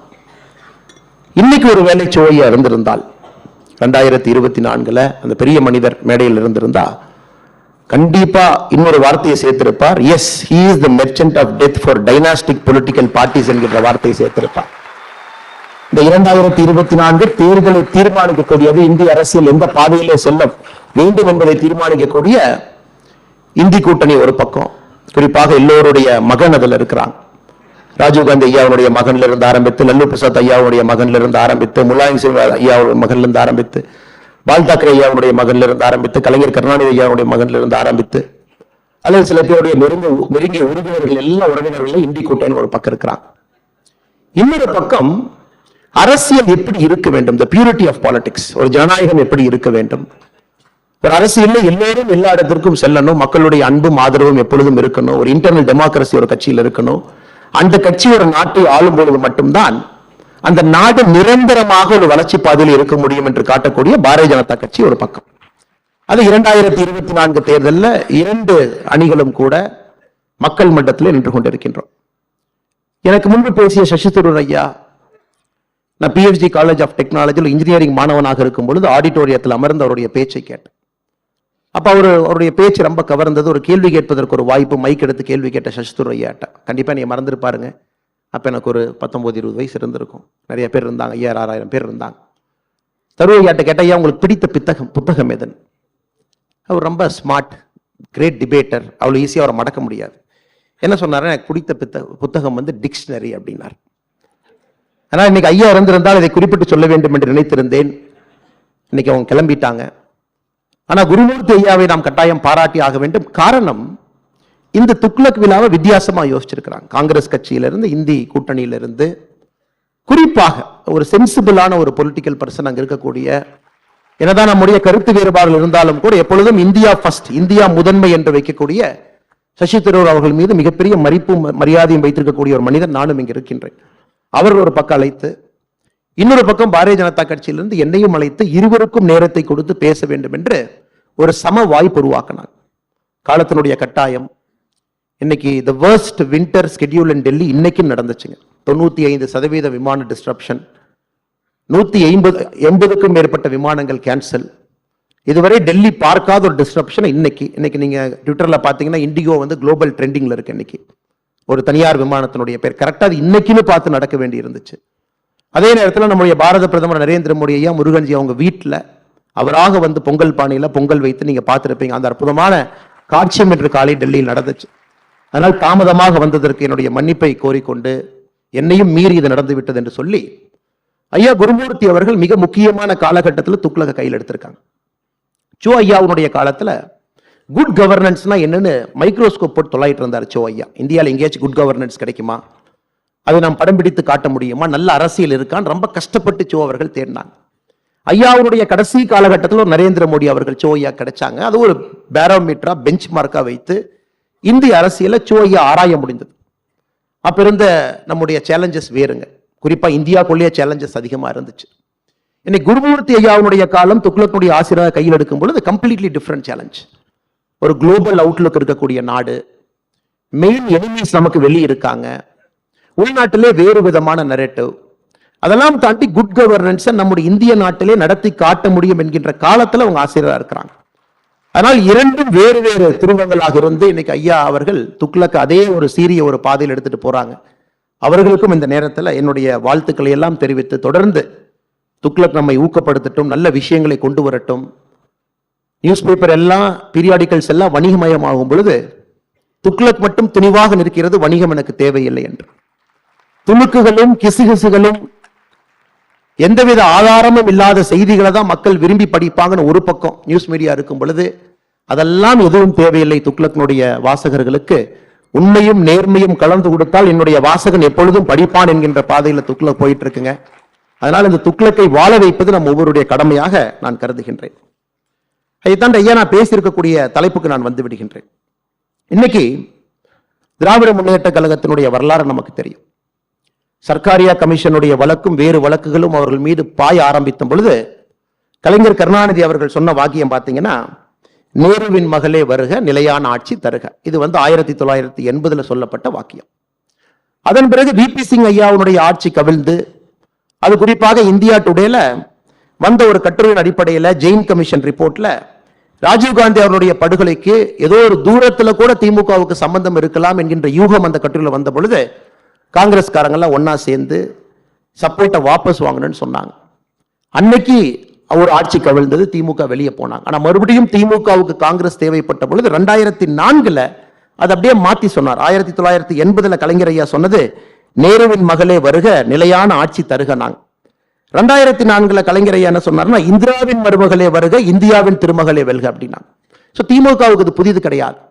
யாரையாவது ஒருவரை தொங்கி பிடிக்க வேண்டும். அவர்கள் எவ்வளவு மோசமாக இவர்களை நடத்தினாலும் கூட, இந்திய அரசியல்ல இவர்களுடைய கரைகள் அங்கங்கே இருந்தாலும் கூட, வேறு வேறு காலகட்டத்தில் யாரோ ஒருவரை தொங்கி பவர்ல இருக்கணும், பவர் ஹங்கிரி ஒரு பார்ட்டியாக திராவிட முன்னேற்ற கழகம் மாறி இருக்கிறது கடந்த ஒரு 30-40 ஆண்டுகள். அதனாலதான் சமீபத்தில் இந்தி கூட்டணி நடந்த பொழுது நமக்கு தெரியும், டிஆர் பாலு ஐயாவும் ஸ்டாலின் ஐயாவும் அந்த கூட்டத்தில் உள்ள இருந்தாங்க. நம்ம அனைவருக்கும் கூட தெரியும், குறிப்பாக north Indian news papers periodicals ரொம்ப அதிகமாக அதை கவர் பண்ணியிருந்தாங்க. உள்ளே நிதிஷ்குமார் அவர்கள் இந்தியிலே பேசும்பொழுது மொழியாக்கம் கேட்கிறாங்க. மொழியாக்கம் செய்ய முடியாதுன்னு ஒரு பெரிய லெக்சர் நிதிஷ்குமார் ஐயா கிட்டத்தட்ட ஒரு 10-15 நிமிஷம் பேசுறாங்க.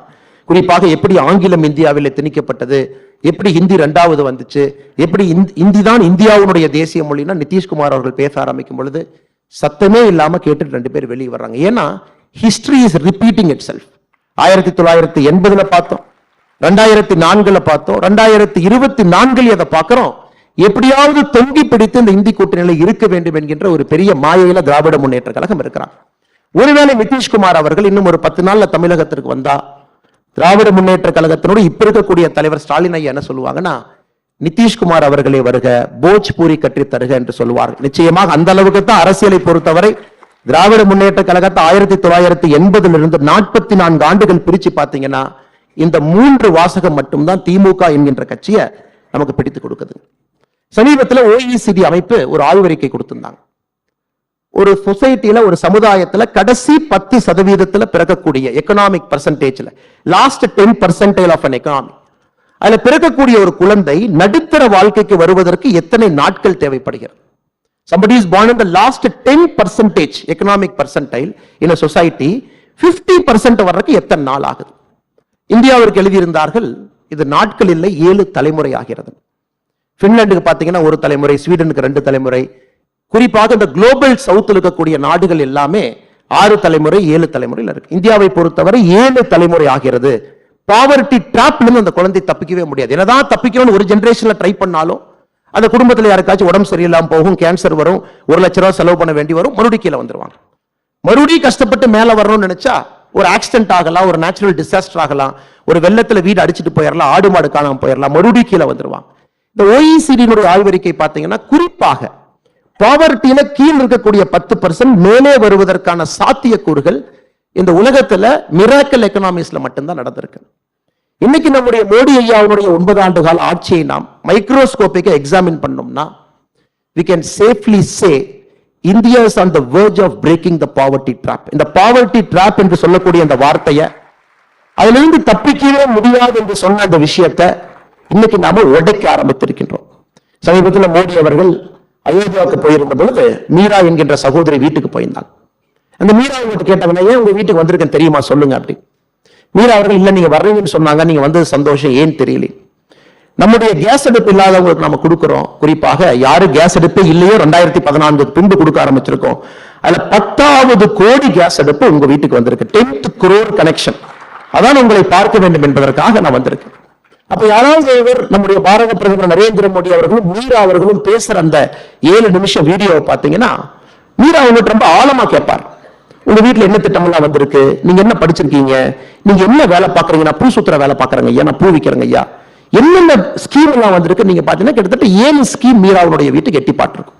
கரண்ட் வந்திருக்கும், கேஸ் அடுப்பு வந்திருக்கும், இந்த மாதிரி ஒரு ஸ்கீம் 7 ஸ்கீம் வந்திருக்கு. இன்னைக்கு மோடியினுடைய சாதனை என்னன்னாங்க, நம்முடைய நாட்டுல காம்போசிட்டா திட்டங்களை கொண்டு வந்து, காம்போசிட்டா ஒரு பாஸ்கெட்டா பாவர்ட்டி என்கின்ற இந்த வியாதியை அடிக்கக்கூடிய ஒரு தனித்திறமை வாய்ந்த ஒரு மனிதனாக மோடி இன்னைக்கு வந்திருக்காரு. He will hit it like anything. ஒரு ஹேமரை வச்சு அடிச்சா அது உடையும் அப்படிங்கிற மாதிரி. இந்த ஹாஃப் மெஷர் கிடையாது, தொடவி பார்க்கிறது கிடையாது, தொட்டு பார்க்கிறது கிடையாது, உரசி பார்க்கிறது கிடையாது. He is trying to break the concept of poverty trap. அதான் இந்த ஆட்சியினுடைய நம்முடைய மெம்பர்ஸ்னுடைய இண்டிகேட்டர். ஒரு பக்கம் நான் பெருமையா சொல்லலாம், என்னுடைய நோட்ஸ் இருக்கக்கூடிய நான் பார்த்து ரொம்ப பெருமையா சொல்லலாம், நாம் ஆட்சிக்கு வந்து பிறகு இவ்வளவு பண்ணியிருக்கோம், இலவச கழிப்பறைகள் 11 கோடி கட்டியிருக்கோம், 11 மில்லியன் வீடுகள் கட்டியிருக்கோம், சிறு குறு விவசாயிகளுக்கு 11 கோடி பேருக்கு நாம் 6000 ரூபாய் கொடுக்கிறோம், கிட்டத்தட்ட 20 லட்சம் கோடி ரூபாய் முத்ரா கடனா கொடுத்திருக்கோம். இதெல்லாம் பெரிய நம்பர்ஸ் உங்களுக்கு தெரியும். But the humanness behind that number, அந்த நம்பருக்கு பின்னாடி இருக்கக்கூடிய மனிதத்தன்மை, அதைத்தான் ஒரு பாரதிய ஜனதா கட்சியினுடைய தொண்டனாக, காரியகர்த்தனாக, ஒரு இந்தியனாக நான் பெருமைப்படுகின்றேன். நாட்டு நம்பர்ஸ் யாரு வேணாலும் பண்ணலாம். அந்த நம்பர்ஸுக்கு பின்னாடி இருக்கக்கூடிய ஹியூமனிட்டி, ஹியூமன்னஸ், ஒரு பாவர்ட்டியை நம்முடைய சமகாலத்திலே அடித்து ஒழிக்க முடியும் என்பதை காட்டியிருக்காங்க. எனக்கு வந்து சைஸ்தர்வையா பேசினாங்க, 1980 காங்கிரஸ் ஒரே கோஷம் எல்லா தேர்தல், ரொட்டி கப்படா மக்கான், தொடர்ச்சியா பேசுவாங்க. இது நாங்க ரோடு போடுவோம், சாப்பாடு கொடுப்போம், வீடு கொடுப்போம். 1980 80 பேசினாங்க, 90 பேசினாங்க, 2000 பேசினாங்க, 2010 பேசினாங்க. காங்கிரஸ் தோல்வி என்பது ஒரு வறுமை என்பதை எப்படி அதிலிருந்து மக்களை காப்பாற்றுவது என்கின்ற சிந்தனை இல்லாமல் ஆட்சி பண்ணிட்டு இருந்தாங்க.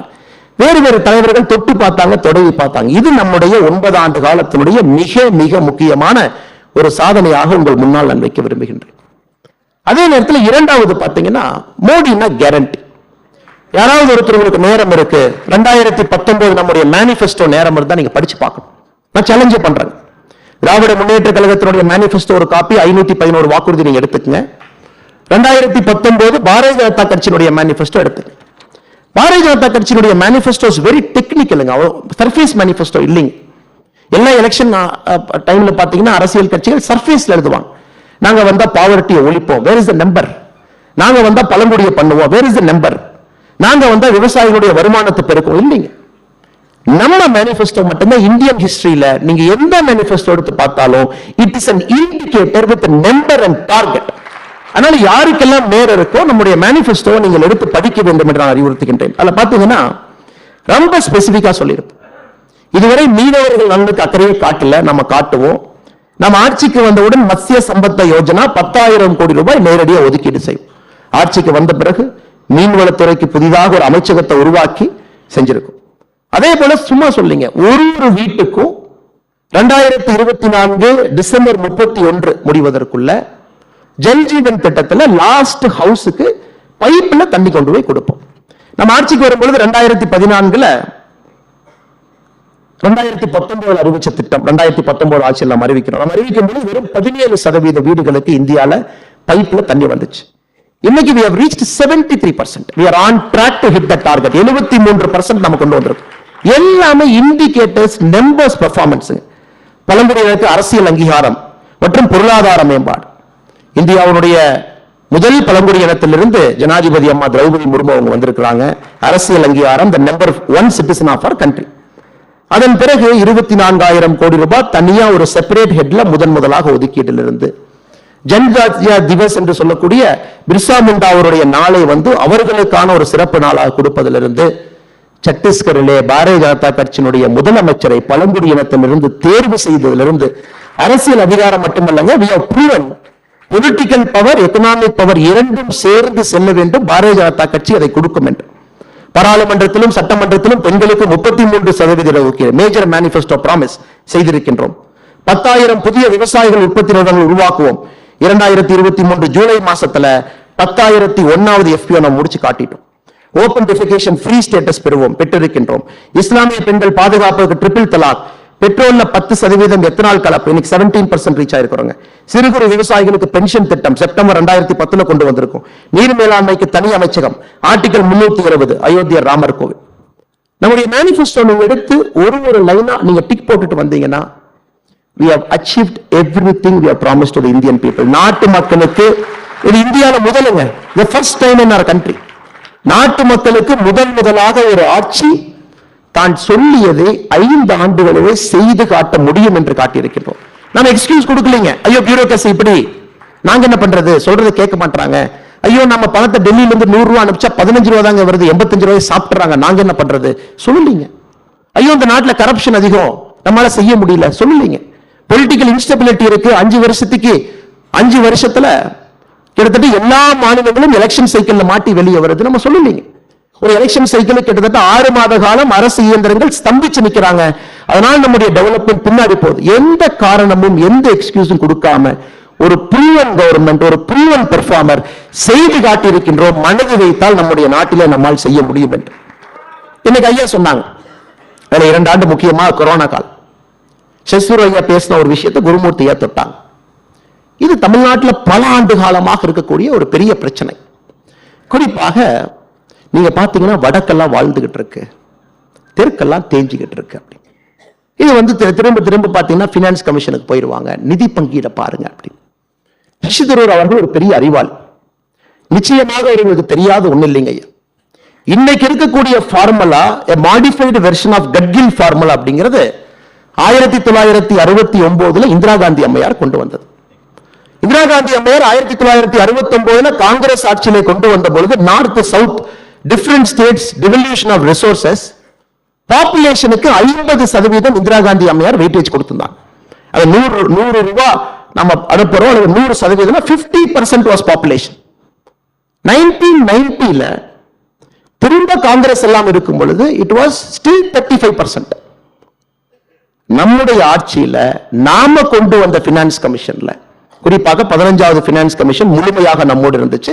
14வது பினான்ஸ் கமிஷன் ரிப்போர்ட் கொடுத்திருந்தாங்க. முழுமையா பாத்தீங்கன்னா 14வது பினான்ஸ் கமிஷன்ல 1971 மக்கள் தொகைக்கு 17.5%, 2011 மக்கள் தொகைக்கு 10%, அப்படின்னா 27.5% weightage was given to population.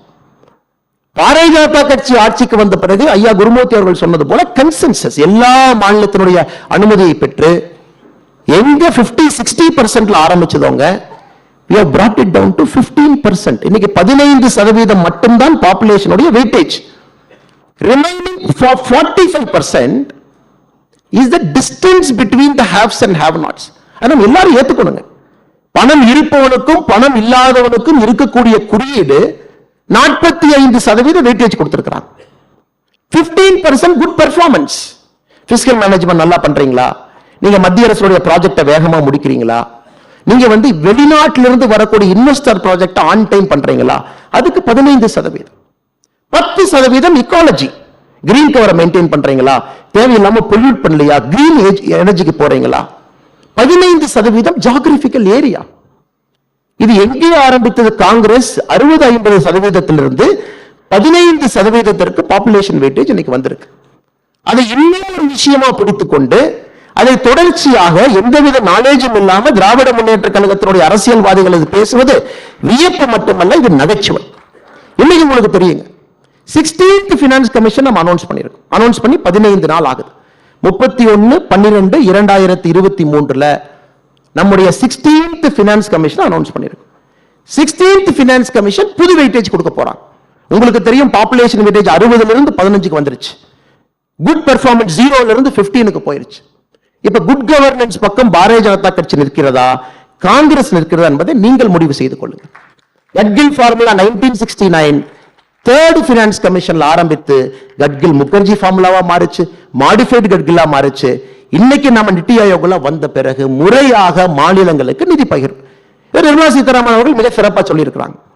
6,23,00,000 direct tax வந்துச்சுங்க, 6,97,00,000 நாங்க திரும்ப கொடுத்துட்டோங்க. இது ஒரு வாய்க்கால் சண்டையோ வம்பு சண்டையோ இல்லைங்க.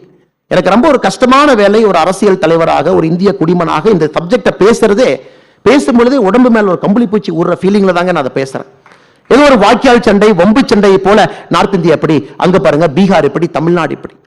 நம்ம அனைவரும் இந்த அரங்கத்தில் இருக்கக்கூடிய நம்ம அனைவருமே ஒரு பெருமையாக இருக்கக்கூடிய தமிழர்கள். அதை தாண்டி இந்தியாவை நேசிக்கக்கூடிய முதன்மையாளர்கள் தான் இந்த அரங்கத்தில் நாம் இருக்கும். நேஷன் ஃபர்ஸ்ட், கண்ட்ரி ஃபர்ஸ்ட் நம்ம ஒருங்கிணைச்சு உட்கார வச்சிருக்கோம். இன்னைக்கு இதே யோகிஜி அவர்கள் ஒரு கேள்வி கேட்கிறாங்க.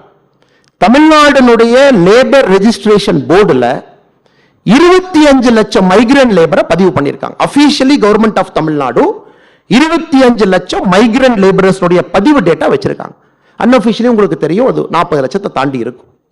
இன்னைக்கு யோகி அவர்கள் முதலமைச்சருக்கு போன் போட்டு, அண்ணா என்னுடைய நார்த் இந்தியன் லேபரர் தமிழ்நாட்டுக்கு வேலை செய்யறான், உங்க ஊர்ல வேலை செய்யறான், அல்லது அண்ணாமலை ஊர்ல வேலை செய்யறான், அல்லது குருமூர்த்தி அவங்க ஊர்ல வேலை செய்யறான், அல்லது தமிழினமணி ஐயா ஊர்ல வேலை செய்யறான், அல்லது ராதாகிருஷ்ணன் ஐயா ஊர்ல வேலை செய்யறான், நல்லி குப்சாமி செட்டி ஐயா ஊர்ல வேலை செய்யறான்.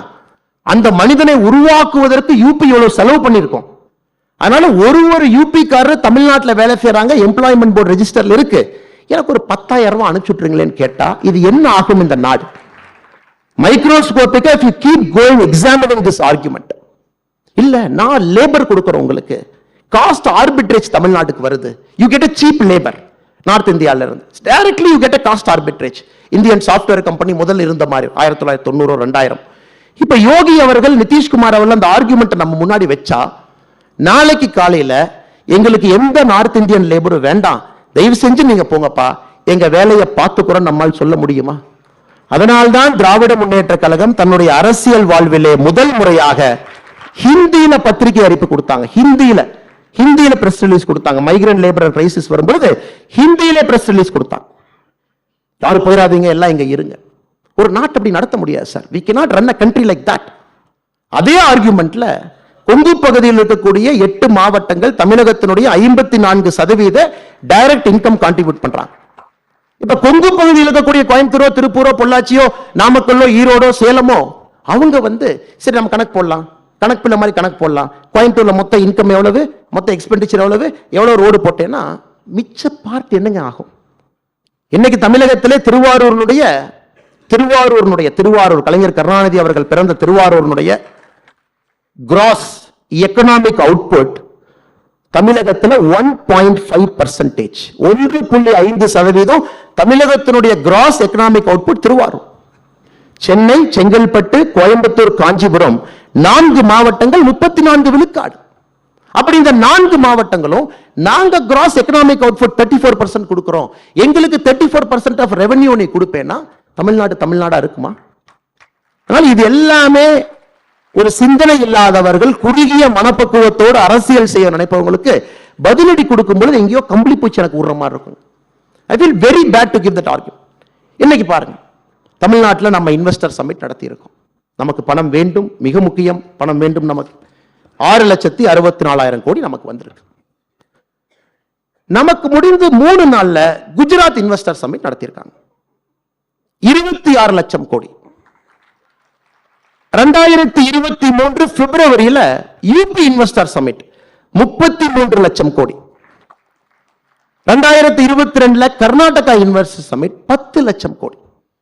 இன்னைக்கு யூபியிலேயே மோசமான, பின்தங்கிய, பேக்வர்ட், எல்லா இண்டிகேட்டர்லயும் இந்தியாவிலேயே மோசமா இருக்கக்கூடிய பூர்வஞ்சல் புண்டில்கண்ட், அவங்க அட்ராக்ட் பண்ண இன்வெஸ்ட்மெண்ட் மட்டுமே 9,74,000 கோடி, மோர் தென் வாட் தமிழ்நாடு அட்ராக்ட்.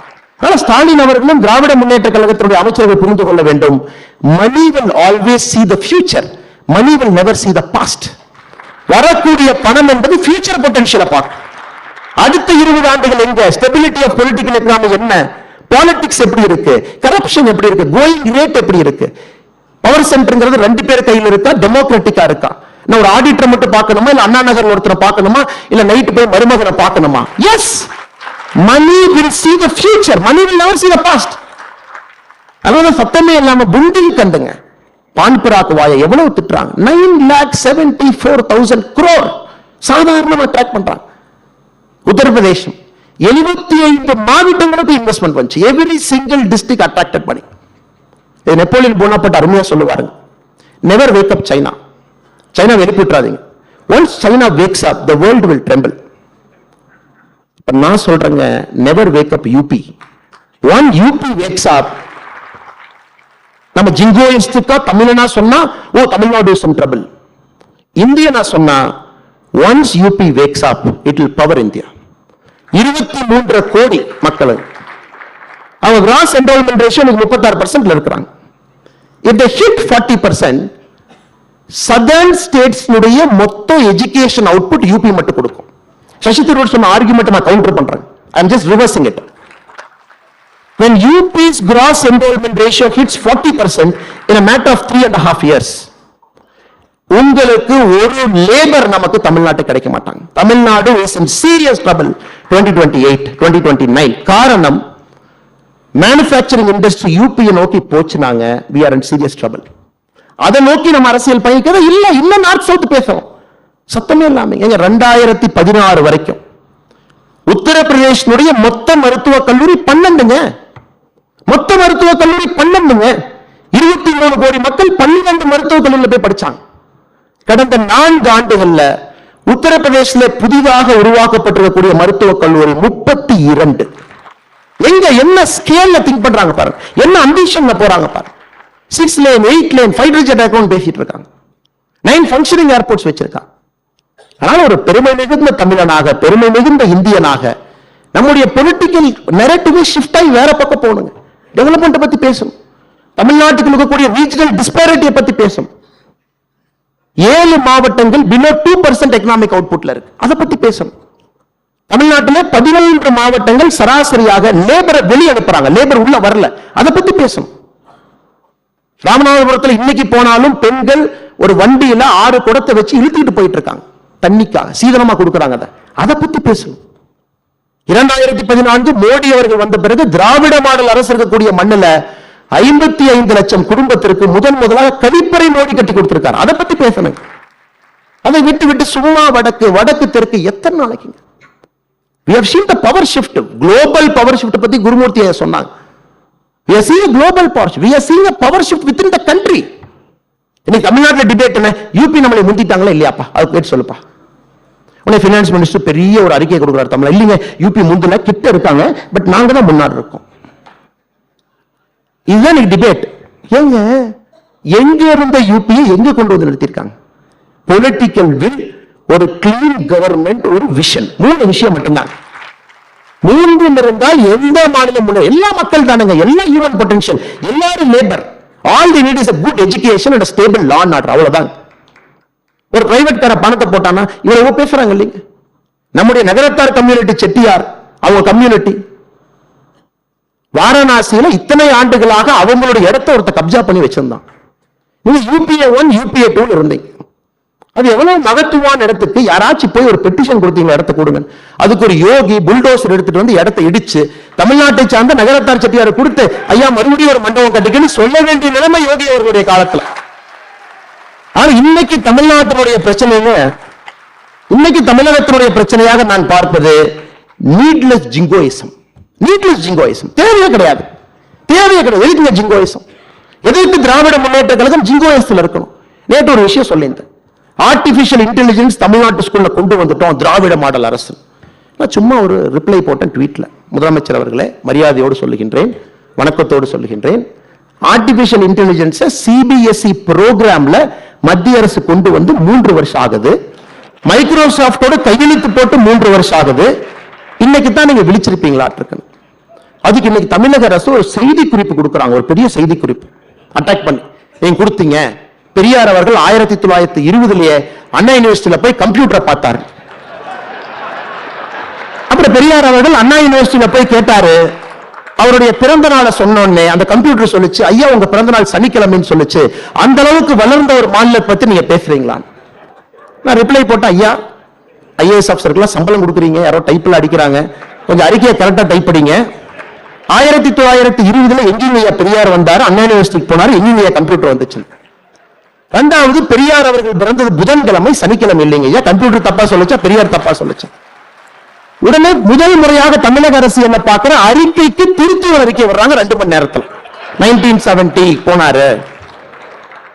இவ்வளவுதாங்க எனக்கு தமிழ்நாடு பாலிடிக்ஸ். இவ்வளவுதான் சார், இவ்வளவுதான் சார் நம்ம இருக்கோம், இவ்வளவுதான் சார் இருக்கும். நம்ம debate and maturity and discussion எல்லாமே இந்த லெவல்ல முடிஞ்சிச்சு சார். இதை தாண்டி நம்ம மேல போறது இல்ல சார் அரசியல் கட்சிகள். இதுக்குள்ளேயே தான் இருக்கு. பங்காளி கட்சின்னு ஒருத்தர் சொல்றாரு, பங்காளி கட்சி, பங்காளி கட்சினா உங்களுக்கு தெரியும் இல்ல? அண்ணாமலை அவர்கள் தர்மபுரியில் வந்து சொன்னாரு, மோடி அவர்களே தமிழ்நாட்டில் வந்து இருந்தா, தமிழ்நாட்டில் எல்லா நிகழ்ச்சியிலும் மோடி அவர்கள் காலையிலிருந்து நைட் வரைக்கும் உட்கார்ந்து இருந்தா தமிழ்நாடு அதிக இன்வெஸ்ட்மெண்ட் ஈர்த்திருக்கும். நான் பங்காளி கட்சியை கேட்கிறேன், நீங்க மோடி கூப்பிட்டீங்களா? இன்விடேஷன் அனுப்புங்க, நான் கூட்டிட்டு வரோம். இதே இன்வெஸ்டர் உங்களுக்கு பையனுக்கு விளம்பரம் வேணும், உங்க போட்டோ வேணும். மோடி அவர்கள் இன்விடேஷன் அனுப்பி சார் இந்தியன் இன்வெஸ்டர் சமிட் நடத்தலாம், கவர்மெண்ட் ஆஃப் இந்தியா பார்ட்னர் பண்ணுங்க, நாம எல்லாம் சேர்ந்து நடத்தலாம். மோடி அவர்களை நாங்கள் கூட்டிக் கொண்டு வந்து உட்கார வைக்கின்றோம். தமிழக மக்களுக்காக மோடி ஐயா வருவாங்க. பங்காளி கட்சி அவங்க பேசுறதுக்கு முன்னாடி படிக்கணும். they should read. என்ன சப்ஜெக்ட் நடக்குது? இந்த PhD பசங்க பேசுற கிளாஸ்ல 4ஆம் கிளாஸ் பையன் உள்ள வந்து ஓடி விளையாடக்கூடாது. என்ன நடக்குது? தமிழ்நாட்டுடைய அரசியல் எங்க போயிட்டு இது எக்கனாமிக்கா டெவலப்மெண்ட் ஓரியன்டா growth பாலிடிக்ஸ்ல போயிட்டு இருக்கக்கூடிய நாட்டுல இன்னும் நான் அப்படி இருந்தேன், எங்க அப்பாவுக்கு மீச பெருசு, எங்க மாமாவுக்கு முகமெல்லாம் இப்படி, நாங்கெல்லாம் அப்படித்தான் 3 வீடு வச்சிருந்தோம், 10 வீடு வச்சிருந்தோம், நாங்கெல்லாம் பெரிய ஆட்கள், அவ்வளவு பெரிய மிராசுதாரன் நாங்க. ஏங்க ஸ்டார்ட் அப் பையன் கிழிஞ்ச பேண்ட போட்டு $1 பில்லியன் அடிச்சிட்டு இருக்கோம். அதை பத்தி பேசுவேனா? நாங்க 1970 எவ்வளவு பெரிய வீடு கட்டினோம் தெரியுமா? அப்படியே 100 ஏக்கர்ல பண்ணையம் பண்ணது. மிராசுதாரர் வெர்சஸ் ஒரு லேண்ட் டெனன்ட் பேசக்கூடிய வார்த்தையை தமிழ்நாட்டு அரசியலை பேசிக் கொண்டிருக்கின்றோம். இன்னைக்கு சசி தரூர் அவர்கள் பேசும்போது இன்னொரு விஷயத்தை குறிப்பிட்டார். குறிப்பாக அவர் 2006 ஐநா சபையினுடைய செக்ரட்டரி ஜெனரல் தேர்தலுக்கு போட்டியிட்ட பொழுது தோல்வி அடைஞ்சார். பன் கி மூன் கொரியன் கேண்டிடேட். இதை பத்தி சசி தரூர் அவர்கள் நீளமான ஒரு கட்டுரை எழுதினாங்க. நான் ஏன் தோல்வி அடைந்தேன் ஒரு கட்டுரை. அதை நீங்க படிக்கணும்.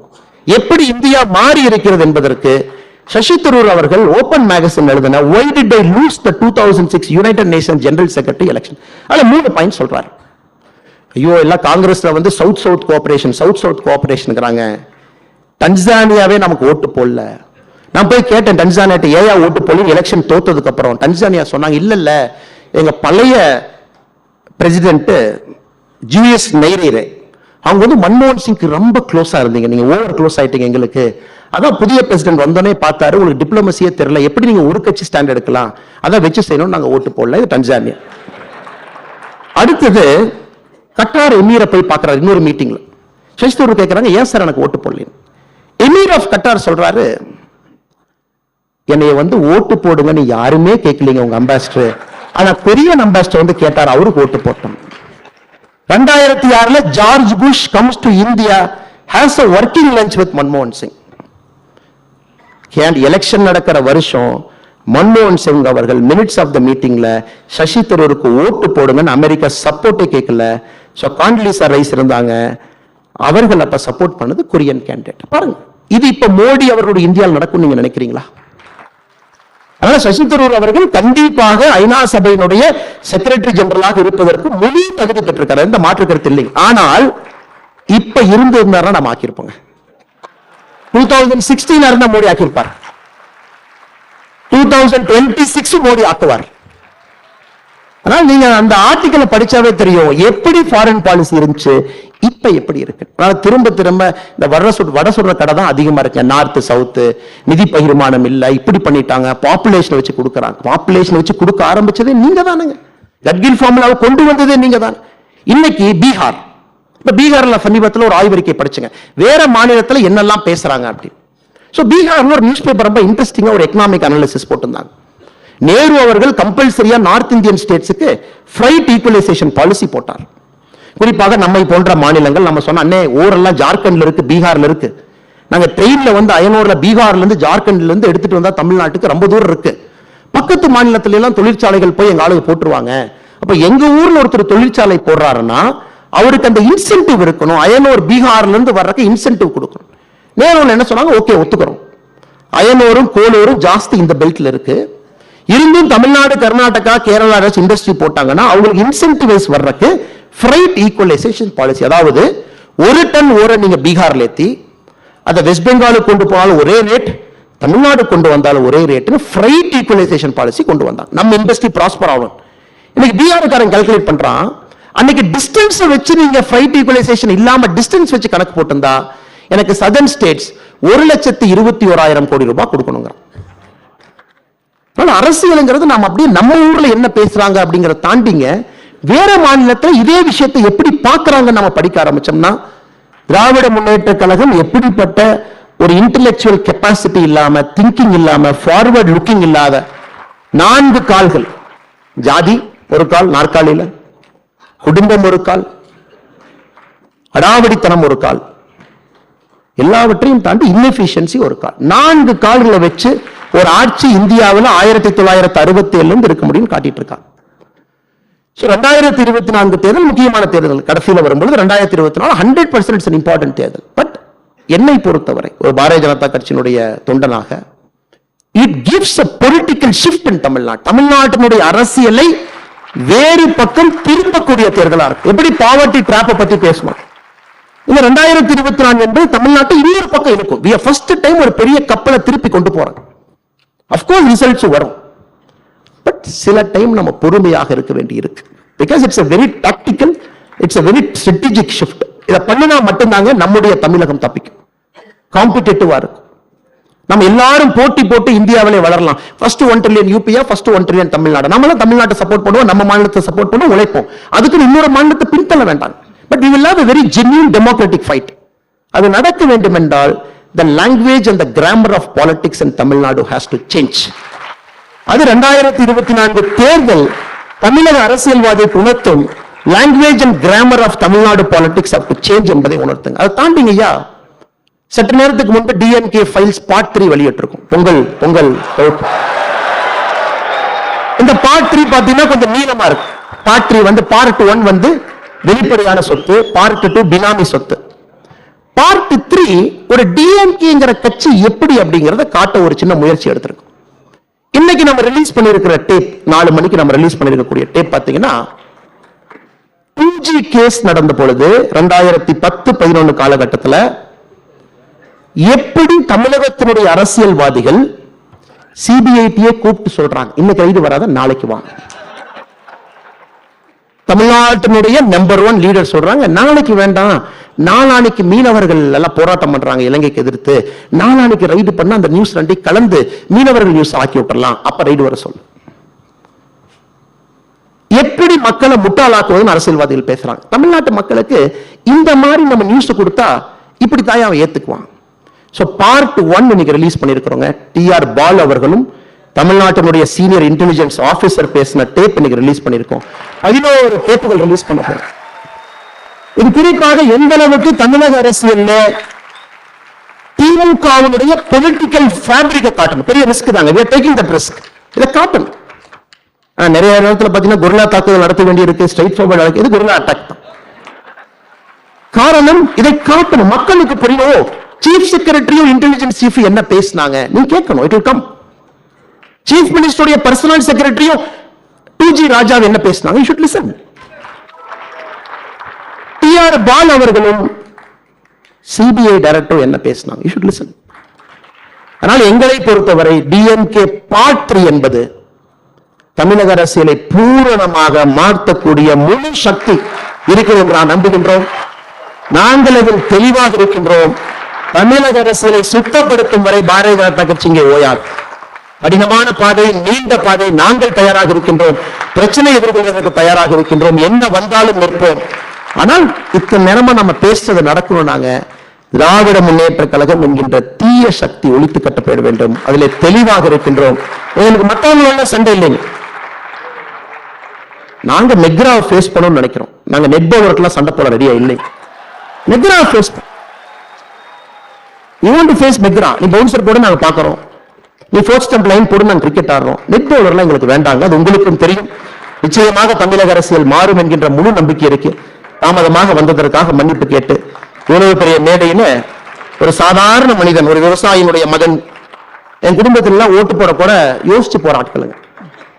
என் குடும்பத்துல எந்த ஒரு தூரத்திலும் கூட அரசியல் என்கின்ற வாசனை இல்லாத குடும்பம். நான் ஓட்டு போற அப்பா அம்மாவும் பைக்ல போவாங்க, TVS 50ல போவாங்க. போகும்போது சிரிச்சு பேசிட்டு போவாங்க. நான் தோட்டத்துல இருந்து சின்ன பையனா பார்ப்பேன். பக்கத்துல ஊத்துப்பட்டிங்கிற கிராமத்துல அவங்க ஓட்டு போட்டு வரணும். ஓட்டு போட்டு 2 மணி நேரம் கழிச்சு வரும்போது சண்டை போட்டு முகத்தை திருப்பிட்டு 2 பேர் வருவாங்க. நான் எங்க அப்பா அம்மாட்ட கேட்பேன், ஏன் சண்டை போட்டீங்க, போகும்போது நல்லா தானே இருந்தீங்க. எங்க அம்மா சொல்லுவாங்க, இல்லடா அவங்க அப்பா வந்து இவருக்கு தான் ஓட்டு போடணும் நீ கம்பல் பண்றாரு. எங்க அப்பா சொல்றாரு, இவங்க அம்மாக்கு ஒன்றும் தெரியாது, வீட்டில் இருக்கிற பொம்பளை, எனக்கு தான் எல்லாம் தெரியும், நான் உலகத்தை பார்த்தவன், இவங்களுக்கு ஓட்டு போடுன்னு சொன்னேன். அது மட்டும் தானுங்க ஐயா என்னுடைய அரசியல். காலத்தினுடைய கட்டாயம், எங்கேயோ செல்ல வேண்டிய நான், எங்கேயோ இருக்க வேண்டிய நான் இங்க வந்துட்டேன். ஆனா இருக்கும் வரை நேர்மையாகவும் உண்மையாகவும் நாணயமாகவும் இருப்போம். தூற்றுவர்கள் தூற்றட்டும், அதை பத்தி கவலை கிடையாதுங்க. நம்முடைய பாதை, நம்முடைய இலக்கு, அதில் தெளிவாக இருக்கின்றோம். வருகின்ற காலத்திலும் அப்படியே இருப்போம் என்று சொல்லி எல்லா நண்பர்களுக்கும் நன்றியை தெரிவித்துக் கொண்டேன். நன்றி, வணக்கம். பாரத் மாதா கி ஜெய்.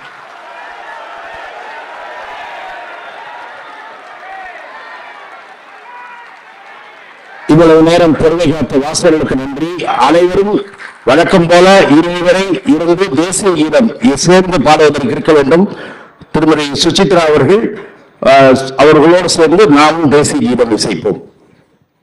जनगण मन अधिनायक जय हे भारत भाग्य विधाता पंजाब सिंध गुजरात मराठा द्राविड उत्कल भंगा विंध्य हिमाचल यमुना गंगा उच्चल जलधि तरंगा तव शुभ नामे जाए तव शुभ आशीष मांगे गाहे तव जय गाता जन गण मंगलदायक जय हे भारत भाग्य विधाता जय हे जय हे जय हे